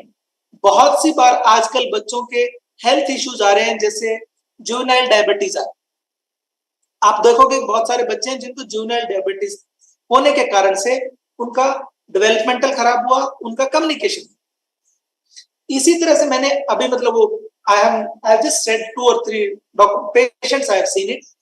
कई बार क्या होता है कि फैमिली डायनामिक्स के अंदर if you look into parents और the mother has got, mother और father both alcohol syndromes, okay, drugs, ठीक है, हम उन चीजों को देख नहीं पा रहे हैं, पर कई बार as a academician, as a teacher, we need to make it known. I am not saying all will be there. अगर एक बच्चे का भी अगर हम आइडेंटिफाई करते हैं तो हम लोगों को आइडेंटिफाई करना पड़ेगा। इसी हिसाब से कई बार क्या हो जाता है कि जो बच्चे जो हैं, कई बार आजकल जो आ रहा है जैसे IVF, IUF से जो जा रहे हैं, उसके अंदर एक नई चीज आई है कि some because they use more of drugs and as a consequence अभी जो नया बता रहे हैं कि there is some sort of called as hyper oval stimulation. And hyper oval stimulation के कारण भी mother, I know certain cases which mother had got stroke, और उनका इंपैक्ट बच्चों के ऊपर भी आ रहा है। एक इंपॉर्टेंट चीज वो आप स्कूल में देखते हो कि हम एक्सेसिबिलिटी कहते हैं, किसी भी तरह का बच्चे को फॉल्स नहीं होना चाहिए। अगर बच्चा कोई हाइट से गिरता है, सिर से गिरता है, be careful about that. One more thing which we need to do is we need to look into normalcy of sensory integration. हम आजकल बात करते हैं, but I think it is very important for us to have a naturalness, कि natural school में जाते हैं, आते हैं, खेलते हैं, that needs to be taken careful. That's my perspective. Yes, sir ने बोला है कि there are tools I can tell you about in another perspective also. And when can I just finish the language assessment sir? I can just finish in 5 minutes. Ma'am can I? Ma'am जब and I have been telling about कि जब आप एक, I think parents को एक ये भी एक बता दीजिए कि आपको जब इंस्टेंट हो, कोई दिक्कत हो, तो आप एक बार असेसमेंट जरूर करवा लीजिए किसी भी स्पीच लैंग्वेज पैथोलॉजिस्ट, ऑडियोलॉजिस्ट से, और उस असेसमेंट की जो कॉस्ट है, आपका प्रीपेड जो कॉल होता है 400 रुपए का, उससे भी कम है। Okay, so you can just think that the cost is less than that. So उससे क्या होगा, you are identifying the child early and you are also identifying that this baby does not have a disability. Okay, मैंने दूसरा dialogue नहीं use किया क्योंकि एक मैंने कई बार दूसरा किया था कि बच्चे का असेसमेंट जो होता है आपका ब्यूटी पार्लर की कॉस्ट से भी कम है, पर मैं बताऊंगा कि आपका कॉस्ट जो इन्वॉल्व होगा वो प्रीपेड जो चार्ज है उससे भी कम है। एक बार करवा लीजिए, कुछ नहीं होगा। And I think invariably we should say that all kids who are born should be screened, कुछ नहीं होगा एक बार, okay, because it's not a invasive। अब मैं जब तक बात कर रहा था असेसमेंट की, असेसमेंट जो होता है वो बच्चों में मैंने इसको 2-3 चीजों में कहा है कि हमको एक चीज करना पड़ेगा कि जो आजकल जो ट्रेंड आ रहा है कि जो मदर कंसीव करने से पहले का असेसमेंट, प्रेगनेंसी और बर्थ डिलीवरी के बाद। What we need to do now is, I think when we do learning and all, when we are talking all, I think we need to talk about mothers also. कि आप जब conceive करने से पहले या जब कंसीव हुआ है तो एक हैबिट छोड़नी पड़ेगी। आजकल आ रही है आपका टेक्नोलॉजी और mobile phone, social media and all. उसके कारण से बहुत सारे बच्चों का स्क्रीन टाइम बढ़ रहा है। बहुत सारे माँ बाप आके बोलते हैं कि ये बच्चा ऑटिज्म है, बच्चा बोलता नहीं है, बच्चा ये बिहेवियर प्रॉब्लम्स है, लर्न नहीं कर रहे। वो बच्चा लर्न क्या करेगा, वो जैसे महाभारत का चक्रव्यूह वाला ही बात है, right? What mother is saying, the baby will see all those things. So why can't, I think we need to look into that. We need to educate, we need to tell the parents, please, till the baby is 4 to 5 years, cut down the screen time. I think if we are looking for our kids that they should not have, we have to make it. Otherwise, screen time is going to, because all जो autism जो आ रहे हैं ना features, वो सारे वो कार्टूनों को देख देख के सारे बच्चे कार्टून बनते जा, because they look into all abnormal behaviors, whatever they do it, they follow that path. So we need to look from that angle, and as whoever the young parents are there, please think about. That's one perspective. Another perspective which we need to understand is that when the mother is carrying and during pregnancy, let them, that's what our elder people used to talk about. Read good books, pray, sleep well, eat well, which we are not doing nowadays. So look for that, whether there was any indicator in that also. That's a strong indicator for us. I think that Indianness has to come. I'm not a politician, but I'm trying to talk about the Indianness has to come, and that was our strong indicator. That was our strong strength. पर हम उससे अलग जा सकते हैं. इसके बाद में अगर आप कर सकते हैं कि बहुत सारे टेस्ट, जिसमें कहते हैं हम 3-4 टेस्ट है, वो फ्रीली अवेलेबल है. एक हम कहते हैं रिसेप्टिव एक्सप्रेसिव लैंग्वेज स्केल है, दूसरा हम कहते हैं 3 डायमेंशन लैंग्वेज असेसमेंट टूल है, एक जो आपने सुना होगा कि डॉक्टर कारंत का बहुत बड़ा टूल है कॉमडील असेसमेंट है, और एक हम जो कहते हैं ACSLC, that is assessment checklist for speech language skills. ये जो टूल्स हैं ये बेसिकली पेरेंट्स के ऊपर है कि आप पेरेंट्स से पूछ रहे हो कि बच्चा कंपैरेटिव कर रहे हैं कि इस एज से इस एज तक वेदर एक्सप्रेशन अच्छा है, रिसेप्शन अच्छा है, या कम्युनिकेशन या कॉग्निशन के अंदर भी कुछ खराबी है, या बच्चे को कोई भी सुनने के अंदर भी प्रॉब्लम. कई बार क्या होती है कि ऑडिटरी न्यूरोपैथी आई है कि बच्चा सुन तो सही रहा है पर समझ नहीं पा रहा है. बहुत सारे बच्चे आएंगे इसमें. So we need to learn from that. Then sir ने भी बोला है कि LPT is another strong tool which you can use it for a different age range. We have different tools and all, but I think more than the tools and all, I would always give naturalness, कि आपने natural में बच्चे को देखा, वो बच्चा दूसरे बच्चों के साथ कंपेयर करते हो तो कैसा उसका कम्युनिकेशन कैसा है. अगर कम्युनिकेशन पहले अच्छा था, खराब हुआ, तो इन्वायरमेंट में कुछ प्रॉब्लम हो सकती है या कोई हेल्थ रिलेटेड प्रॉब्लम हो सकती है. तो हम लोगों को इंडिविजुअली वी हैव टू सी. दूसरा ये भी देखना चाहिए कि माँ बाप का कम्युनिकेशन भी कैसा है, कि whether parents have been more talkative, less talkative, he or she will have one of the traits, right? We need to understand that part also. So हमको जो बच्चे को तो देखते हैं वो सिर्फ एक एंगल से मत देखिए, पूरे होलिस्टिक एंगल से देखिए, क्योंकि अगर बच्चा गोल अच्छा रहा है, उसकी एकेडमिक स्किल्स अच्छी होंगी, उसकी एकेडमिक स्किल्स जब अच्छी होंगी, उसकी प्रोडक्टिव स्किल्स अच्छी होंगी, उसका स्वाभिमान अच्छा. So we need to look from 360-degree angles, and we need to look from every angle. That's my perspective. Thank you. Thank you, Goswami sir. And Dr. Goswami, sir. Yes, sir. Subara sir. नहीं, just एक point था कि गोस्वामी साहब ने हमको technology से इतना डराया कि मैं पॉइंट करना नहीं करना जानता नहीं हूँ मैं. Main thing is for classroom learning, there are many small useful games for teaching language. These are freely available on internet.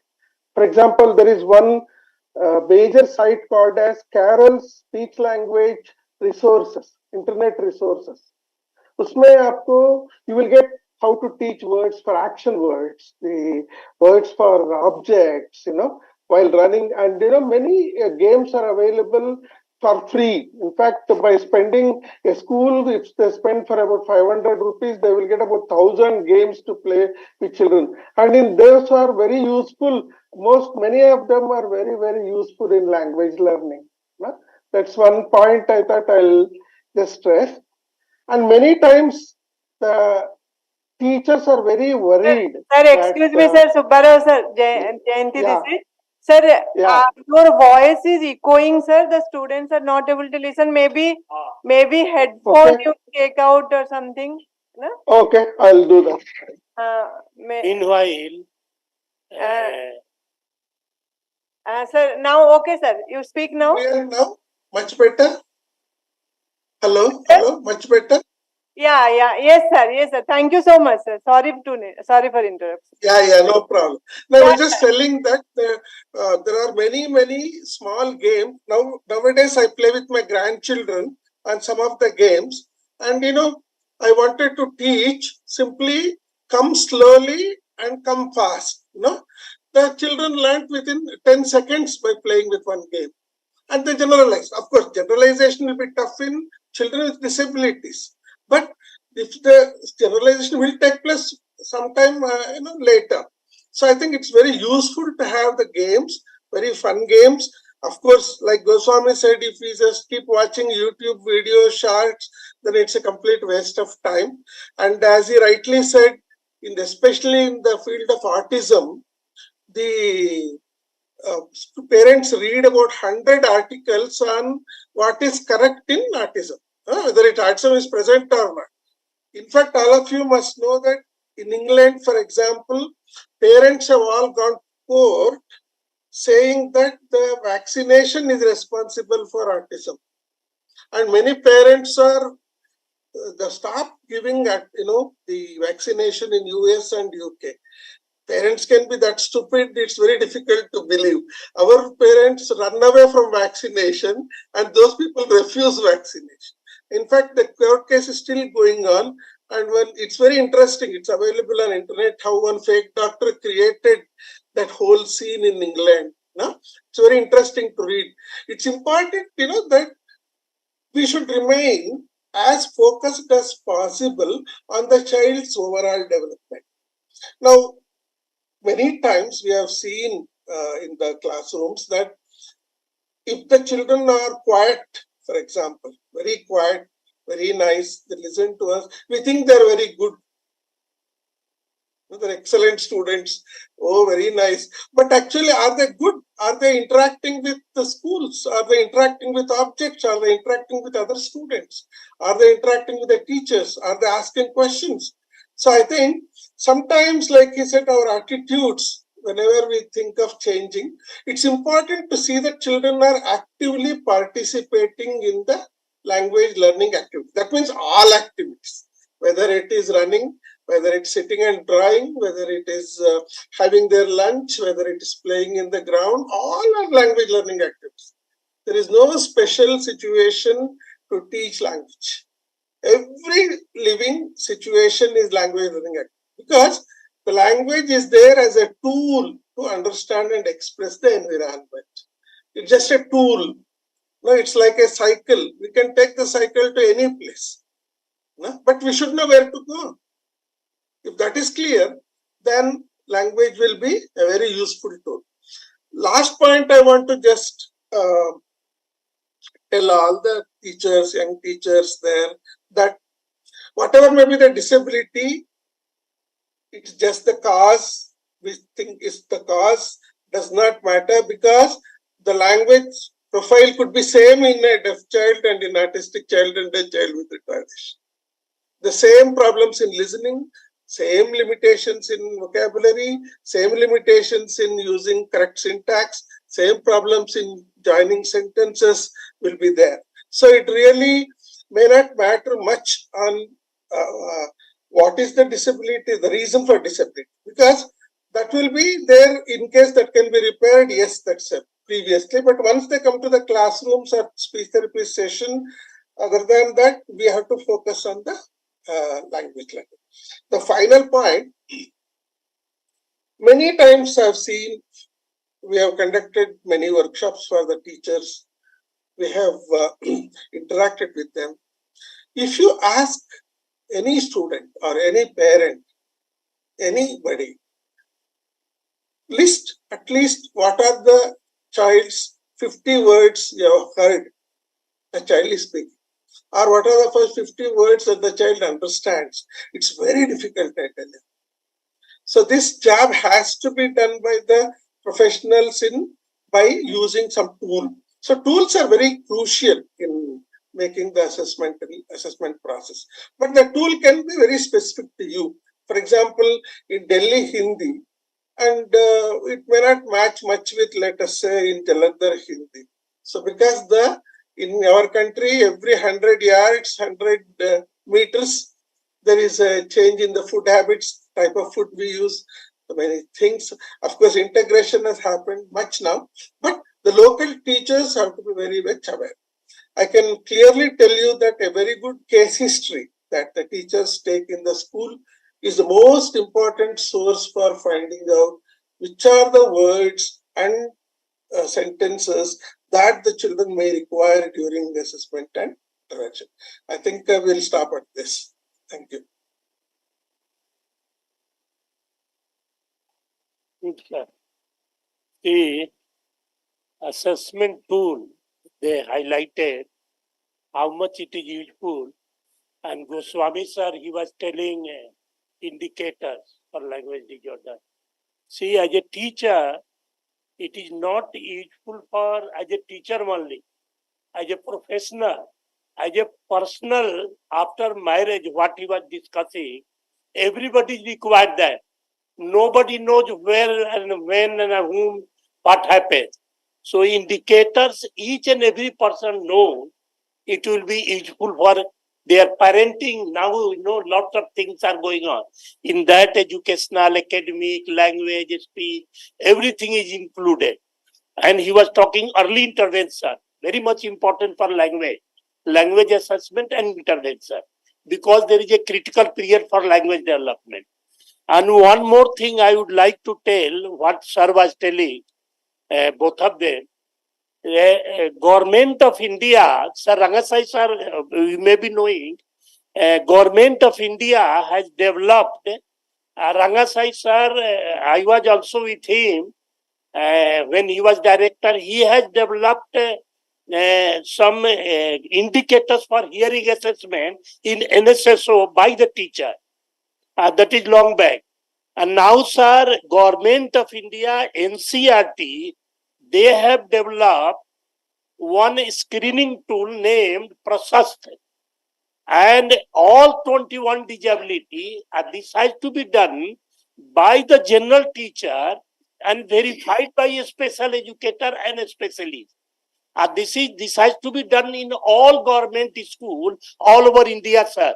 Okay. And it is a very nice thing. Even those general teachers, they do not know disability, they will be compelled to know. They will be oriented, they will be taught.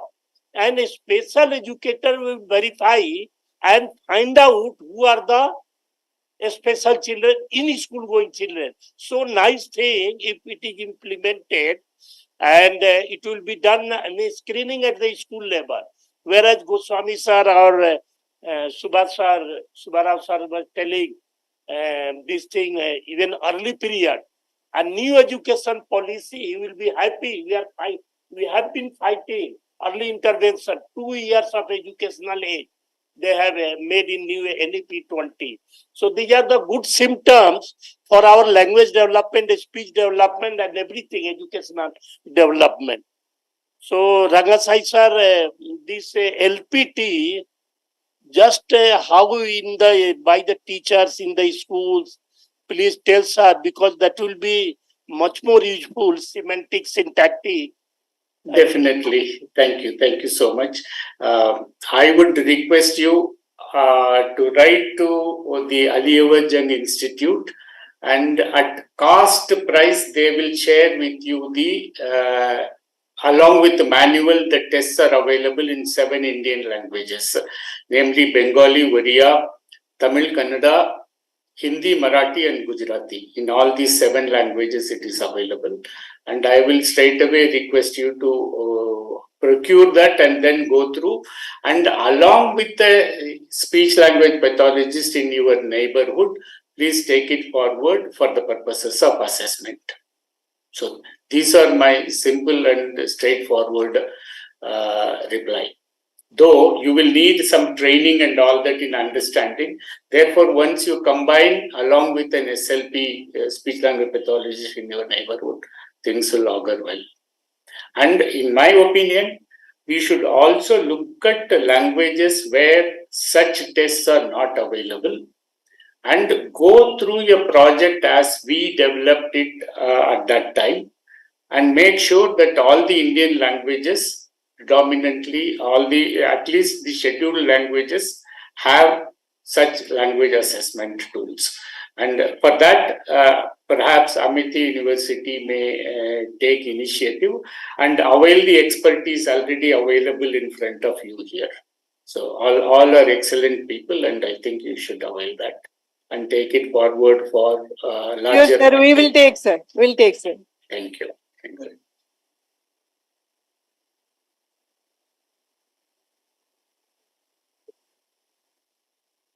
So now,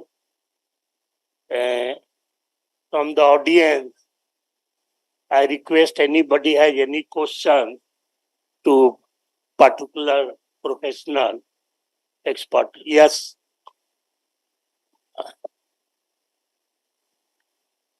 Sir, some questions all the audience they will be asking, and come one by one.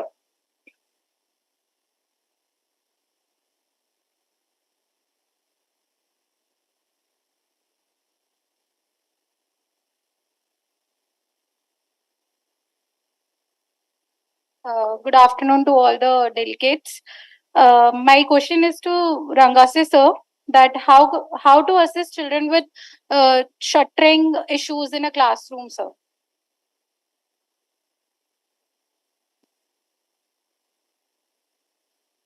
So you are not audible. Yes, I'm sorry. Perhaps Professor Goswami or Subbarao may give the answer. Professor Goswami, please. Yeah, thank you. Ma'am, you don't have to assess him.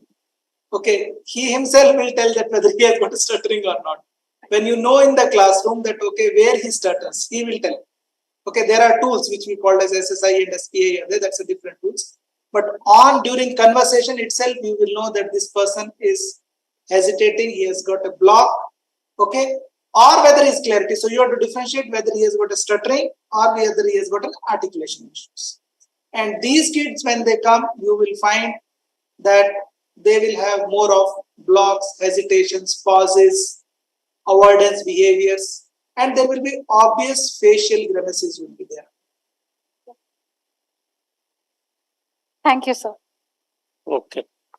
Next.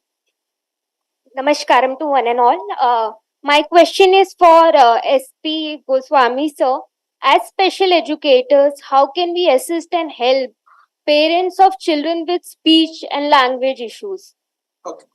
Ma'am, the best thing to, that's what I was telling, the best thing to tell the parents is be a natural parent. Okay. Be a natural parent. How do you communicate with other kid in case if he has that reason? Spend quality time with them. Okay. Spend quality time when I said in terms of communication with the child. Okay. Plus, what we need to do is what Sir Subbarao sir was saying, that there are certain things which are available on the net. But I would say, tell them in terms of use of toys. What toys to be used with them? There are certain toys of age-appropriate toys. Okay. Plus, read good books for them. Plus, I think the old story that we do is when kids used to go to bed, mothers or grandparents used to tell the stories. Keep telling them. Plus, have more of patience to them. When the child speaks, listen to them what he's trying to do. Encourage him. Do not discourage him that you said this is right or wrong. Encourage him as much as you can do. And yes, though it's a multilingual environment and all those things, but I still feel that try to communicate in your mother tongue, because that's what your DNA is made up of, and it will activate you. Plus, additionally, I have been always telling parents, have use of technology, but technology needs little careful that they should not get addicted to them. And especially parents, tell them what Subbarao sir also said, Professor Google, don't ask too many questions. Stop doing too much of window shopping. If someone they have consulted, have faith in that person, because they are wasting time and energy in that. And especially when they have, these people will say, I went to this neurologist, I went to this pediatricians. Look, people can go, but I think they need to have faith in trust on someone else. Effective communication, quality time, and being both active, making an activity for the child and being active, and making child to participate, and being participation is more important. That's what a natural is. Go out, talk. Nowadays, everyone is talking on face-to-face book, Instagrams. Talk to the child directly. Avoid machineries. Be with the mankind. That will help the child. In fact, there is evidence to show that 300 minutes of intense time spent with the baby per week that gives a good result. And many parents tend to take them to speech therapist and occupational therapist and other areas independently, different places. So without linking that with the outcome, so they would be going for 3 months and 6 months, but there will be no outcome at all, either be it speech therapy or for ADL training or whatever. So you will have to tell them to look for outcome, specific outcome. If I do this, what I will get. So this has to be said. And I also caution the parents on what is called commodification. So children and clients or persons with problem of any nature are seen as commodities. So we are at a point where we need to bring this to the forefront and bring in some cultural changes. Morning also we discussed about attitudes. So from that perspective, as well as not being victim of commodification. So these are 2-3 areas which also we need to focus. Thank you. Thank you, sir. Thank you, sir.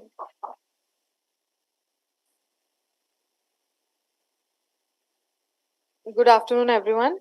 My question is from Subbu Rao, sir. Sir, I would like to know, how do we plan inclusive lesson plans for non-verbal children? You see, one of the tasks that we need to perform is we have to learn a little bit about what children do from about, let us say, 2 to 3 months of age till about 1.5 years in expressing themselves. Because 1.5 years around that, first words appear. Before that, they are non-verbal. Suppose a delayed development child is around age of 2.5 years and still non-verbal. That means the child has not come up to 1.5 years level. So, if there is a non-verbal child, one of the simple,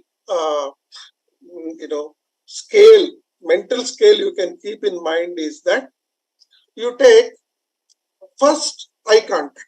Okay, eye contact, reaching out by hand, pointing. That is referential communication, pointing, and then along with that, depictive gestures like give, take, everything, and then depictive gestures plus sounds, that, then baby words, then the first word. So these are 6 steps we will have to take one by one to the child. For example, a child is simply looking at, let us say, ball, and wants the ball, but is looking at the ball. That time, that means he is doing eye contact. So next we can teach him to reach out for that ball. Give him reaching out experience and give the ball to him. Suppose a child is doing reaching out already. Okay, so every time he's getting up, going there near and touching. What you do is you ask the child, you hold the ball and ask him to point to the ball and then give it to them. No? Like that, we have to take them step by step towards it. One of the most important points is to take them step by step, because cognitively, that is the intellectually, their development is now slowly changing, linking cognition with language. Now all these are pre-linguistic behaviors, but these pre-linguistic behaviors are essential foundation for words that come later. You asked a very good question, because many teachers I know tell me, sir, don't tell me all this, just tell me how to get words out of children. So when they should do. So we can actually do this by simply asking children to repeat. Suppose you ask the children to repeat. I know several autistic children who can even tell the names of the drugs of that mother who is prescribing. I've known several children who can see a television program and repeat all their dialogues, but they do not know what it means. That means simply repeating is one thing, that is without knowing what is the purpose of communication. So if you have seen my journey, this manual on developing communication skills, you will see there are 7 major functions of communication. That is basically for basic requirements, then regulatory, all those important functions. So whether it is a gesture or a word or a sentence, they have to be purposeful or meaningful. Otherwise, what will happen is it will just become like you studying all the, I give you 5 questions and write answers to give you, and then you write all of them and get first class marks. Nah? It's possible, we can do it. But what does it matter? Nah? The moment you have written the answer, you have forgotten. It's not there. That's why we have to go through the course. Nah? Little or more, we learn something and we retain that. So simply expecting a child to reach things on his own is a mistake by us. We have to become, that is why it's called as intervention. Intervention means what? We come between the child and the learning. We encourage, we facilitate the language. We don't say that, your child, you are on your own. I will do whatever I have learned. Your concern is not my concern. No, we are actively intervening between the learning and the child. That's why speech language intervention, special education intervention we call. You don't see that it's special education teaching the child. Do you hear like that? We don't see that. Teaching speech, teaching language, we don't do. The teaching is different. Now here, in children with disability, we have to come in between the child and his difficulty in acquiring the skills that are required by his age. Now, final point in this is, sometimes, we get confused between what is the child's actual age, for example, that's chronological age, and his thinking age, that's a mental age, and his language age. We have to remember that language, that is speech language, is the highest acquisition of the human brain. That means it may not match the actual ability of the child in other areas, for example, in dressing, in eating, in all the MDPS scales, that 20 we have. The language may not match in that. So we have to have a lot of understanding with the child's difficulty in acquiring language. Sometimes I always ask this question to the students that we always interact with. Can you say the same thing in another language you don't know? For example, we say that this is pen. Can you say this in Kashmiri? Can you say it in Malayalam? Can you say this in Tamil? You have all the knowledge, but you cannot say because you don't know that language. That means the symbols of that language, that is the morphology, syntax, has to be acquired. And that acquisition will come with pre-linguistic developmental behavior. Suddenly it won't appear. So it has to be a systematic method. Sometimes we get confused between second language learning, like learning, let's say English, learning some other language, which is based on your first language. Remember, these children do not have any first language yet. They have to acquire the first language. And there are some very interesting developments in the field of the process of first language acquisition.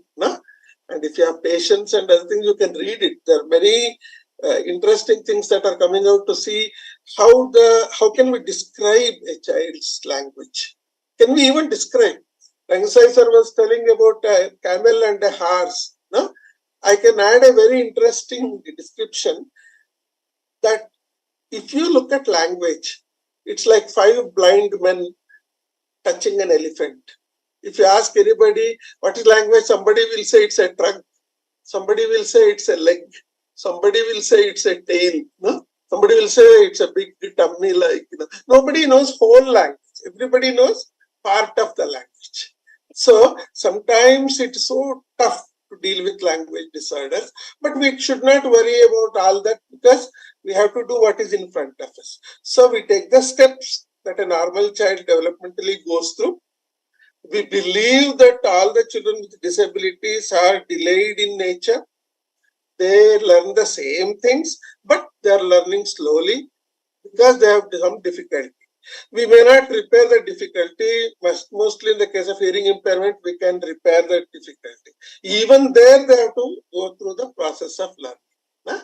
That's why speech pathology, special educators are so special and important for the field of development. Without us, those children may not develop much. So that is our importance. And with that confidence, we should plan. And I tell you, whatever you try to do is good. It's better than not doing anything. Huh? So we should not worry about much, but we should take action on that. Huh? Thank you. Thank you, sir.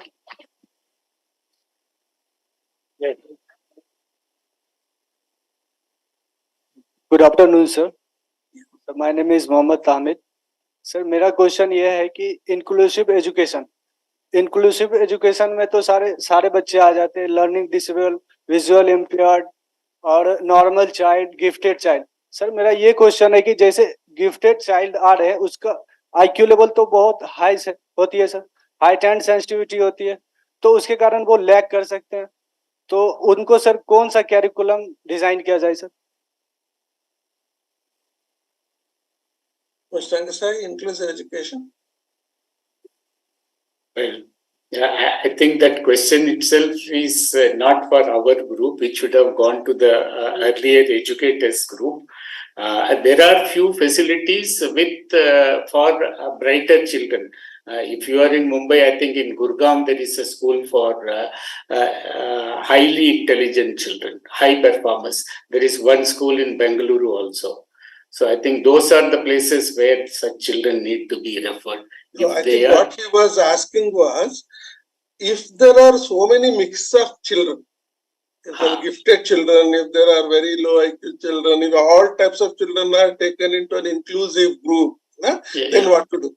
No, actually, the point with the highly intelligent child is very clear that he needs to be given separate input. But otherwise, I am always a favorite of multi-grade teaching. Karke ek approach is there. So in single teacher schools, they have been practicing multi-grade teaching, where one teacher will be there, will manage 2-3 different classes in the same class. One teacher will manage. So such approach will be very helpful for us in engaging children with special needs also. And you can always encourage family members or parents, somebody who can come and sit and provide additional support to these children in the absence of support teaching facilities availability or not available in the school. So I am a strong follower and believer of multi-grade teaching as a solution in providing help to children with special needs in inclusive schools. नहीं, मेरे आपका question मैं समझा. Even in normal schools, ना, जैसे अभी primary school में हो, अभी बच्चे अलग अलग लेवल के होते. Not all children are learning at the same speed, ना. So उसका घर में उनका ट्यूशन भी होता है, उनका पेरेंट्स होमवर्क भी करवाते हैं, ना, तो थप्पड़ भी देते हैं, चॉकलेट भी देते हैं. सो एफर्ट तो चलता है. अगर डिसेबिलिटी बच्चे इतने लोग एक स्कूल में या एक क्लास में आएंगे तो उस दिन आके हम सबको स्वीट्स बांटेंगे. प्रॉब्लम हमारा ये है कि ये लोग थेरेपी के लिए, स्पेशल एजुकेशन के लिए आते ही नहीं.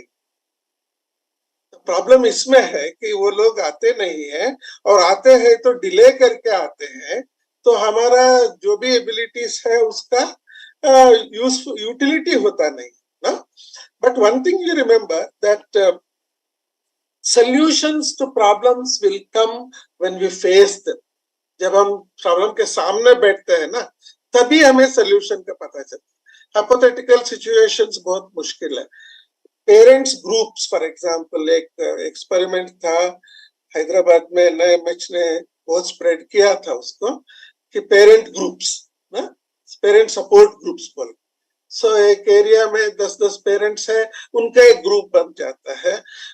ओके, जैसे उनका सोशल सपोर्ट भी होता है, इमोशनल सपोर्ट होता है, नॉलेज शेयरिंग होता है, बच्चों को साथ में बिठा के पढ़ाना होता है, यू नो. ऐसे it worked very well for some time. बाद में उनका भी डिवीजन होने लगा. 5 पेरेंट अलग हो गए, 5 और पेरेंट हो गए. इंडिया में आप एक काम करो कि एक बार समझ लो कि 5 लोग किसी चीज पे अग्री करते नहीं. So this is the nature. I also have one more addition. Yeah. In inclusive education is the policy. Where I have seen it in children with hearing loss, but it is not all that successful. There are many children who do not benefit with inclusive education at all. In fact, So, they may even feel isolated. yeah, in fact, in my opinion, I still go with the 6 different educational options that should be available. One, some children with difficulty or disability can directly enter into inclusive school. Some children need inclusive school with the support therapy facilities. Some children need special day school. Some children need special school with boarding facility. Some children need home-based intervention. Some children need open schooling. So unless we as a community familiarize ourselves and create facilities for all the 6 options, we probably won't be in a position to handle the educational needs of all children with special needs. Sir, with your permission, may I add, sir? This is Jayanti. Yes, yes.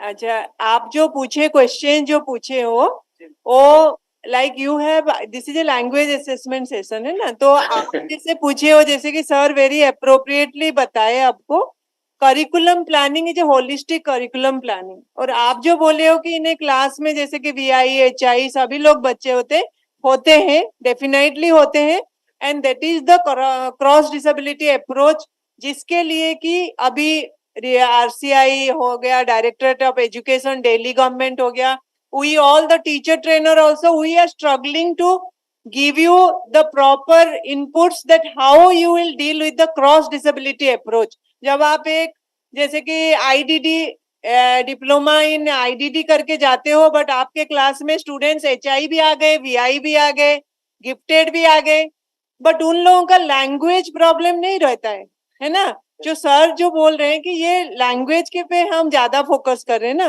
तो curriculum तो आप depending upon their need आप कर सकते हो, depending upon their level you can plan the curriculum, but language if they have a challenges in language acquisition, if they have a challenges in language भी आप जैसे कि करिकुलम प्लान करते हो ऐसे भी कर सकते हो. I don't know, I am a special educator sir, but I thought because he was asking in an inclusive curriculum, so I was tempted to just add into it. Thank you, sir. Thank you, ma'am.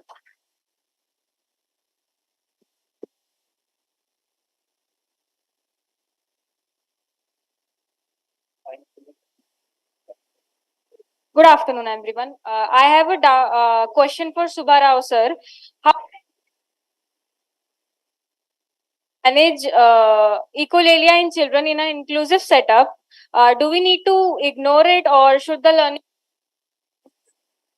No, I got it. This is a classic question. Always we have worried about echolalia. There are 2 ways to look at it. If you look at it as a behavioral problem, then we have to discourage it. But if you look at it as a child's attempted communication but does not know what else to say, then what we do is we only work on language development. For example, if you say, kaise ho, he says, kaise ho, na? Then suppose if this is the problem, khana khaya, he will say repeat it. Then we can look at it as a separate 2 ways. One is, this is the behavior problem. So I don't think most of the children have that kind, because behavior problems can be much wide ranging than just in talking. So basically the child will be having a issue with language. That means they don't know what to say in that. So we can say, kaise ho, main achhi hu, you can say. Then the child has to repeat. That's the same thing. But there's a very good technique that has been propagated by several authors, basically from Reading University. It's called as, is it X or Y technique? Is it X or Y? For example,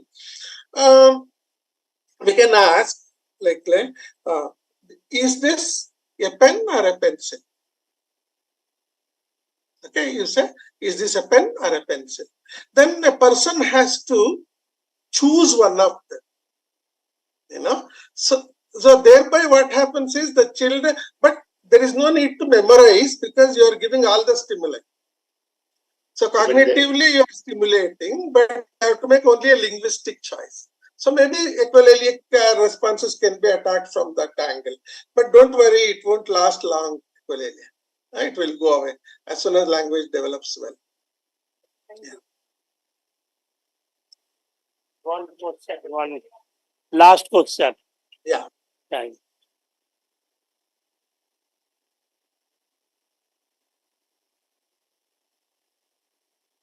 Hello, sir. My name is Smita. I have a question for Goswami, sir, actually. Swami sir नहीं हाँ, ठीक है.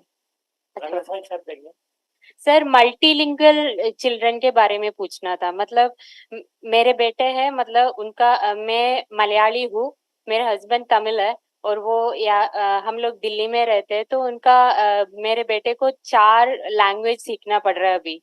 तो अगर school में जाते हो तो वो कहते हैं वो बाकी बच्चों के साथ बात नहीं करते उतना, उनके साथ ज्यादा मिलते नहीं है, या टीचर्स जब क्वेश्चंस पूछते हो को उनको कॉम्प्रिहेंशन की प्रॉब्लम आते हैं. तो ऐसे मतलब वो लैंग्वेज तो समझते हैं, 4 लैंग्वेज वो समझते हैं, पर उसको बोलने में दिक्कत हो रही है. तो उसको कैसे टैकल करें कि उसका लैंग्वेज डेवलपमेंट हुआ है कि नहीं, मैं कैसे मतलब उसको टैकल करें हम. Subbarao. What is the age? Age 8. Normal child? Yes. Then don't worry, you'll be an expert in all 4 languages. And you'll be more intelligent than other children. Because you know that each language occupies about neurologically about 3 square centimeters in our temporal lobe. Okay, each language. Now, let us say a child is learning simultaneously 4 languages. No? Now, he is going to share the other languages vocabulary simultaneously. So, he will be much better off, using his brain processing capacity than other children. So he will not appear talking too much in the situation, not for language reasons, but he has to just get used to that situation and gain some confidence. Some children will have some anxiety. I remember when we all joined speech and reading and we did not know how to open our mouth, and talk to people. Now I can't shut down unless Angasai says enough. So we have to now, don't worry, I am a multilingual. I enjoy all the languages. In fact, you think he can see Malayalam movie, Tamil movie, Hindi movie, English movie, and he can give 4 language dialogues in all that. Only thing is you'll get a headache. Other than that, don't worry. It's just a personality that he may not be answering immediately, and you will just gain some confidence and do it. And don't focus on that and don't tell on that. You will be all right. Okay? Yeah.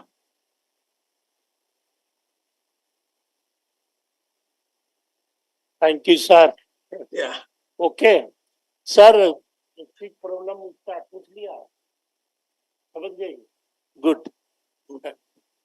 Sir, this is Delhi and see research-oriented questions have been asked to all of you. And I never expected, see this question equal so many questions. Most of them, they are from Amity University, they are doing B.Ed and M.Ed, sir. Excellent. They are so alert and so eager to know. And this session was really, sir, very good. And Goswami sir, Ragasai sir, Subbarao sir, this morning session, so many questions were never asked, sir, in that session. But this session, though it is afternoon, but they were eager to know so many questions and replied so in simple way, simple language. We are lucky that English also and Hindi also you got. Many people, they Hindi oriented, that they got information. And that's the advantage of multilingualism. Yeah, yes, sir. And I think, sir, in the future also, because Jayanti madam, Pujari madam, she is very much eager, interested to conduct such type of program. Earlier also I have told about all of you, and in future also will conduct such type of program. And here, sir, research is also going in. And very systematically, PhD program is going on. Okay. In that also, we need you people's academic input as a member, so many things are there, sir. I also come here and really I enjoy a speech pathologist, audiologist. They have spoken to us how much useful to special educators. Thanks both of you, sir, and this Goswami sir also. I think he has gone in a meeting. Madam. Now handed over to madam. Okay, thank you. Thank you all. Yeah, sir. Thank you very much, Rangasai sir and Subbarao sir and Goswami sir. And this is our really proud privilege to get the three doyens in the language development who are working in the disability rehabilitation for our panel discussion. And the participants are really very fortunate to get you people to listen to your deliberation, and it will really go long way in their professional career. And sir, this seminar, as I in my inaugural time, my orientation, I told, this seminar actually we are planning as an annual event. And because we all, Amity University is a university which where they believes in the value system, and they believe that culture blends with the modernity. The main aim is there. And all our students, other than the RCI syllabus, our special education student, other than the RCI syllabus, they also study many behavioral courses like behavioral science, communications, English, and all these things, foreign based language and all, because our honorable founder believes that it is not only the course specific or program specific skill is required, but the generalized skill also is required. And as part of that, because our Amity culture, we thought that we must, because our is a part of Amity Foundation of Developmental Disability, we thought we'll definitely pay respect to the greatest father of special education in India, that is who works for the developmental disability, that Professor P. Jayachandran. And last year also we had one memorial lecture. And this time we thought we wanted to have this before Teachers' Day to celebrate the Teachers' Day, but because of some other university program, we had to postpone it to 11. And we, with all of your blessings and all, we would we will like to have every year this is an annual seminar, memorial seminar to pay tribute to our Professor P. Jayachandran sir. And I thank you very much, sir. And I welcome Dr. S.K. Srivastav sir, who is our mentor and of Amity University. And because he was busy with some other work, he could not come in time. Sir, up me. And sir, with this we will complete the panel discussion. Srivastav sir, your address to the gathering and our panelists. We have just completed our language assessment, and this is the last assessment. After that, we will be talking about the outcome of these 3 sessions, and then the valedictory will be there. Thank you, sir.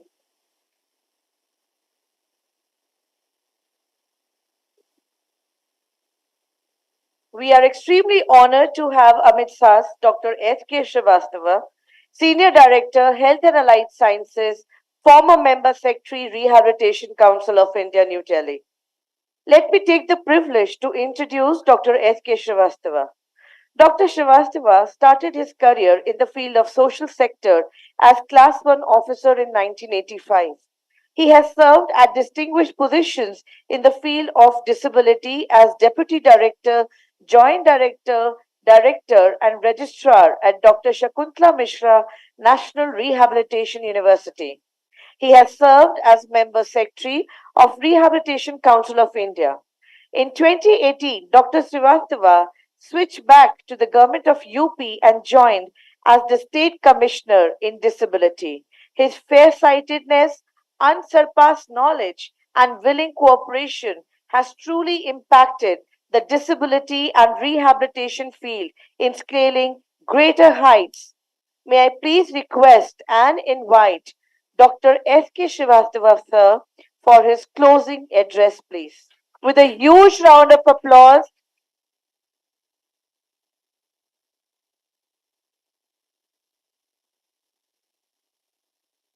Good evening, everybody.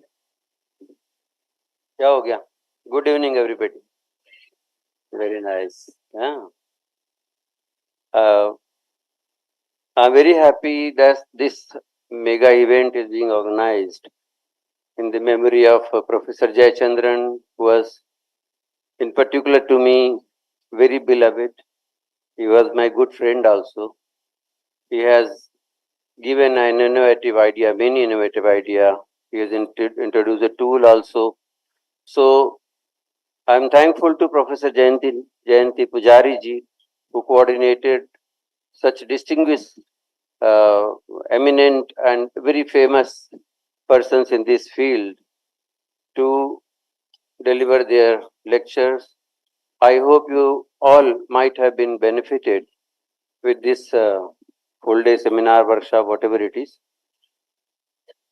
And I also thank to all my other colleagues who have helped Professor Jayanti Pujari ji to get this workshop conducted, seminar. What is the seminar or workshop? The seminar, national seminar, get conducted smoothly. I missed my friends, many friends whom I, of course, wanted to be with all of them today. That includes Jayanti Madam from NIMH, Dr. Goswami from Nish, Mysore, and Rangasai sir from NIHH. Of course, I could meet my friend here. But other colleagues I missed today. I wanted to be all of you for whole time. But in fact, today also at this moment, I left one event of Sangathan, which is a mega event of MET. And then I took a break of 10 minutes and stole 10 minutes and then came here. I could not manage. I'm sorry for that. My blessings to all of you. And I request Professor Jayanti Pujari to keep such programs doing off and on. It is beneficial both way. And on this auspicious day of memory of Professor Jayachandran, we all collectively pay homage to the great personality, the innovator, the legend of this field. Thank you all. Thank you very much.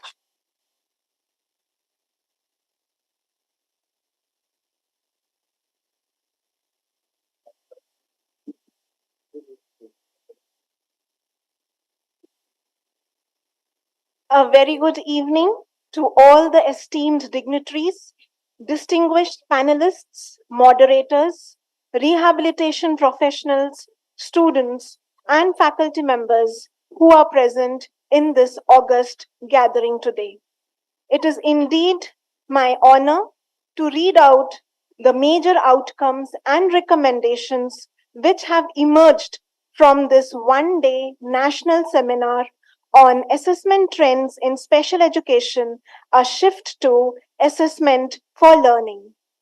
The first session, which was chaired by Professor Dr. Jayanti Pujari Madam and had panelists in the form of Professor Dr. Jayanti Narayan Ma'am, Ms. Jaya Krishna Swami, Ms. Mary Barua Madam, and Dr. Renuga Devi, focusing on educational assessment. The following are the recommendations from the session panel discussion 1.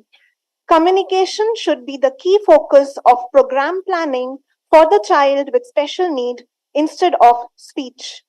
Formative and baseline assessments should be planned appropriately and it should be continuous in nature.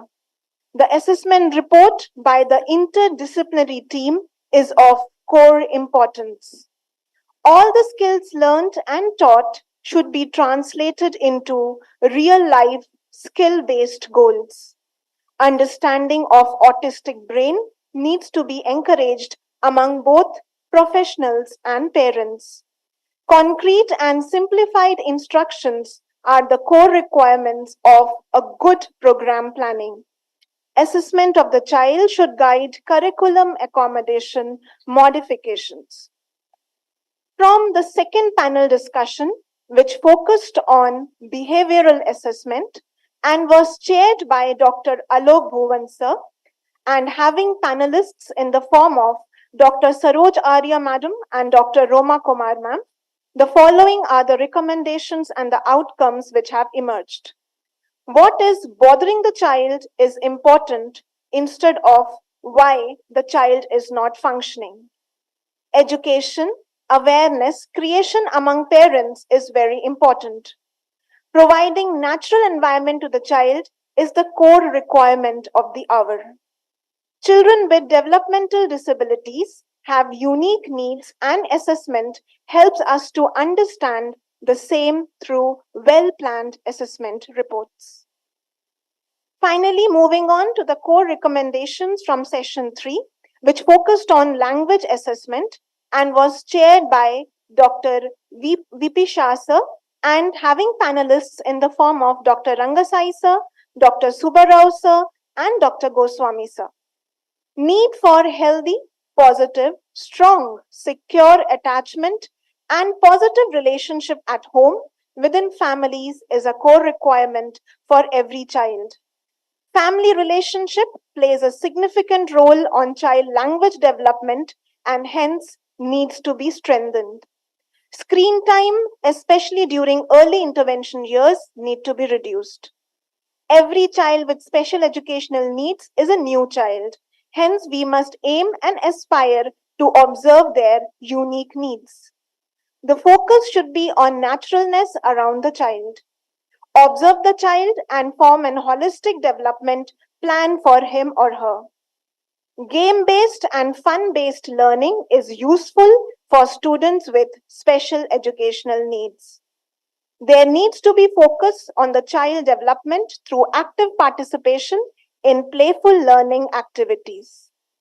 Language is a tool to understand the child. Use of tools is essential in language assessment.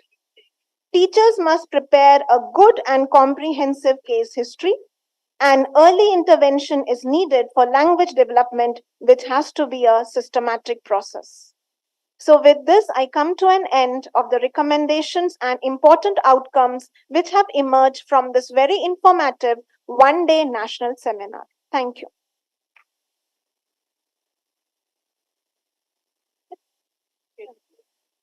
Now comes a much awaited moment when we will be awarding certificates to all the participants who have been very enthusiastically participating in this seminar since morning. I request Professor Dr. Jayanti Pujari Madam to kindly hand over the certificate along with Shri S.K. Srivastava sir and V.P. Shah sir.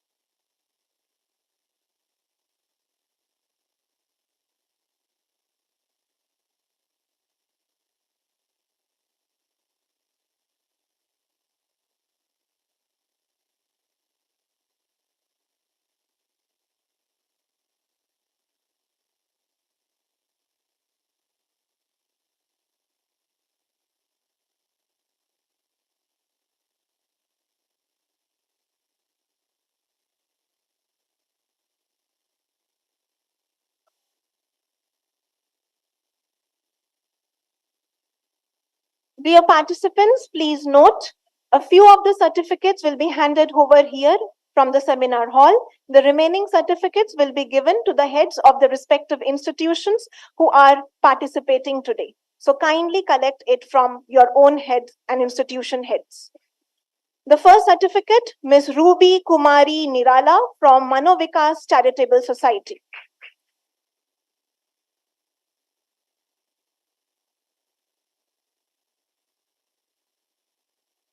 Participants, please maintain the decorum.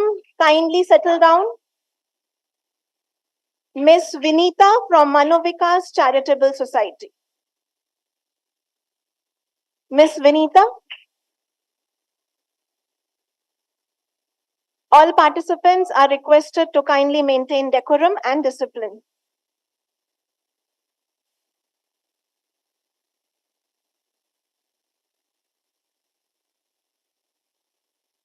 Miss Antima from NIPID Regional Center, Noida. Miss Antima.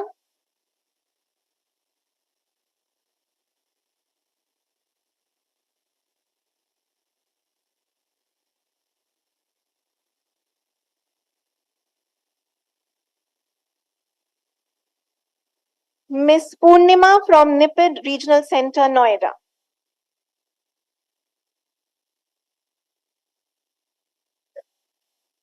Miss Purnima.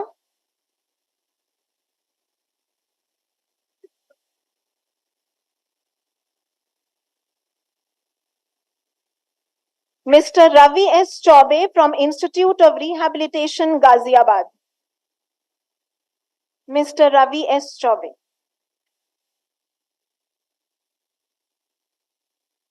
Miss Alvira Ansari from Higashi Autism School, Delhi.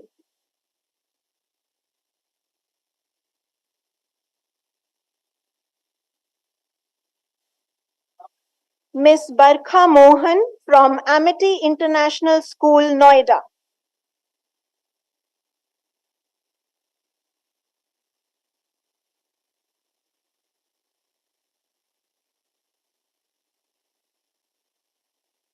Mr. Tuleshwar Sharma from Anchal Special School, New Delhi.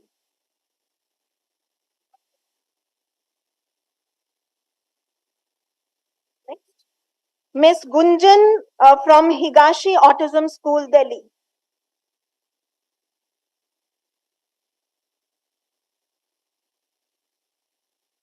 Miss Manjushri Singh from Institute of Rehabilitation, Ghaziabad. Miss Manjushri Singh. Oh, sorry, Miss Manjusha.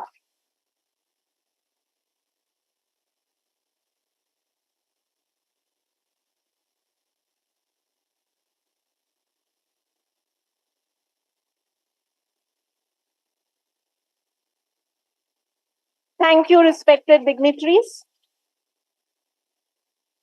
We will now proceed for the vote of thanks.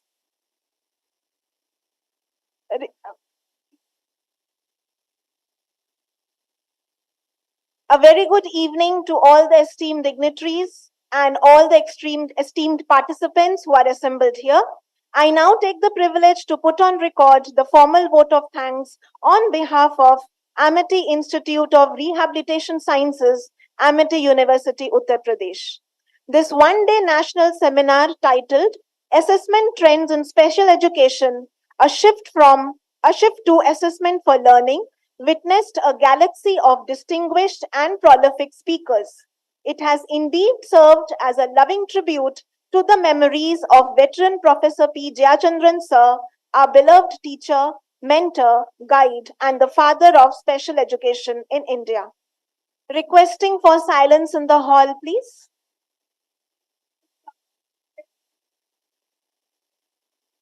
Thank you. Now is the time to thank one and all who made this seminar a great success. Firstly, I offer my heartfelt and sincere gratitude to our respected founder, sir, and chairman, AKC Group, Dr. Ashok K. Chauhan, sir. I offer my humble gratitude to our dynamic chancellor, Amity University, Dr. Atul Chauhan, sir. I also thank our dynamic and beloved Vice Chancellor, Madam, Dr. Balvinder Shukla, ma'am. I am extremely grateful to extend my heartfelt thanks to all the dignitaries and experts for assembling here today. I extend my heartfelt gratitude to the respected moderators for moderating the session. I take this privilege to extend my grateful thanks to all the distinguished panelists who joined us today. I take the honor to express my gratitude to Professor Dr. Jayanti Pujari, Madam, Dean and Director AIRS, for her guidance and support towards organizing this seminar as a fitting tribute to the loving memories of the great stalwart P. Jayachandran sir. I also extend my heartfelt gratitude to Dr. S.K. Srivastava sir, Senior Director, Vice President, RBEF, for his tribute and his presence here. I thank Dr. Pallavi Chauhan, Madam, Joint Director, for her gracious presence today in this auspicious and informative occasion. I thank all the faculty members and students of AIRS for their tireless efforts towards the organization and conductance of this national seminar. Last but not least, I thank all the participants who have joined us today for paying tribute to our beloved teacher and mentor, P. Jayachandran sir. I end this vote of thanks by resonating the words of Netaji Subhash Chandra Bose, who said, "One individual may die for an idea, but that idea will, after his death, incarnate itself in 1,000 lives." Thank you once again, and a very good evening.